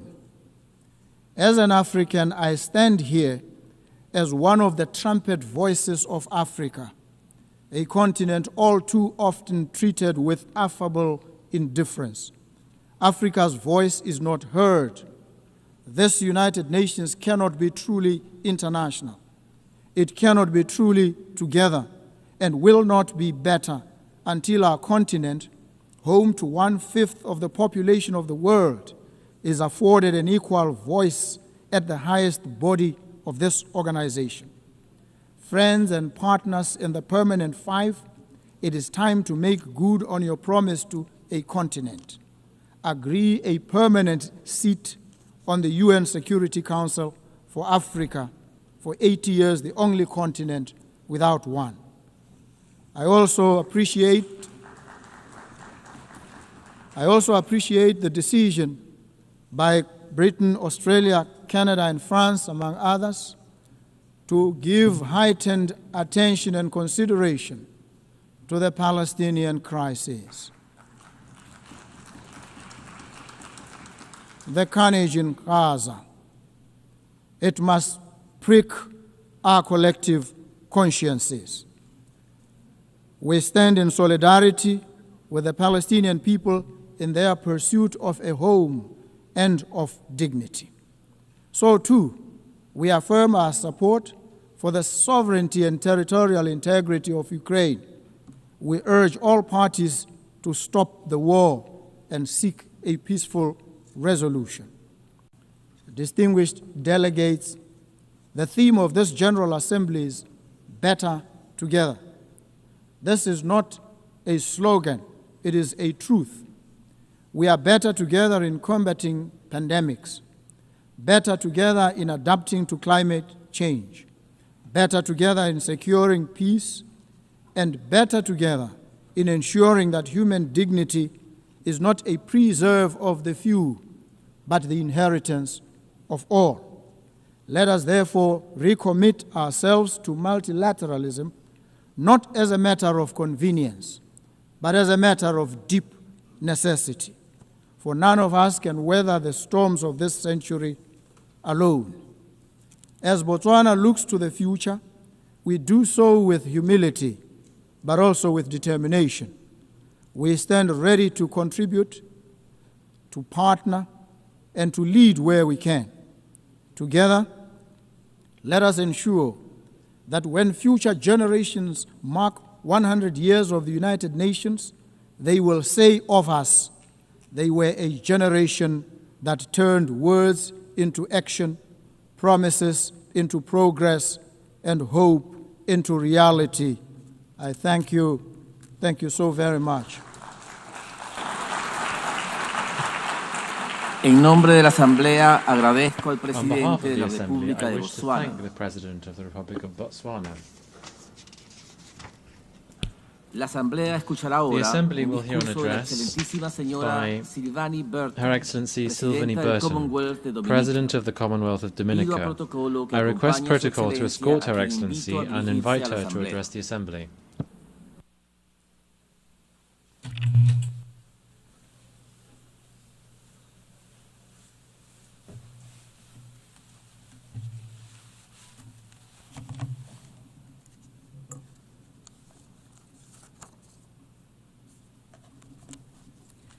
Excellencies, distinguished delegates, ladies and gentlemen, Mabrika, Mabrika, I bring you greetings in my native Kalinago language, the language of the first people of the Caribbean, whom I am proud to call my ancestors. Madam President, on behalf of the government and people of the Commonwealth of Dominica, I am pleased to congratulate you, my fellow woman, on your appointment to guide the affairs of the 80th session of the United Nations General Assembly, a responsibility for which you are eminently qualified. We wish you every success in your new role. Excellencies, I address you at a pivotal time in the history of this organization, and indeed of this world. I am reminded of the words of the famous British novelist Charles Dickens in his acclaimed novel, and I quote, "A Tale of Two Cities," end of quote. A novel set in a time of social upheaval, division, and transformation. I quote, "It was the best of times. It was the worst of times," end of quote. Although this novel was written over 160 years ago, these words remain relevant today.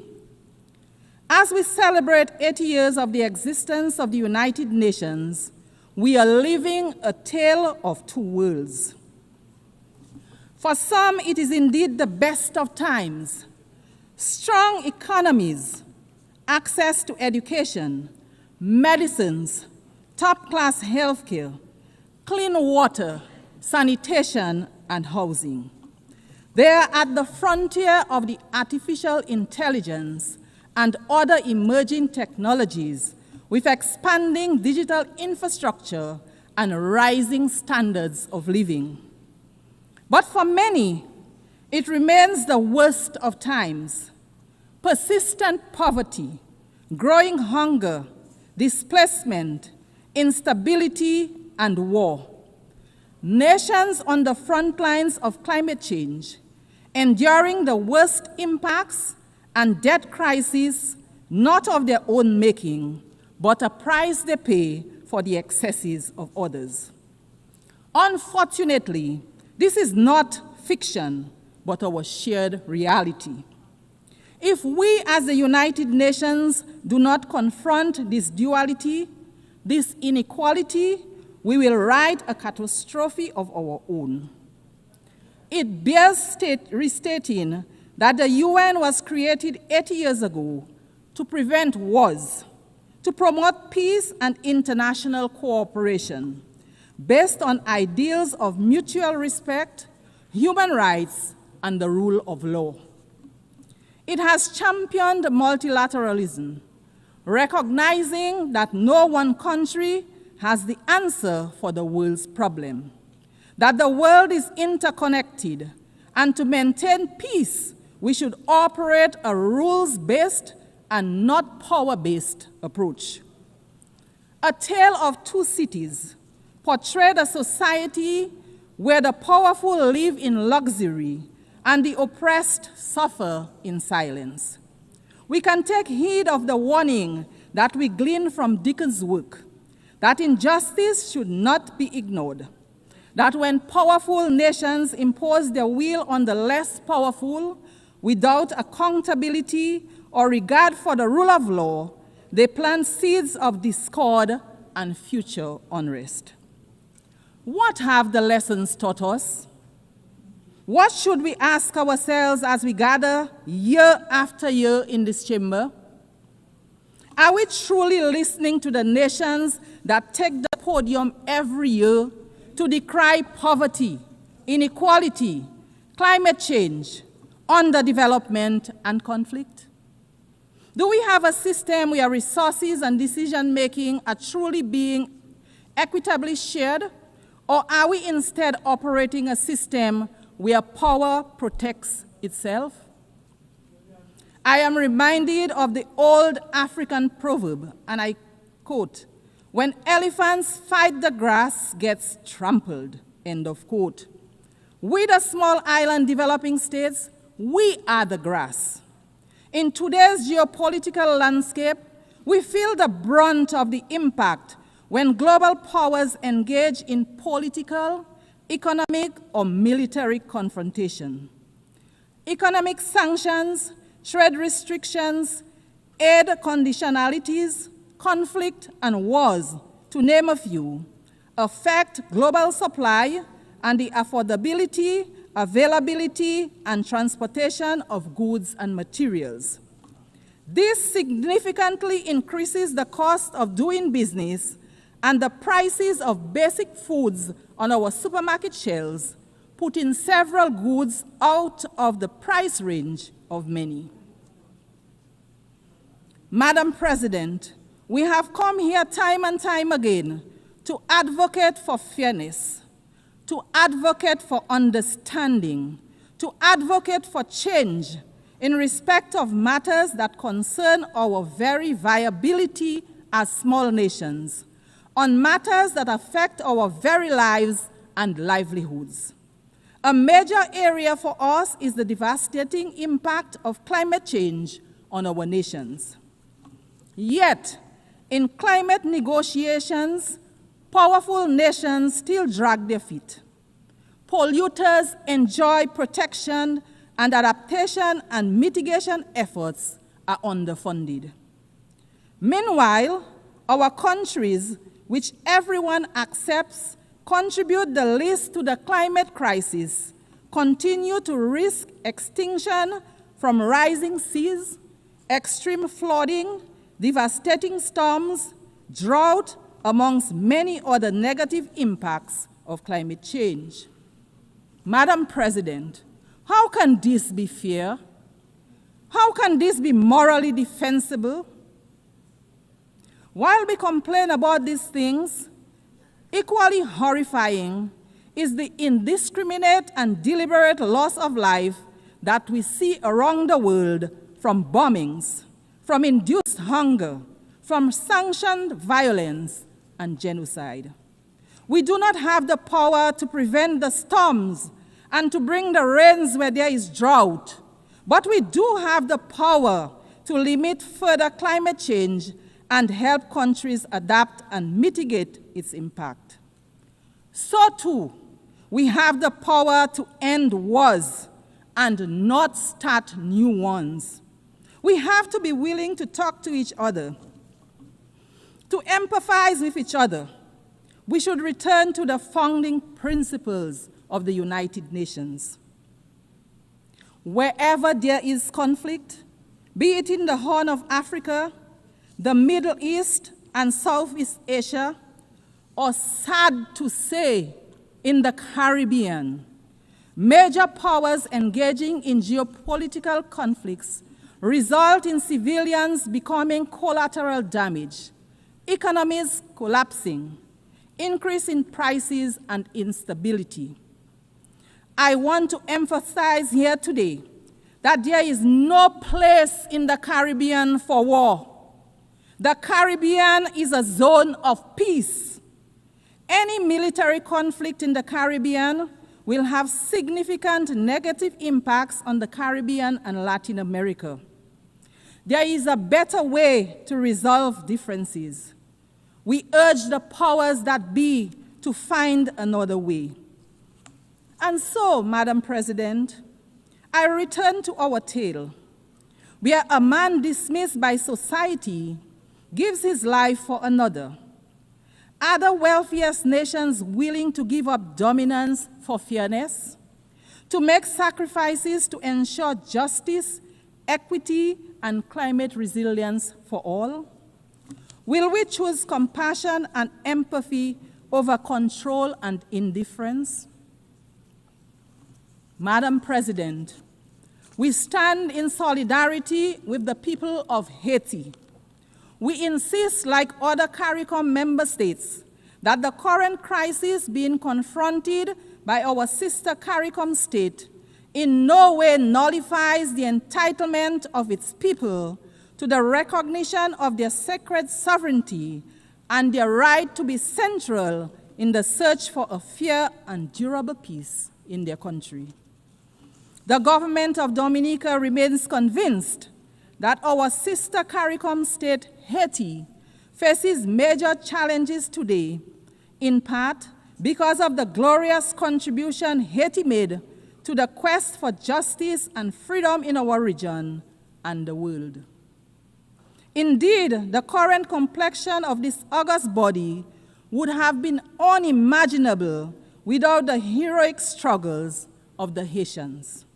As such, the crisis in Haiti is much more than a Caribbean crisis, and its solution requires a united response and the support of the United Nations to resolve.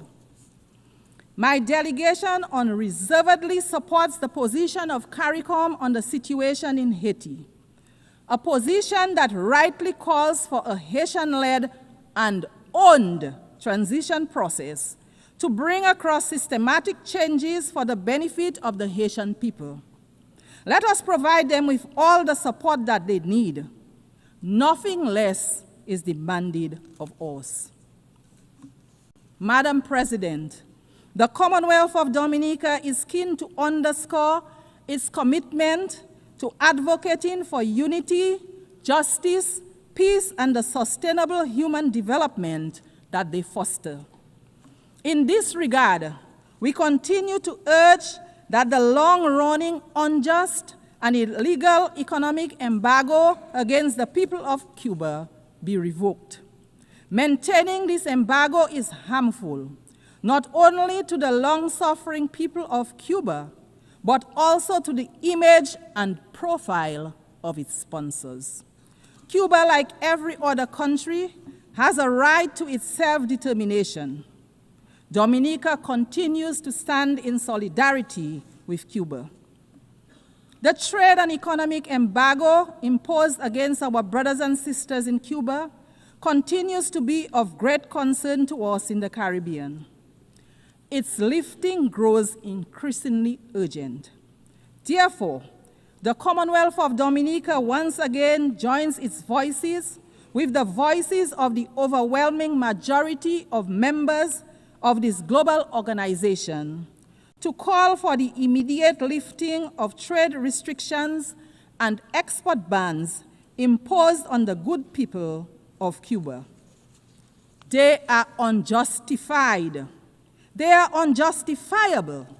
They belong to a bygone era. They should cease to exist. They fall, in our view, within the grand narrative of yet another Caribbean people's struggle for liberation. It is for these reasons that the government of Dominica strongly urges a radical reconsideration of these actions. Madam Speaker, our steadfast advocacy for respect for the United Nations norms of sovereignty and non-interference impels us as well to urge that the right of the government and people of Venezuela to resolve internal challenges without outside interference be respected. We renew our condemnation of the imposition of sanctions on Venezuela. The resulting hardship forced upon the people of Venezuela needs an immediate and complete end. We also call for restrained and strict adherence to the rule of law as it relates to the presence of U.S. military assets in the blue waters of the Caribbean Sea. The solution to conflict, to challenges, should never be aggression and war. We urge that all diplomatic efforts be pursued to respect the sovereignty of states, preserve the dignity of human life, and promote peace. Madam President, as we celebrate this 80th year of these United Nations under the theme, and I quote, 80 years and more for peace, development, and human rights, end of quote, let it not be just mere words. Let it instead be a call for respect and adherence to a rules-based order that applies to all nations equally, weak and strong, not just when it is convenient to the most powerful. The UN arose out of the ashes of a world torn by devastating wars. Let us not return to those dark days, but instead be guided by law, diplomacy, and shared values. Let us reform the system where small and developing nations have a real seat at the table, that we may have the opportunity to influence decisions that shape global climate policy, security, and economic well-being for all. Let it be where we build solidarity and cooperation, and where power is exercised with humility, compassion, and restraint. Madam President, let the history books say that in this chamber, in our time, we chose a better path. In the words of Charles Dickens, and I quote, "It is a far, far better thing that I do than I have ever done," end of quote. Let those words not only be the end of a novel, but also the beginning of a new era for us, the beginning of our collective resolve, where our actions are guided by the desire for true peace, by respect for others and the rule of law, for upholding the sanctity of human life, of ensuring true development and prosperity for all. Let us judge the strength of our global system, not by how loudly the elephants roar, but by how well we protect the grass beneath them. Excellencies, the challenges before us are too great and complex for any one nation to solve alone. We all need each other. So let us leave this hall committed to action, committed to partnership, and committed to each other. Because the truth is simple, yet profound. We are always stronger, wiser, and better together. Madam President, I look forward to the day when a woman leads this great institution as Secretary General, which to my mind would be a symbol of true equality. I thank you for the courtesy of your attention. Thank you. Muchísimas gracias a la presidenta de I would like to Commonwealth thank de Dominica. the President of the Commonwealth of Dominica. La Asamblea escuchará ahora The Assembly will now hear del an address excelentísimo by señor Wesley Simina, His Excellency Wesley Presidente y Simina, Jefe de Gobierno President and del Head Estado of Government Federado of de the Micronesia. Federated States of Micronesia. Pido protocolo que I acompañe request su protocol to excelencia, escort His a quien Excellency invito a and dirigirse a invite la him to Asamblea. address the Assembly.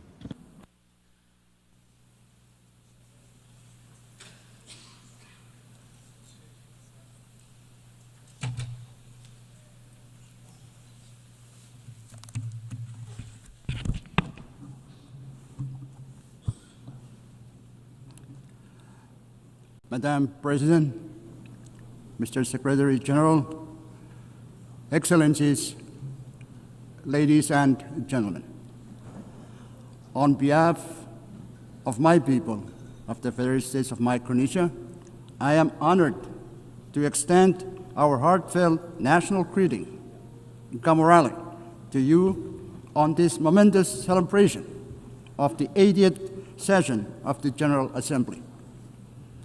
Congratulations, Madam President, on your election to preside over this distinguished assembly. Your leadership and insights will guide us moving forward. I also wish to commend the leadership of our outgoing president. At this time, I also want to express my gratitude to the Secretary General for his tireless and unwavering commitment in guiding our collective work. We are grateful for your dedication and efforts in keeping hope and cooperation alive across our global community.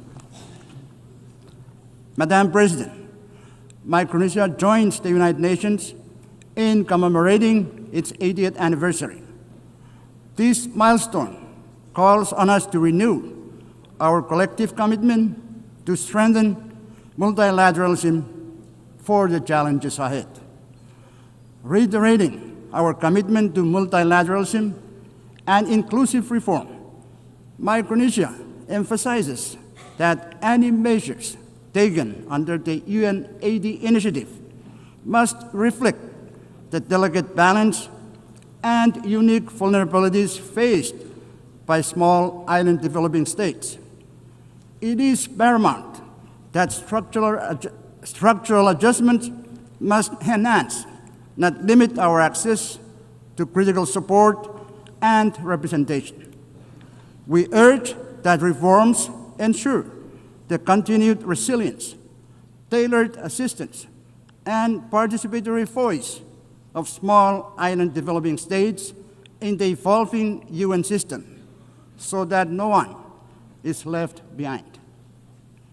Madam President, the climate crisis is not up for debate. We all know that. The only question now is whether we, as leaders, will act with the urgency it demands. The landmark ICJ's advisory opinion reminds us that climate action is not only a moral imperative, but also a legal one. It affirms that all states, particularly those who are parties to the UNFCCC and Paris Agreement, must do their fair share to limit warming to 1.5 degrees Celsius, and that major emitters carry the primary duty to act and keep 1.5 alive.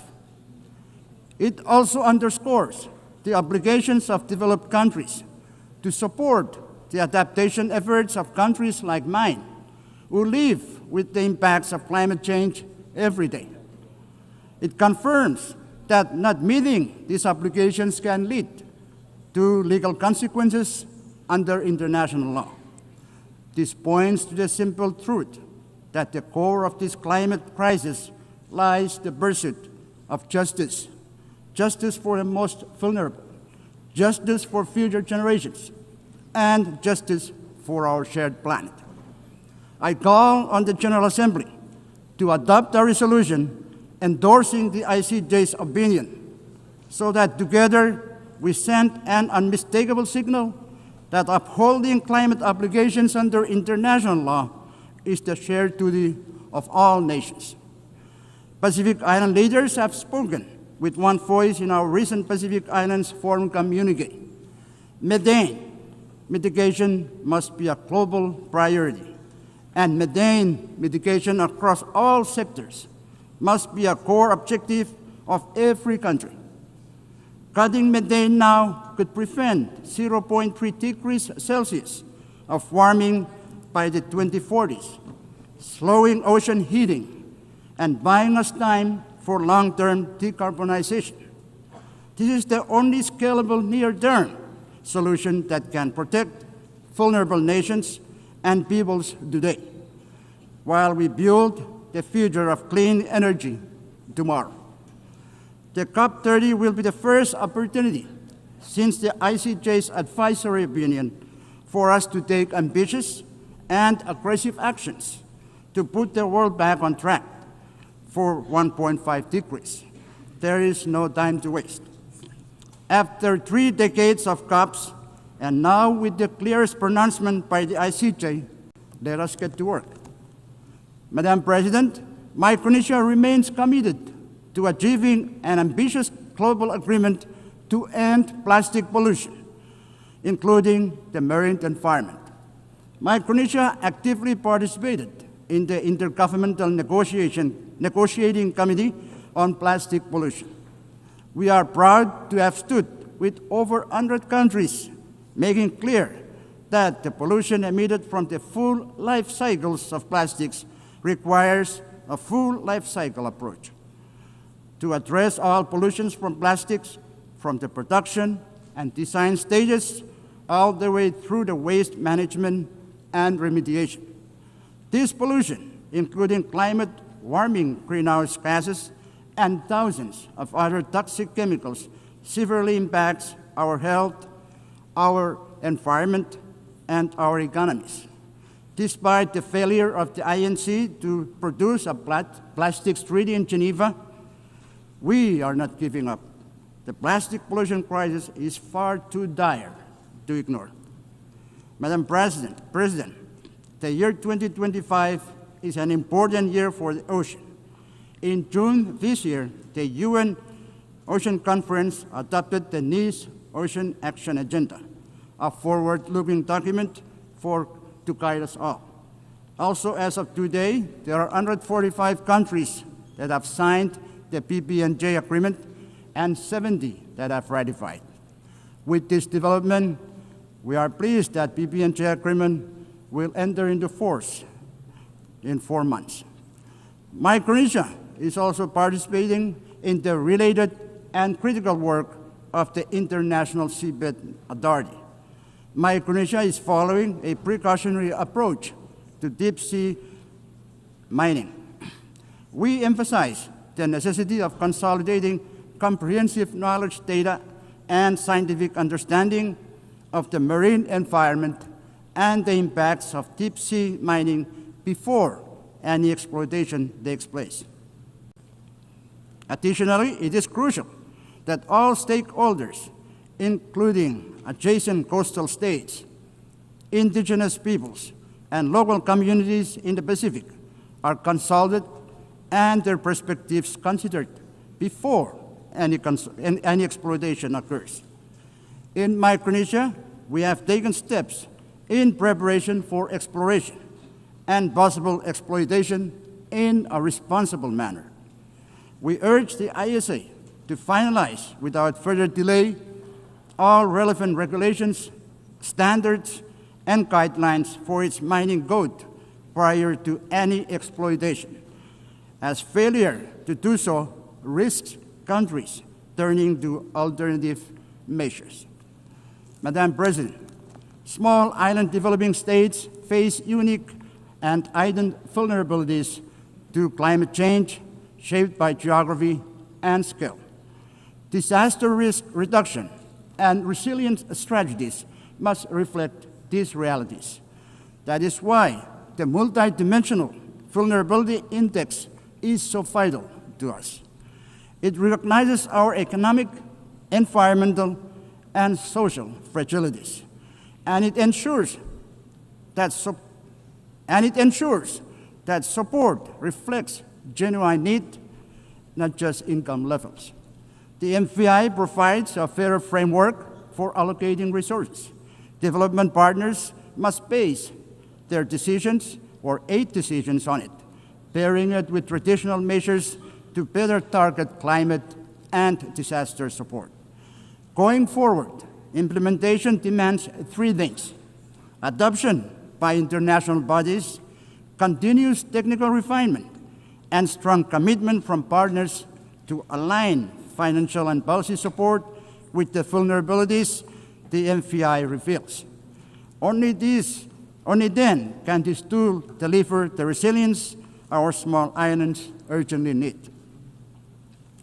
Madam President, Micronesia continues to confront a high prevalence of non-communicable diseases, the persistence of emerging and re-emerging infectious diseases, and rising mental health concern.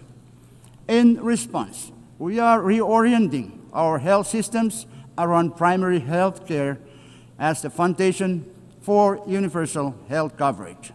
We are investing in the rehabilitation of primary health care clinics, the development of our health workforce, and the use of telehealth to extend essential services to our most vulnerable and hard-to-reach populations. However, to realize the goal of universal health coverage, additional financial and technical support from the international community is indispensable. Madam President, gender equality and social inclusion are equally central to our development agenda. Our strategic development plan places this at its core, with the objective of ensuring equal access to services, equitable participation, and opportunities for all our citizens to thrive. Madam President, peace and unity are the foundation of our nation. Our FSM Constitution, or Micronesian Constitution, reminds us that we must, and I quote, live together in peace and harmony, to preserve the heritage of the past and to protect the promise of the future, end quote. Today, as conflicts continue to unfold across the world, we hold hope that they may be resolved through leadership rooted in peace.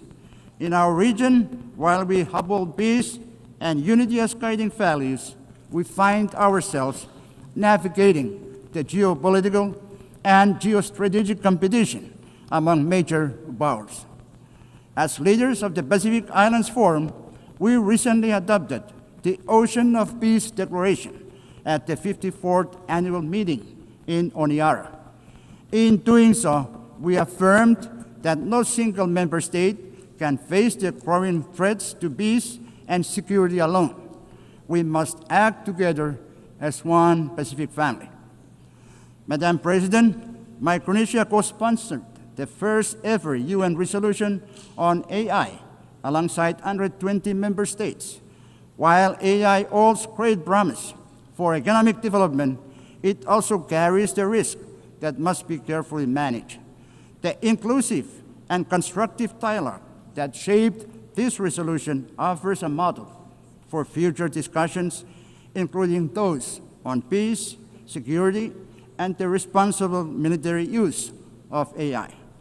As the digital world advances at an unprecedented pace, global cooperation is essential to ensure that AI systems remain safe, secure, and trustworthy. Micronesia, through our own cybersecurity efforts, is committed to developing national strategies and policies to safeguard our digital data and mitigate the risk of malicious attacks.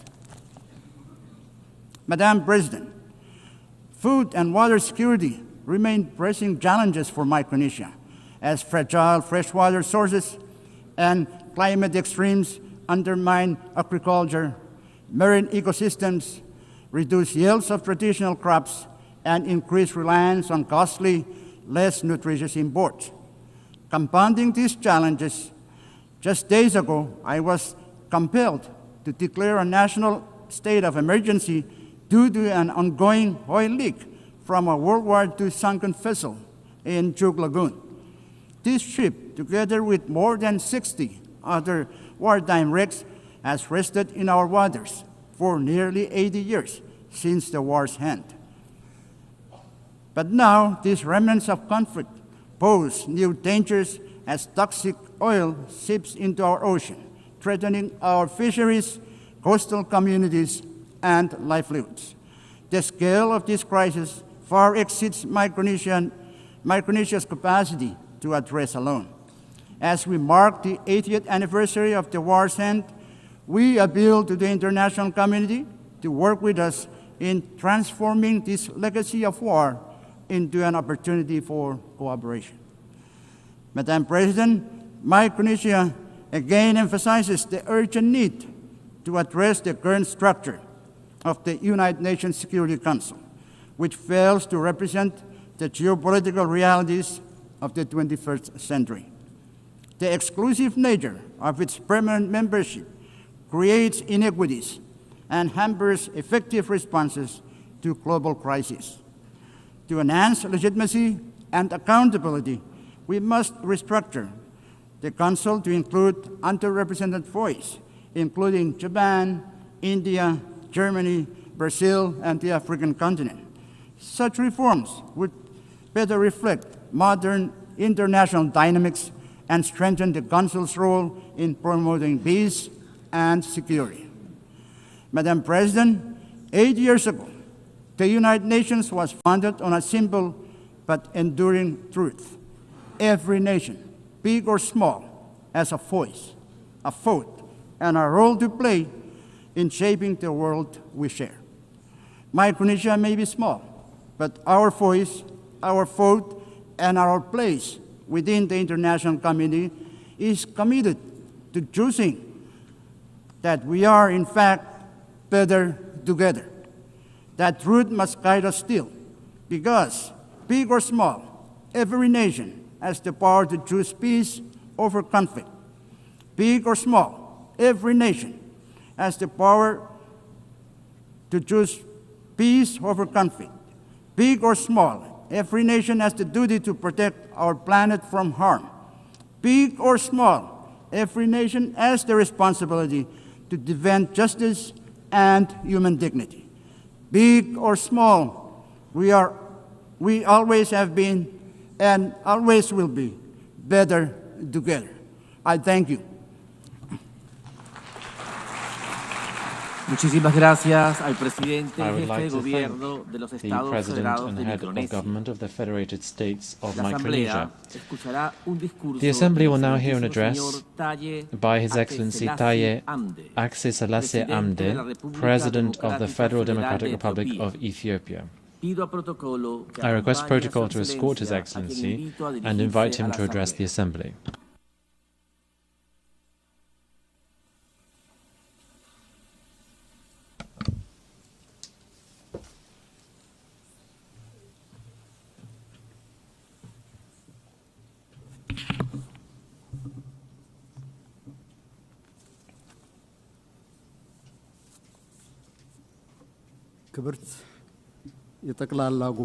Your Excellency, Madam President, Your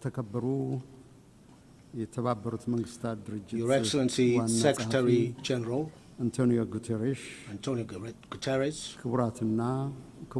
ladies and gentlemen, President Excellency Annalena Baerbock, I would like to extend my heartfelt congratulations to you and your country, Germany, on your election as President of the 80th session of the United Nations General Assembly, and wish you a productive tenure.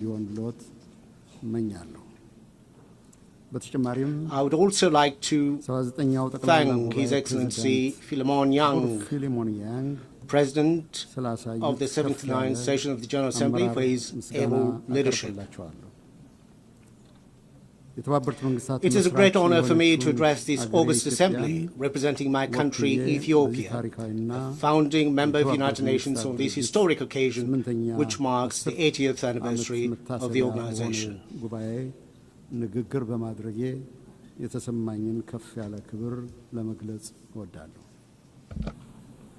Madam President, looking back on the 80 years of its existence, the United Nations has considerable achievement to celebrate. Our sacrifice for decolonization has left a lasting legacy on the global body, making it truly universal with the admission of newly independent states. Armed conflicts are prevented, humanitarian catastrophes are averted, and deadly pandemics successfully contained. Global cooperation under the framework of the Millennium and Sustainable Development Goals has resulted in a reduction of extreme poverty and paved the way for climate action. These achievements, however, could not conceal the outstanding need for reform and revitalization. The most glaring one is the inequitable representation of states in the global security, political, and financial architecture. The United Nations must also overcome the systemic problems it suffers from a lack of impartiality, selectivity, and double standards. The emerging controversy over the fundamentals of the international system and the principles of the United Nations Charter is risking the very foundation of international cooperation. These trends should not be normalized or serve as a baseline in the determination of our standards and targets. We are also deeply concerned by isolationist policies, unprecedented military buildup, arms race, and the disturbing trend of retraction from development and climate commitments. These worrying trajectories are counterproductive to the collective progress of humanity and undermine the very premises of peaceful interstate relations. It is Ethiopia's conviction that the remedy lies within our reach. No state can single-handedly manage global challenges. We therefore call on fellow member states, especially developed countries that have historical responsibilities, to reverse recent downward trends and intensify efforts towards the collective public good of development and peace. Madam President, Ethiopia supports the peaceful resolution of all conflicts. The path of violence must yield to the power of diplomacy. We affirm our historic position on the right of the Palestinian people for self-determination. Direct negotiation among the warring parties is an immediate necessity. Humanitarian assistance must reach to all the people in need. This is not a political preference, but a moral imperative. As Ethiopia has pronounced in its position during the adoption of the resolutions on the two-state solution, the international community should join hands to end the vicious cycle of violence and stalemate in order to give peace a chance. We wish to underscore any proposed peace and reconstruction plan in the Middle East should not create complications to adjacent countries and regions. More than any time before, the United Nations is indeed called upon to face events that greatly exceeds its powers and capabilities. It was in 1949, at the fourth session of the General Assembly, the Ethiopian delegation forewarned the risks of ineffectiveness and intrusion into the mandates of the General Assembly. This was caused by the excessive number of bodies and mechanisms created. It is in this light that we see the ongoing reform process under the UN 80 initiative as an opportunity to preserve the mandate of the General Assembly by rectifying its dispersion to a multitude of other bodies. Ethiopia reiterates Africa's long-standing call that there should be more decentralization and deployment of institutional and financial capacity to the global south, especially to the African continent, where the United Nations has most of its programs. Madam President, Africa, guided by Agenda 2063, is advancing development as its preferred security policy. The continent is scoring a higher rate of economic growth. Domestic revenue mobilization is on the rise. Africa's climate action in renewable energy development, emission reduction, and afforestation is indeed unmatched in any other parts of the world. Efforts to enhance public welfare, combat transnational threats, and decrease inequality are being intensified. Despite these achievements, the global crisis continues to impact Africa's capabilities to deliver on development aspirations. Chief among this is the compounding debt crisis. In line with the Addis Ababa Action Agenda and Civil Outcome document, we emphasize the need to advance an ambitious agenda on development finance. Coercive measures and trade restrictions, in particular those targeting Africa, must be lifted immediately. More importantly, Ethiopia calls for a new global action for debt cancellation, restructuring, and suspension. Madam President, it is our view that the national security of states, especially those in the same region, is indivisible and interdependent. To this effect, we will intensify our efforts to combat global terrorists operating in our region. We call on the international community to extend the required support to the African Union peace missions, in particular the African Union Support and Stabilization Mission in Somalia. Now is not the time to retreat from global action in combating terrorism. Furthermore, we reiterate our call for urgent action to reform the United Nations Security Council. Africa's representation in both categories of membership of the Council must be given priority. There is no shortcut or half solution to this long-standing pursuit for justice. Distinguished delegates, excellencies, I have the distinct pleasure to share with this august assembly recent milestones of great significance achieved by the people of the Nile River Basin. With entry into force of the Agreement on the Nile River Basin Cooperative Framework, the Entebbe-based Nile River Basin Commission is nearing establishment. This year, we also celebrated another milestone. On the eve of the Ethiopian New Year, Ethiopia commissioned the Grand Ethiopian Renaissance Dam, which transforms Ethiopia's renewable energy generation capacity. The Grand Ethiopian Renaissance Dam, with an installed capacity of over 5,000 megawatts, signifies our commitment to clean energy for all. Its true meaning is found in the lives it transforms.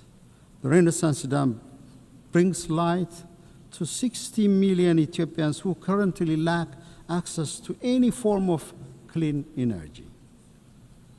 It promises power to Ethiopia's energy demand, which grows by more than 20% every year.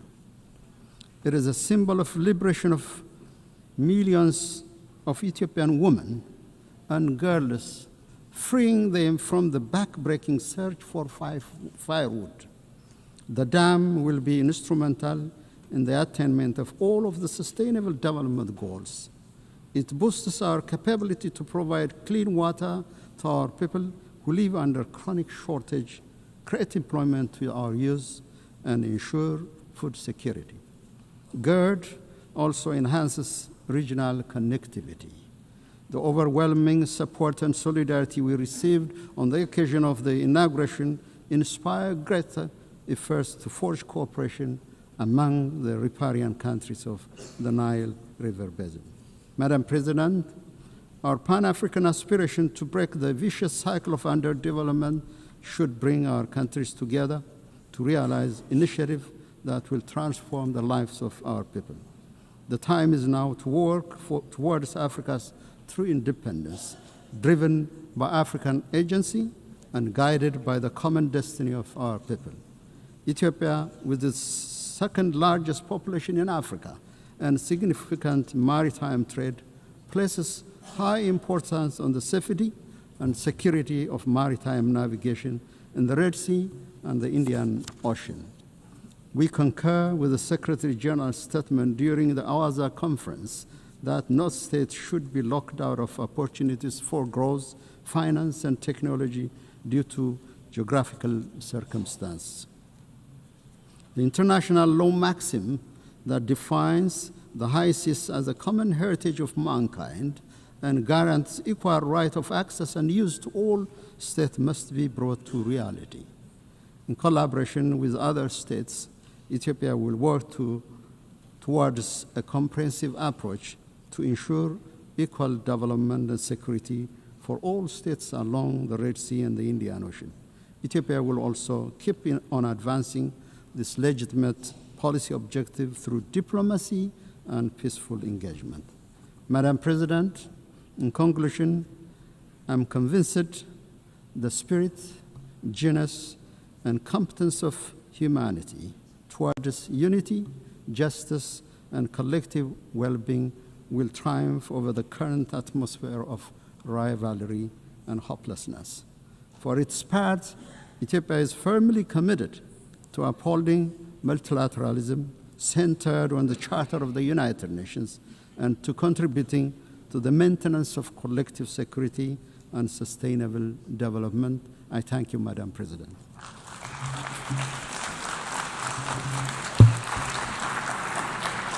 On behalf of the Assembly, I wish to thank the President of the Federal Democratic Republic of Ethiopia.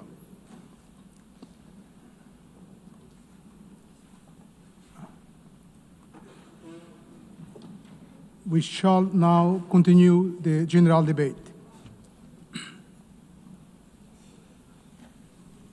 The Assembly will now hear an address by His Excellency Antonio Costa, President of the European Council of the European Union. I request protocol to escort His Excellency and invite him to address the Assembly.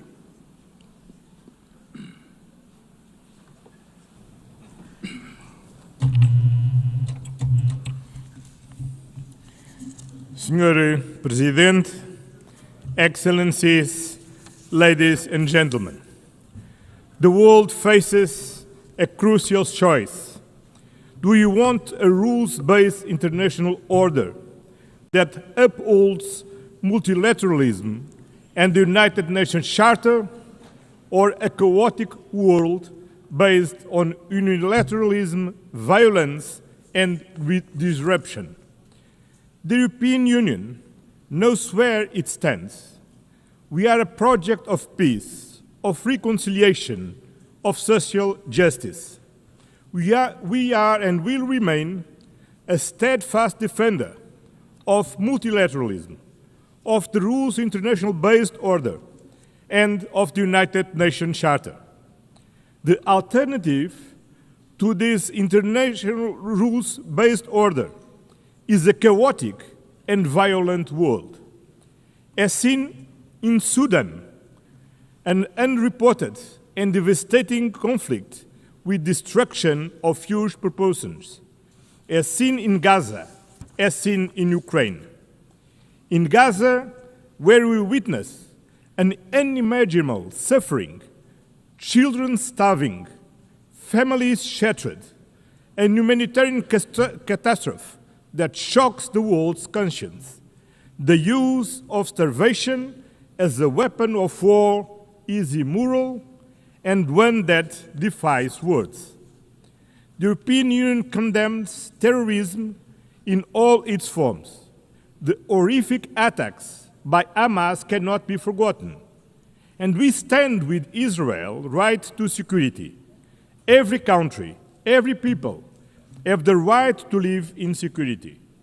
The hostage must be released immediately.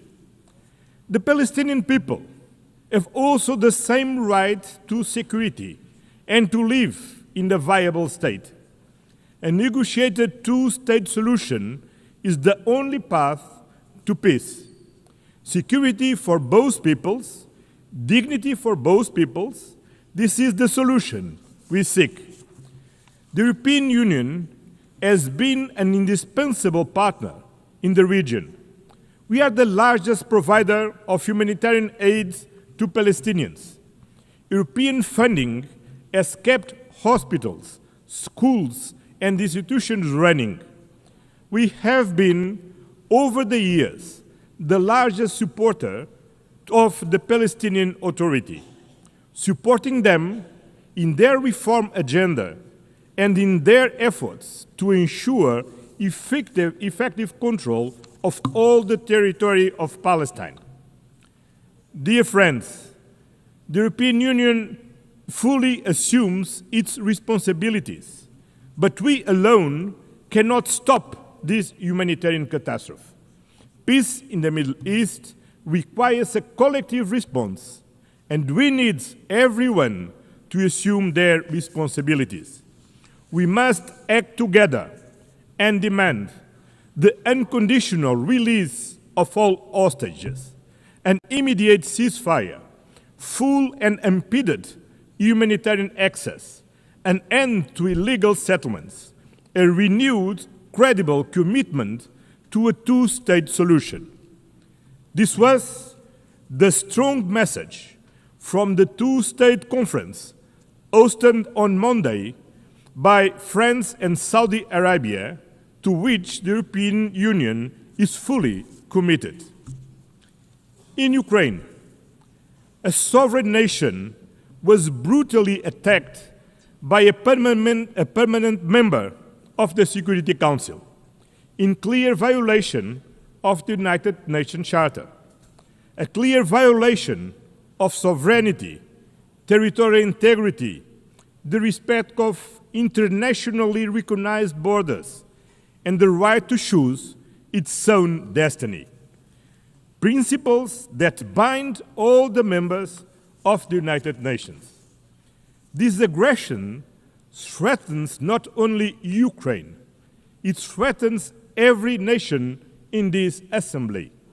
If we accept Russia's invasion of Ukraine, no country will ever be safe.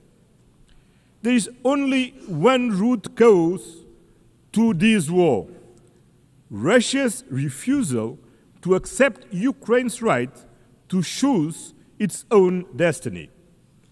For over 3 years, this war has claimed innocent lives, destroyed cities, and fueled global insecurity. Our collective security is tied to Ukraine's resilience. The European Union stands firm in supporting Ukraine in their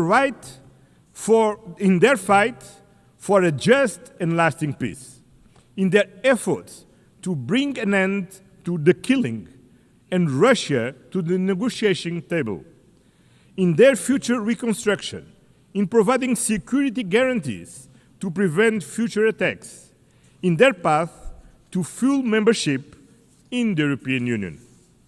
We will continue to apply pressure on Russia to end this war. We call for meaningful negotiations and an immediate ceasefire and a just and lasting peace. This is not Ukraine's fight alone. It is a fight for the principles we all hold dear. Excellence, Your Excellencies, the European Union is determined to build a world founded on the fundamental values that we share with the United Nations: peace, human rights, and sustainable development. Human rights are the foundation for global peace and stability. Social protection, decent jobs, gender equality, and the fight against poverty are not optional. Rather, they are the guarantees of human dignity, of social stability, and of lasting peace between nations. The European Union defends freedom, democracy and human rights, values which today are threatened by disinformation and by the abuse of digital technologies. We need to have global standards for transparency and accountability mechanisms. They also need to be as dynamic as the technologies that we are trying to regulate, to make sure that digital technologies give citizens means to act, and not autocrats or the new technology oligarchs. The European Union is in favor of a human-centered approach to artificial intelligence. We are at the forefront of the first global regulatory framework in the world for responsible AI. And we are calling for an equivalent level of ambition in the international domain. We are doing this based on our fundamental values: dignity, democracy, and the rule of law. Your Excellencies, climate change is not fake news. It is a scientifically proven fact that is affecting our present and our future. Destruction and deaths brought about by fires, floods and hurricanes are not an invention. We're talking about something all too real. In addition, investing in decarbonization is key for the energy sovereignty of every country, for innovation and for the competitiveness of our economies. That is why the European Union fully shoulders and fulfills its commitments undertaken in the context of the Paris Agreement by reducing its emissions by 55% by 2030 and by achieving climate neutrality by 2050. We will continue actively promoting the protection of our oceans, which are lungs and the lifeguard for our planet. We welcome the ratification of the UN Treaty on the High Seas to safeguard biodiversity beyond national jurisdiction. Sustainable development also means building alliances, not dependencies. We are at the forefront of the fight against climate change. Through the European Union's Global Gateway Programme, some 300 billion euros are being mobilized by 2027 in sustainable investments and connectivity throughout the world. This is a decisive contribution to help attain the Sustainable Development Goals. In addition, the European Union, together with its member states, accounts for some 42% of global development assistance. We are the main donors to the World Health Organization, UNICEF, and the United Nations Development Programme. We lead and we will continue to lead global solidarity, even at these times of major budgetary restrictions affecting the United Nations system. Lastly, we need to make headway in reforming the international financial architecture and in the management of debt. The international financial system needs to be fairer, more inclusive, and more tailored to current challenges, so that it can also help us to close the financing gap for development by following the path that has been set by the Seville commitment. Excellencies, the European Union is a global partner. The European Union and its member states are staunch political supporters and the largest collective donors to the United Nations. As the pillar of the multilateral system, we are working closely with other regional partners. That is why we are building stronger trade and industrial partnerships across the globe.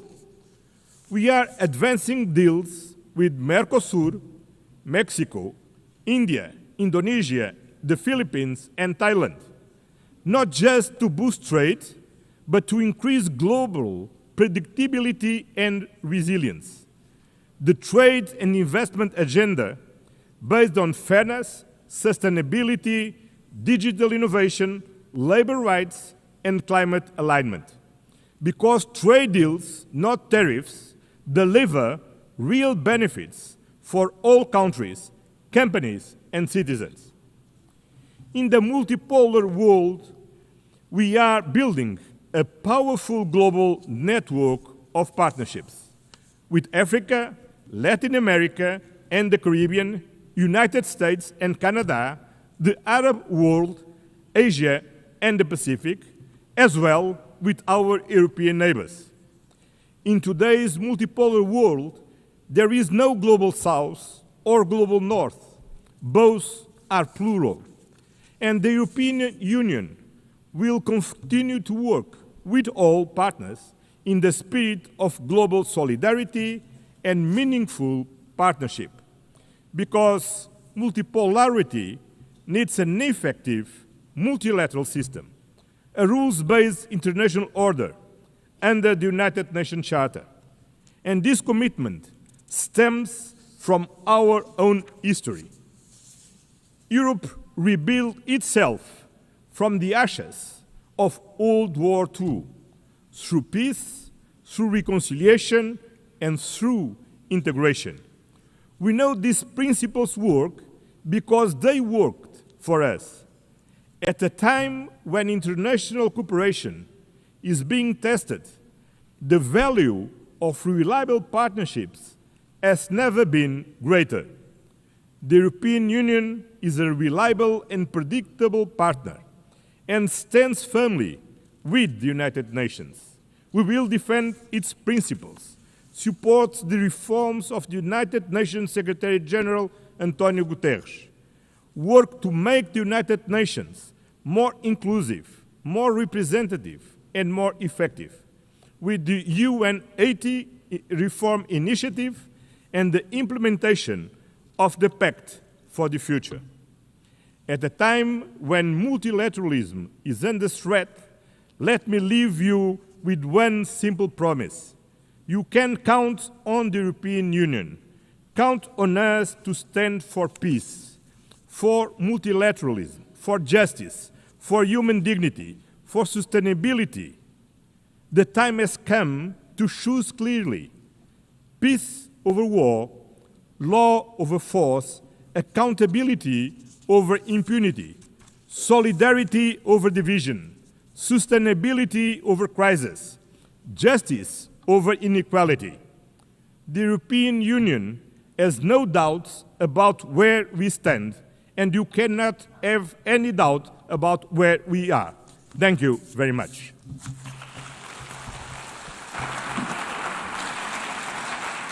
On behalf of the Assembly, I wish to thank the President of the European Council of the European Union.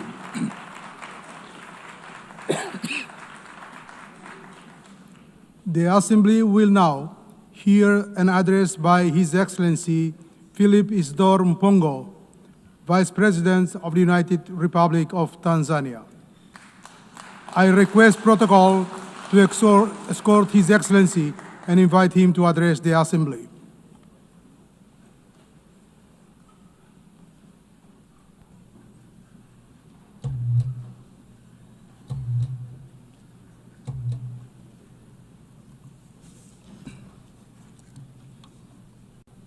Madam President, Excellencies, distinguished delegates, this year we gather at a historic moment when we are commemorating 80 years since the founding of the UN, but in a somber mood. The theme of this general debate, that is better together, 80 years and more for peace, development and human rights, reminds us that determined cooperation remains our best vehicle for addressing urgent global challenges of this century and beyond. Yet we are faced with chaos in the form of unilateralism with arrogance, barbaric wars, persistent poverty, injustice, pandemics, as well as an impending climate catastrophe. As we mark 80 years of the UN, we are called to rekindle the vision of its founders, anchored on two pillars. First, nations can overcome difficulties and accomplish more when they work together in solidarity. Second, peace is humanity's truest desire, which we must seek and pursue relentlessly on the basis of international law. By contrast, war is undesirable. It is a senseless path to resolving conflicts on which everybody loses, and its bitter fruits include unspeakable loss of innocent lives, too many orphans, widows, and refugees, as well as wanton destruction. Yet the United Nations Charter has guided us through many challenges over the past 80 years, reminding us to uphold peace, justice, cooperation, and dialogue to resolve conflicts. Today, as the world faces new tests, we must therefore hold firmly to these same principles, for it is only by respecting and living by the Charter that we can honor the past and build a safer and better future for all of us. Excellencies, the past 8 decades also remind us that change is the only constant in our world. The challenges of today are not the same as those of yesterday, nor will they be the same tomorrow. Thus, for the UN to remain relevant and is true to its noble mission, it must embrace change.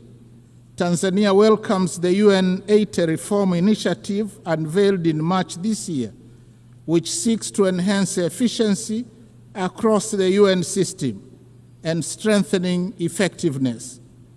My country stresses the importance of upholding the principles of transparency, equity, and objectivity in the process, so as to renew trust and foster inclusive global governance.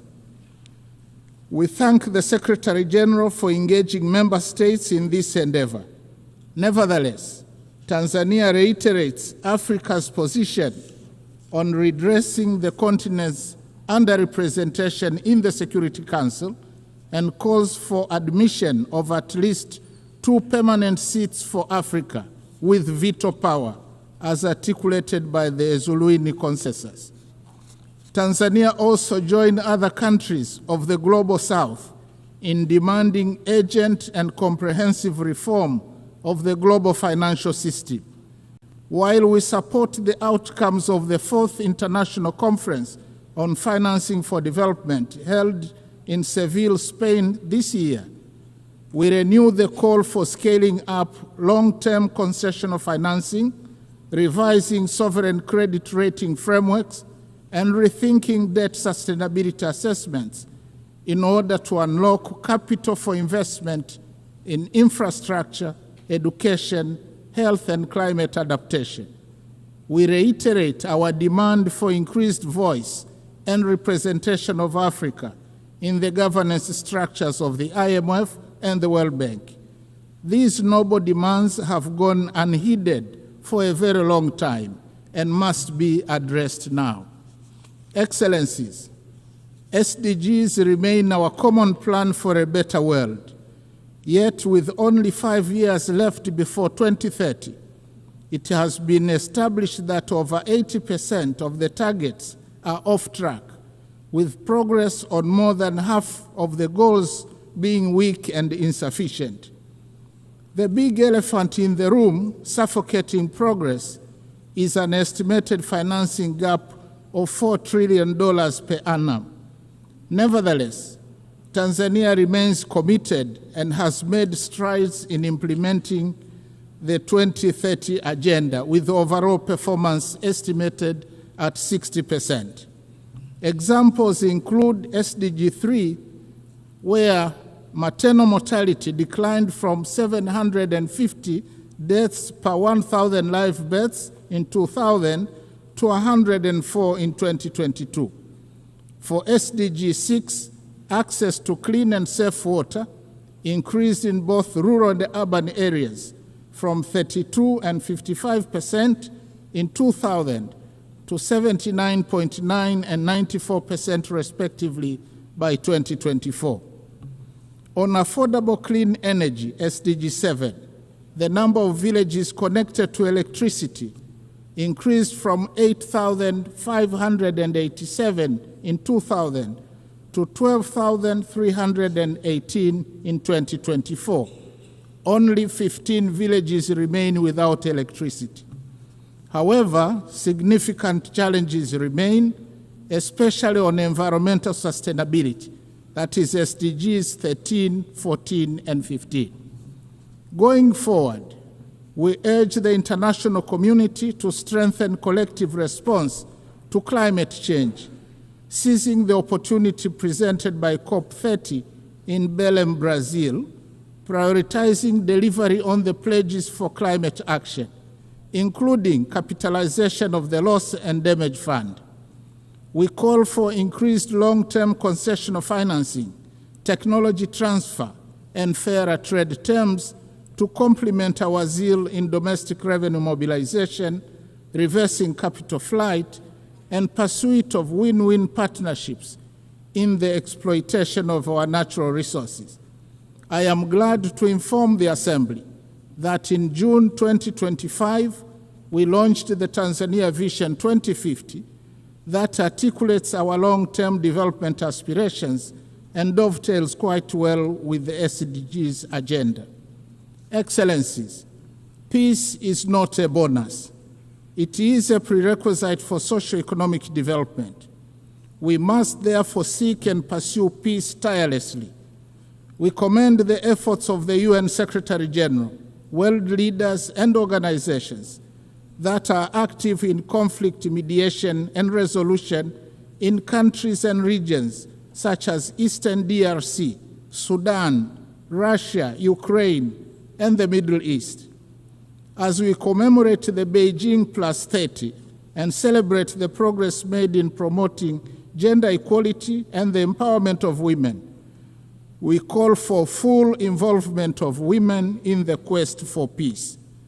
In this regard, I must say Her Excellency Dr. Samia Suluhu Hassan, the first woman president of Tanzania, has shown the way in articulating policies and actions that strengthen the role of women across all sectors of our society. Regionally and internationally, she has been a champion of peace, justice, security, and clean cooking. Tanzania, as a member of the African Union Peace and Security Council, and in our then role as chair of the SADC organ on politics, defense, and security cooperation over the past year, actively contributed to peace initiatives and supported measures to prevent and resolve conflicts.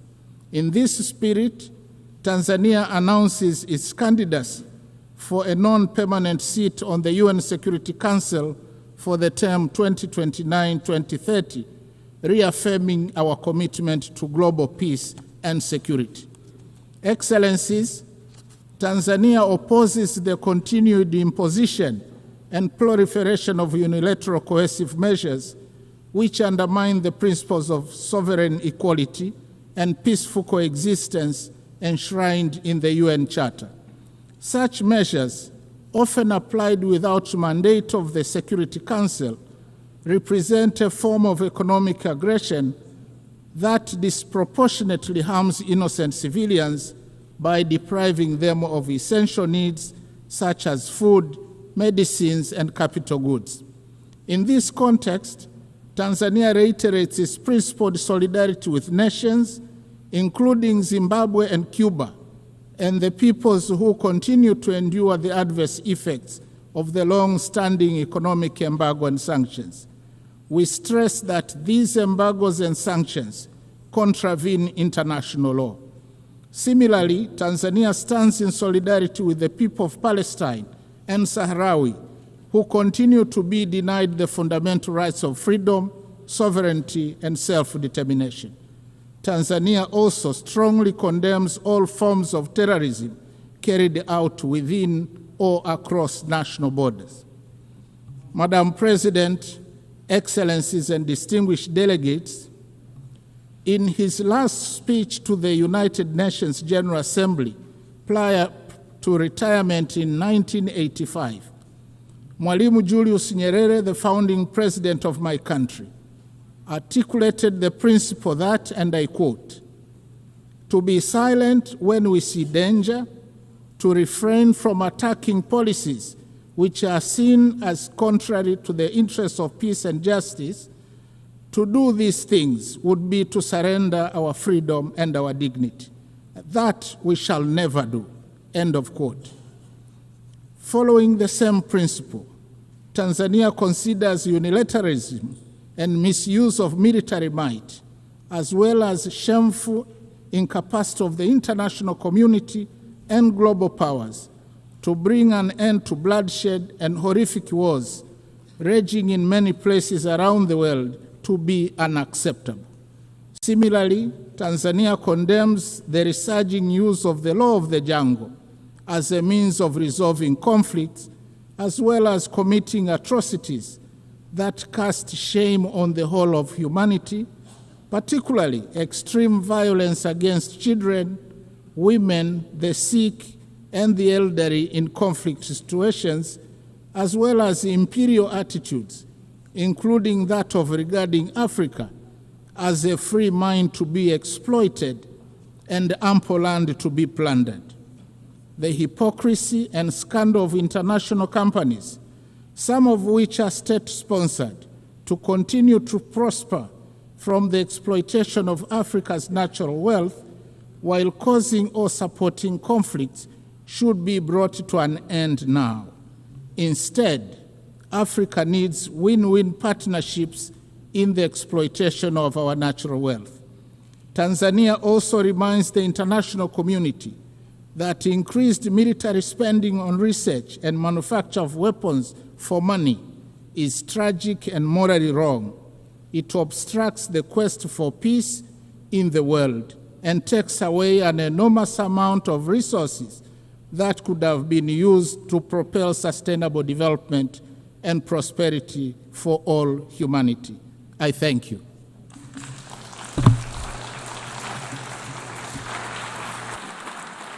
On behalf of the Assembly, I wish to thank the Vice President of the United Republic of Tanzania. The Assembly will now hear an address by Her Excellency Jessica Rose Epelalupo, Vice President of the Republic of Uganda. I request protocol to escort Her Excellency and invite her to address the Assembly.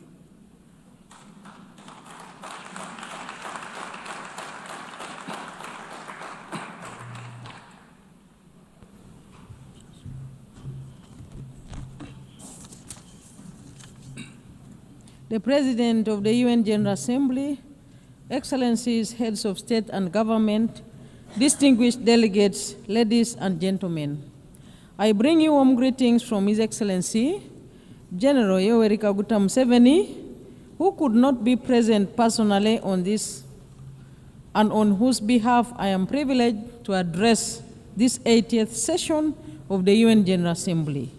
Madam President, let me begin by warmly congratulating you on your election as the President of the 80th session of the UN General Assembly. Uganda assures you of its full support throughout your tenure, and I also extend our appreciation to His Excellency Philomen Yang for his capable leadership during the 79th session. We commend the Secretary General, His Excellency Antonio Guterres, for his continued commitment to the roles and responsibilities of the United Nations. This year marks 80 years since the founding of the United Nations, born out of the devastation of the Second World War, with the aim of preventing future wars and promoting global cooperation. This anniversary is timely and it is a reminder of our shared responsibility to uphold multilateralism and strengthen global solidarity in addressing common challenges. The theme of this year's General Assembly, Better Together, resonates well with our national objectives. Uganda firmly believes that multilateralism remains an essential framework for building collective solutions to global problems. We reaffirm our commitment to the Charter of the United Nations as the cornerstone of multilateralism, international diplomacy, and cooperation with the global mechanisms to promote and support the intertwined values of humanity, namely peace and security, human rights, and shared prosperity. We are equally committed to fast-tracking the achievements of the 2030 Agenda on Sustainable Development and implementation of the Pact for the Future. Madam President, Uganda continues to play an active role in advancing peace, stability, and security within our region, e.g. in Somalia, South Sudan, DRC, and the Sudan. Uganda remains committed to the peaceful resolution of regional conflicts. We remain the largest troop contributor to the African Union mission in Somalia since 2007, which has been succeeded by the African Union Transition Mission in Somalia, and now the African Support and Stabilization Mission in Somalia. As a country, we have invested both human and financial resources in promoting peace and stability unreservedly. These efforts require reliable and predictable funding. We therefore call on the international community to commit adequate resources for peace building and peacekeeping missions to ensure that their sustainability, effectiveness, and success becomes a reality. In South Sudan, Uganda continues to support the peace process as one of the guarantors of the Comprehensive Peace Agreement, contributing to efforts aimed at restoring stability and unity in the country. On the peace efforts in the eastern part of the Democratic Republic of Congo, Uganda has been working with regional leaders on the Nairobi and Luanda processes aimed at finding a lasting solution, and we also remain supportive of other complementary efforts by the international community. Madam President, we urge greater international support for regionally led peace building and stabilization initiatives, recognizing them as vital foundations for inclusive and sustainable development. We also call for enhanced global cooperation in tackling the root causes of conflict, including inequality, climate change, pandemics, new technologies, transnational crime, and terrorism.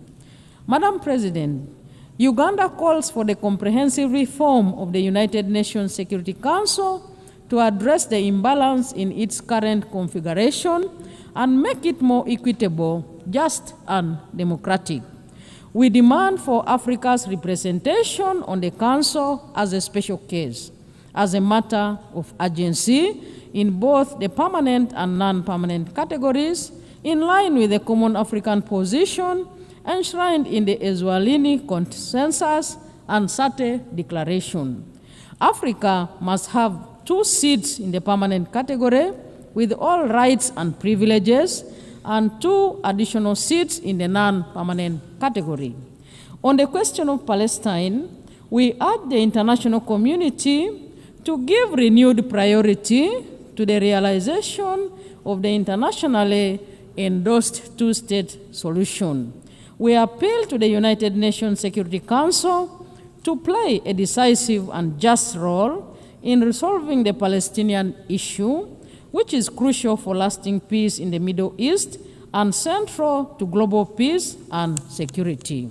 We join the international community in the long-lasting call to end the embargo on Cuba that has been tightened recently with unfair designation as a state sponsor of terrorism. Uganda is recognized globally for its progressive refugee policies. Madam President, we host the largest number of refugees in Africa, currently standing at 1.9 million.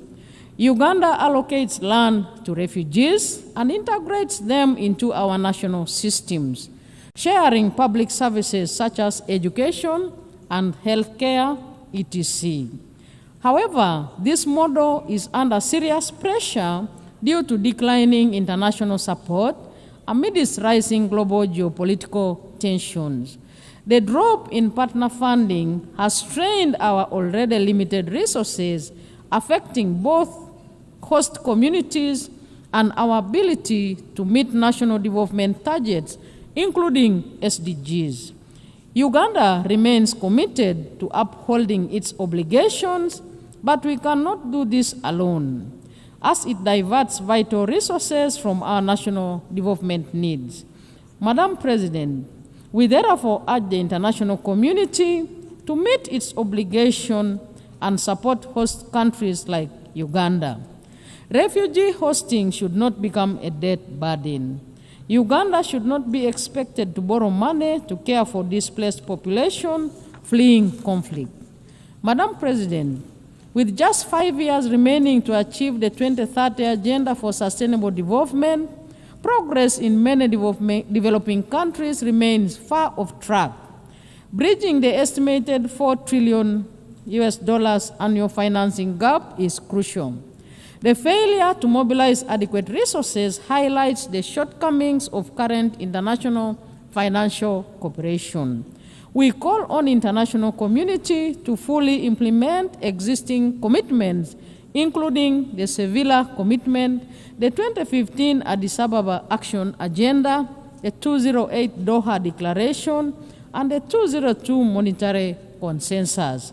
These agreements provide a framework for enabling developing countries to expand their physical and policy space and drive balanced and inclusive development.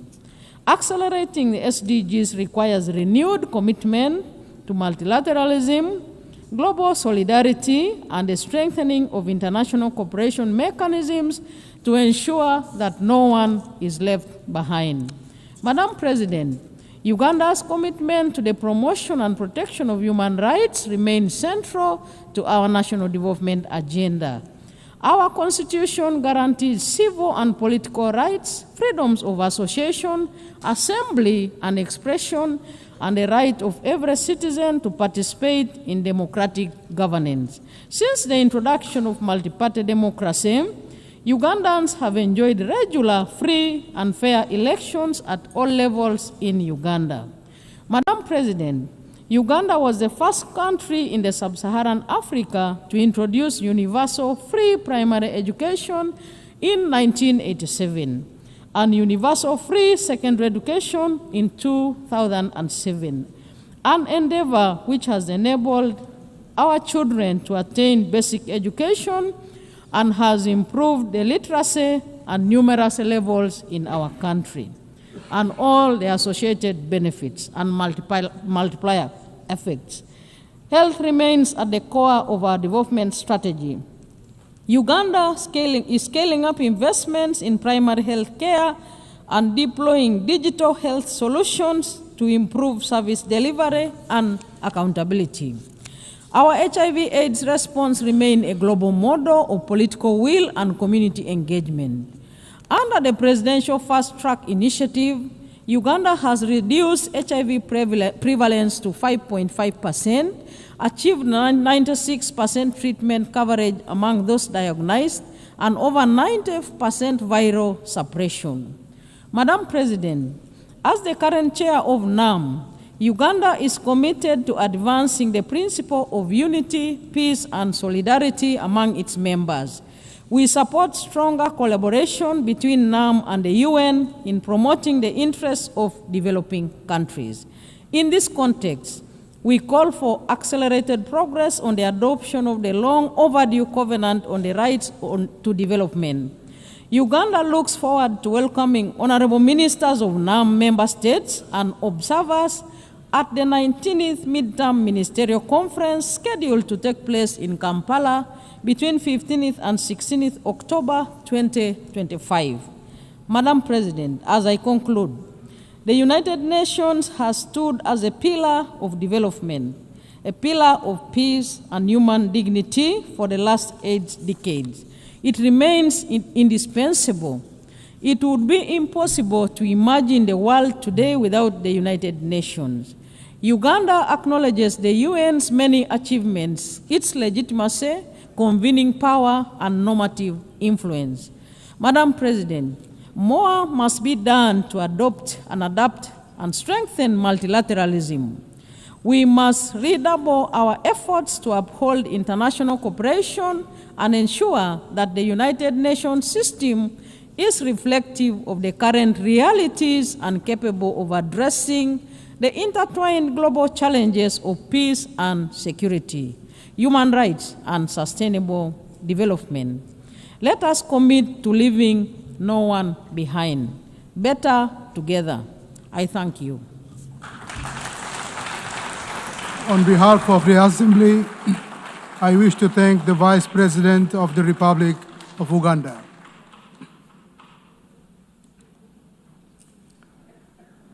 The Assembly will now hear an address by His Excellency Dick Schoof, Prime Minister of the Kingdom of the Netherlands. I request protocol to escort His Excellency and invite him to address the Assembly.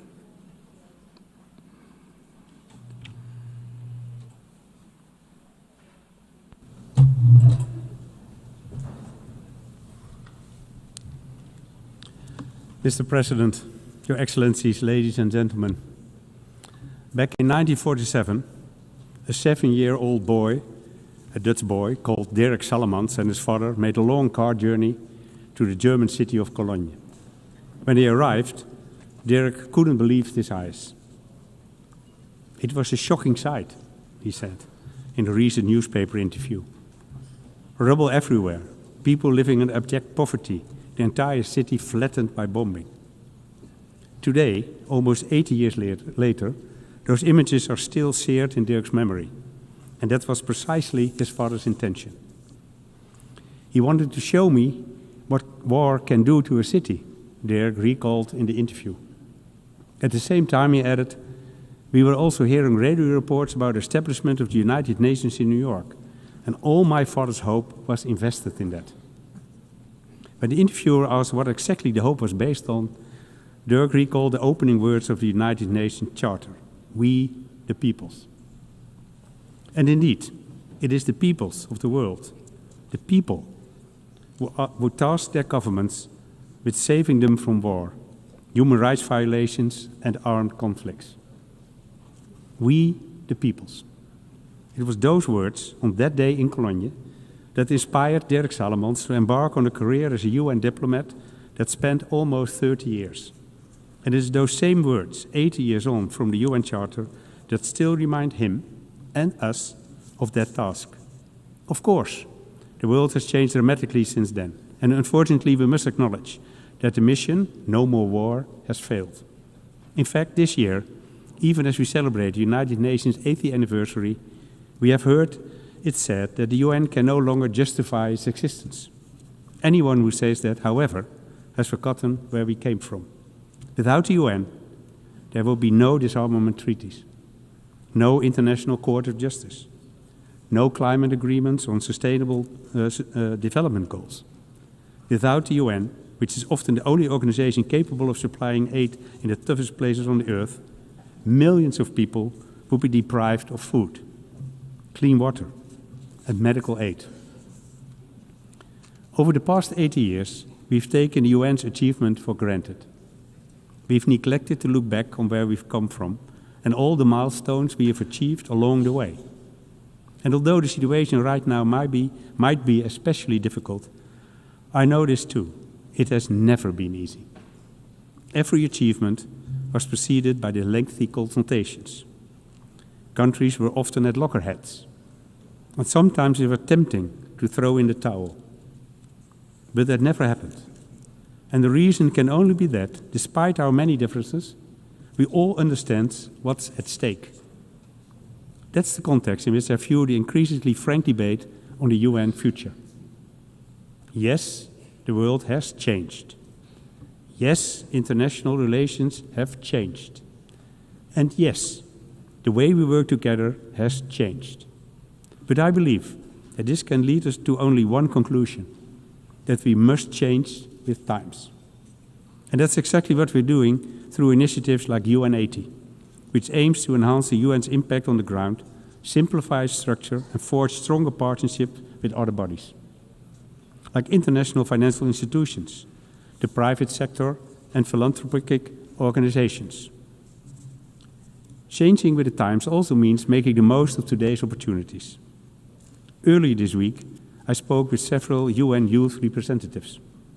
They are growing up in a different time to you and me, with new concerns, but also new opportunities.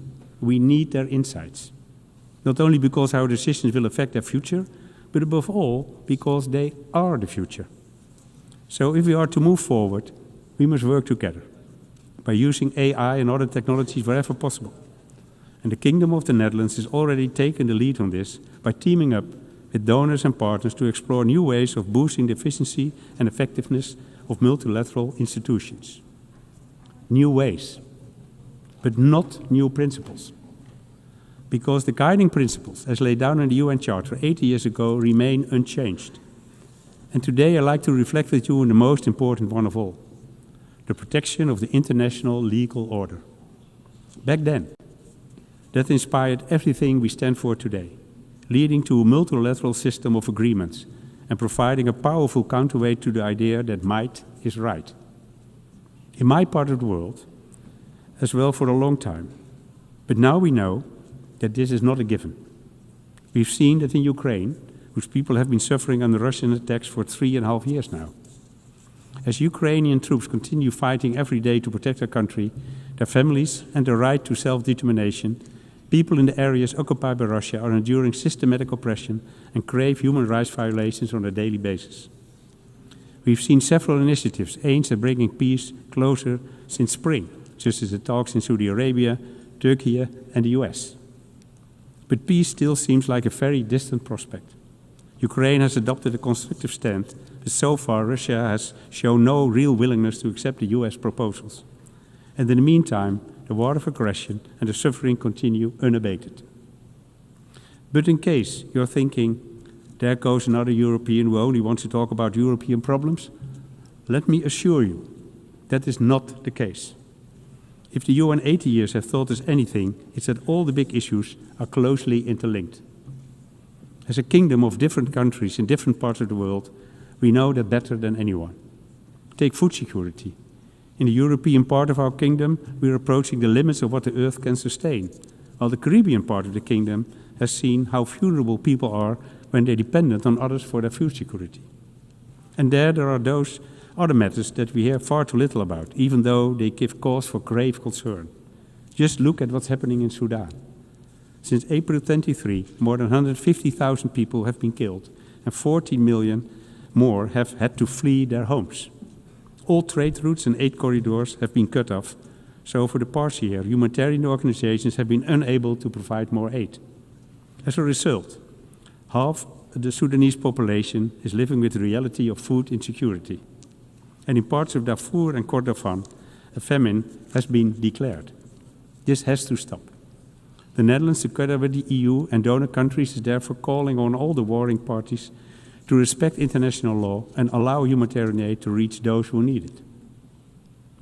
The Netherlands will continue supporting these humanitarian efforts for Sudan, not only by working via the UN and the Red Cross, but also by giving 60 million euros to the Sudan Humanitarian Fund this year, and almost 7 million euros to the Dutch Relief Alliance in Sudan. As I've said, the horrors unfolding in Sudan have barely registered in the outside world. The same cannot be said of the horrors unfolding in Gaza.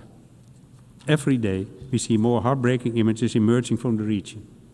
Images we scarcely thought possible. Images that defy our understanding and even our faith in humanity. And there is only one appropriate response. This war, this suffering must end now. that starts with the safe, independent and unlimited access of humanitarian aid for the suffering people of Gaza, including UN aid. And we will continue at both national and European level to urge the Israeli government to drastically change its course. The annexation of the West Bank and Gaza City is unacceptable, and we condemn any move in this direction. In addition, we are supporting the European Commission's proposal to restrict investment in Israeli companies that develop dual-use technologies. And we're also stating clearly that we want to suspend the EU-Israel Association Agreement, refuse goods from illegal settlements, and stop issuing export licenses for arms. At the same time, these actions must not obscure another truth. Hamas is a terrorist organization that must lay down its arms. There is no place for Hamas in the future governance of the Gaza Strip. What's more, the only route to a lasting peace is through negotiations that ultimately lead to a two-state solution. And with the signing of the Nuremberg Declaration in this high-level week, including by the Netherlands, we are taking a step on the path to a lasting peace. Ladies and gentlemen, as I come to the end of my remarks, I realize, as I'm sure you do too, how much work still needs to be done. How many areas in which we, the UN, have fallen short. And how long we waited to adapt to this changing world. So I understand that some of us may be tempted to give in to despair. And yet, we cannot allow that. Because 80 years ago, a Dutch boy stood hand in hand with his father amid the ruins of Cologne. And in that wasteland appeared a glimmer of hope, sparked by what happened here in New York. A glimmer of hope that inspired Dirk Salomons and his father, and the peoples of these United Nations. We, the peoples. Thank you. On behalf of the Assembly, I wish to thank the Prime Minister of the Kingdom of the Netherlands. The Assembly will hear an address by His Excellency Bart de Wever, Prime Minister of the Kingdom of Belgium. I request protocol to escort His Excellency and invite him to address the Assembly.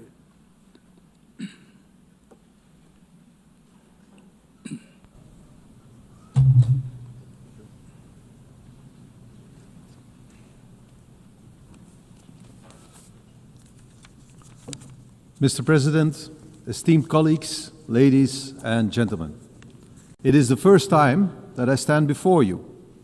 I am 54 years old, which means that I was a teenager in the 1980s, when Ronald Reagan was president of this great country, a man that I admired and that I still admire. Today, I'm nostalgic of that time, because then I truly believed that the Western world was bound together by shared values and mutual respect. And I also believed that these values would eventually rule the entire world. Today, we are reminded of the Melian dialogue of the Greek historian Thucydides. He described how envoys from Athens forced the small neutral island of Melos to choose sides in the Peloponnesian War. If Melos refused, Athens would destroy it. Thucydides captured the brutal logic of power in one single sentence. The strong do what they can, and the weak suffer what they must. He may have been right about human nature, but that is not the world we want to live in today. Civilization means striving to be better than our basic instincts, to rise above them. The United Nations was born out of the most destructive war in human history to embody precisely that aspiration. And yet today, international organizations are under pressure. International law is under pressure. Respect for sovereignty is under pressure. Geopolitics often boil down to sheer ego politics, and I regret this deeply. That is why I stand before you today to advocate for a world anchored in mutual respect, a world of free and fair trade, a world of strong partnerships, respect and cooperation, a world based on international law, a world that tackles climate change, a world of peace, prosperity, and progress. The United Nations remain crucial in pursuing that ambition. The United Nations are far from perfect, And this is why we support the UN Haiti reform agenda, because the challenges we face are immense. And I would like to highlight two domains in which we urgently need to move forward: our security and our prosperity. First, security. All who cherish freedom must work to build resilient and vigilant societies. We face new forms of imperialism, new military threats, and violent conflicts that destabilize entire regions. This is not the path we choose, but neither can we afford to be naive. Those who wish for peace must be prepared to defend it. That is why we stand firmly with Ukraine. We must erect a barrier against those who look at us the way the Athenians looked at Melos. Belgium is therefore assuming its full responsibility, investing more in defense. Together with our European partners, we are striving for greater integration of our armed forces and defense industry. At the same time, we must strengthen ties with all countries committed to peace and stability. We must also confront the rise of international organized crime. Criminals know no borders. Criminal networks exploit the gaps between police forces and legal systems. They fuel terrorism, human trafficking, and the illegal arms trade. But there is hope. Across Europe and in Latin America, I have witnessed a new willingness to deepen cooperation. And I am convinced that many African and Asian countries struggle with the same problems. Together we can make our societies open for business, but closed for crime. Because the security of our citizens must always remain our first responsibility. That is the first great challenge we must tackle. Another major challenge we face is to ensure as much prosperity as possible for as many people as possible. The world today is once again gripped by protectionism, and yet the evidence of history is clear. For over 2 centuries, free and fair trade has been the only true engine of progress. It has decimated extreme poverty. It has dramatically increased life expectancy. It has enabled medical breakthroughs that defeated once devastating diseases. Free and fair trade is the way forward. We must nurture it. And we must defend it. We must tear down trade barriers. We must allow our economies to grow across borders. We must stimulate productivity, strengthen labor markets, and invest in innovation. In short, we must create prosperity that is globally shared. And let us remember, prosperity engenders peace. Prosperity builds trust. Belgium stands ready to be your partner in this endeavor. Belgium is and will always remain open for business. Mr. President, distinguished delegates, let us not succumb to the harsh logic of Thucydides. Let us prove that the destiny of humankind is not to dominate or to suffer, but to cooperate and to prosper. This is and should always remain the mission of the United Nations. I thank you. On behalf of the Assembly, I wish to thank the Prime Minister of the Kingdom of Belgium. The Assembly will now hear an address by His Excellency Allah Maye Halina, Prime Minister and Head of Government of the Republic of Chad. I request protocol to escort Her Excellency and invite her to address the Assembly.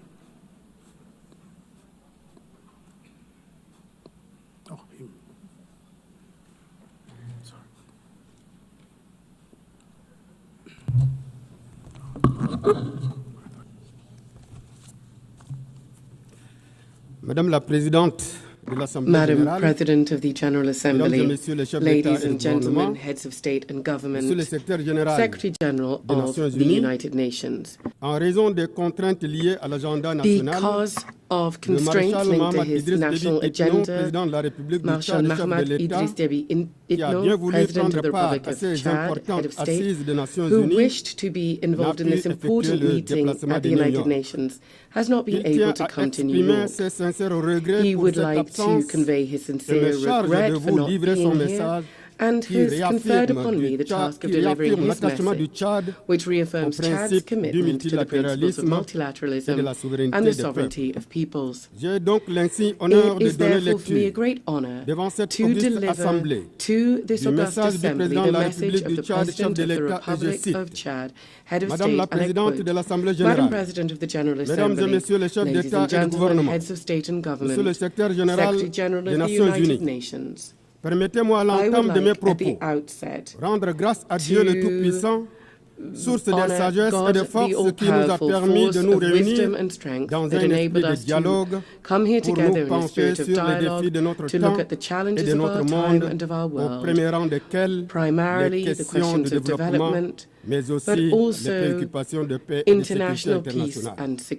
Je tiens à adresser toutes nos félicitations à Mme Annela Baerbock, présidente de la 80e session de l'Assemblée générale pour son élection, et l'assurer du plein soutien de mon pays dans l'accomplissement de son mandat.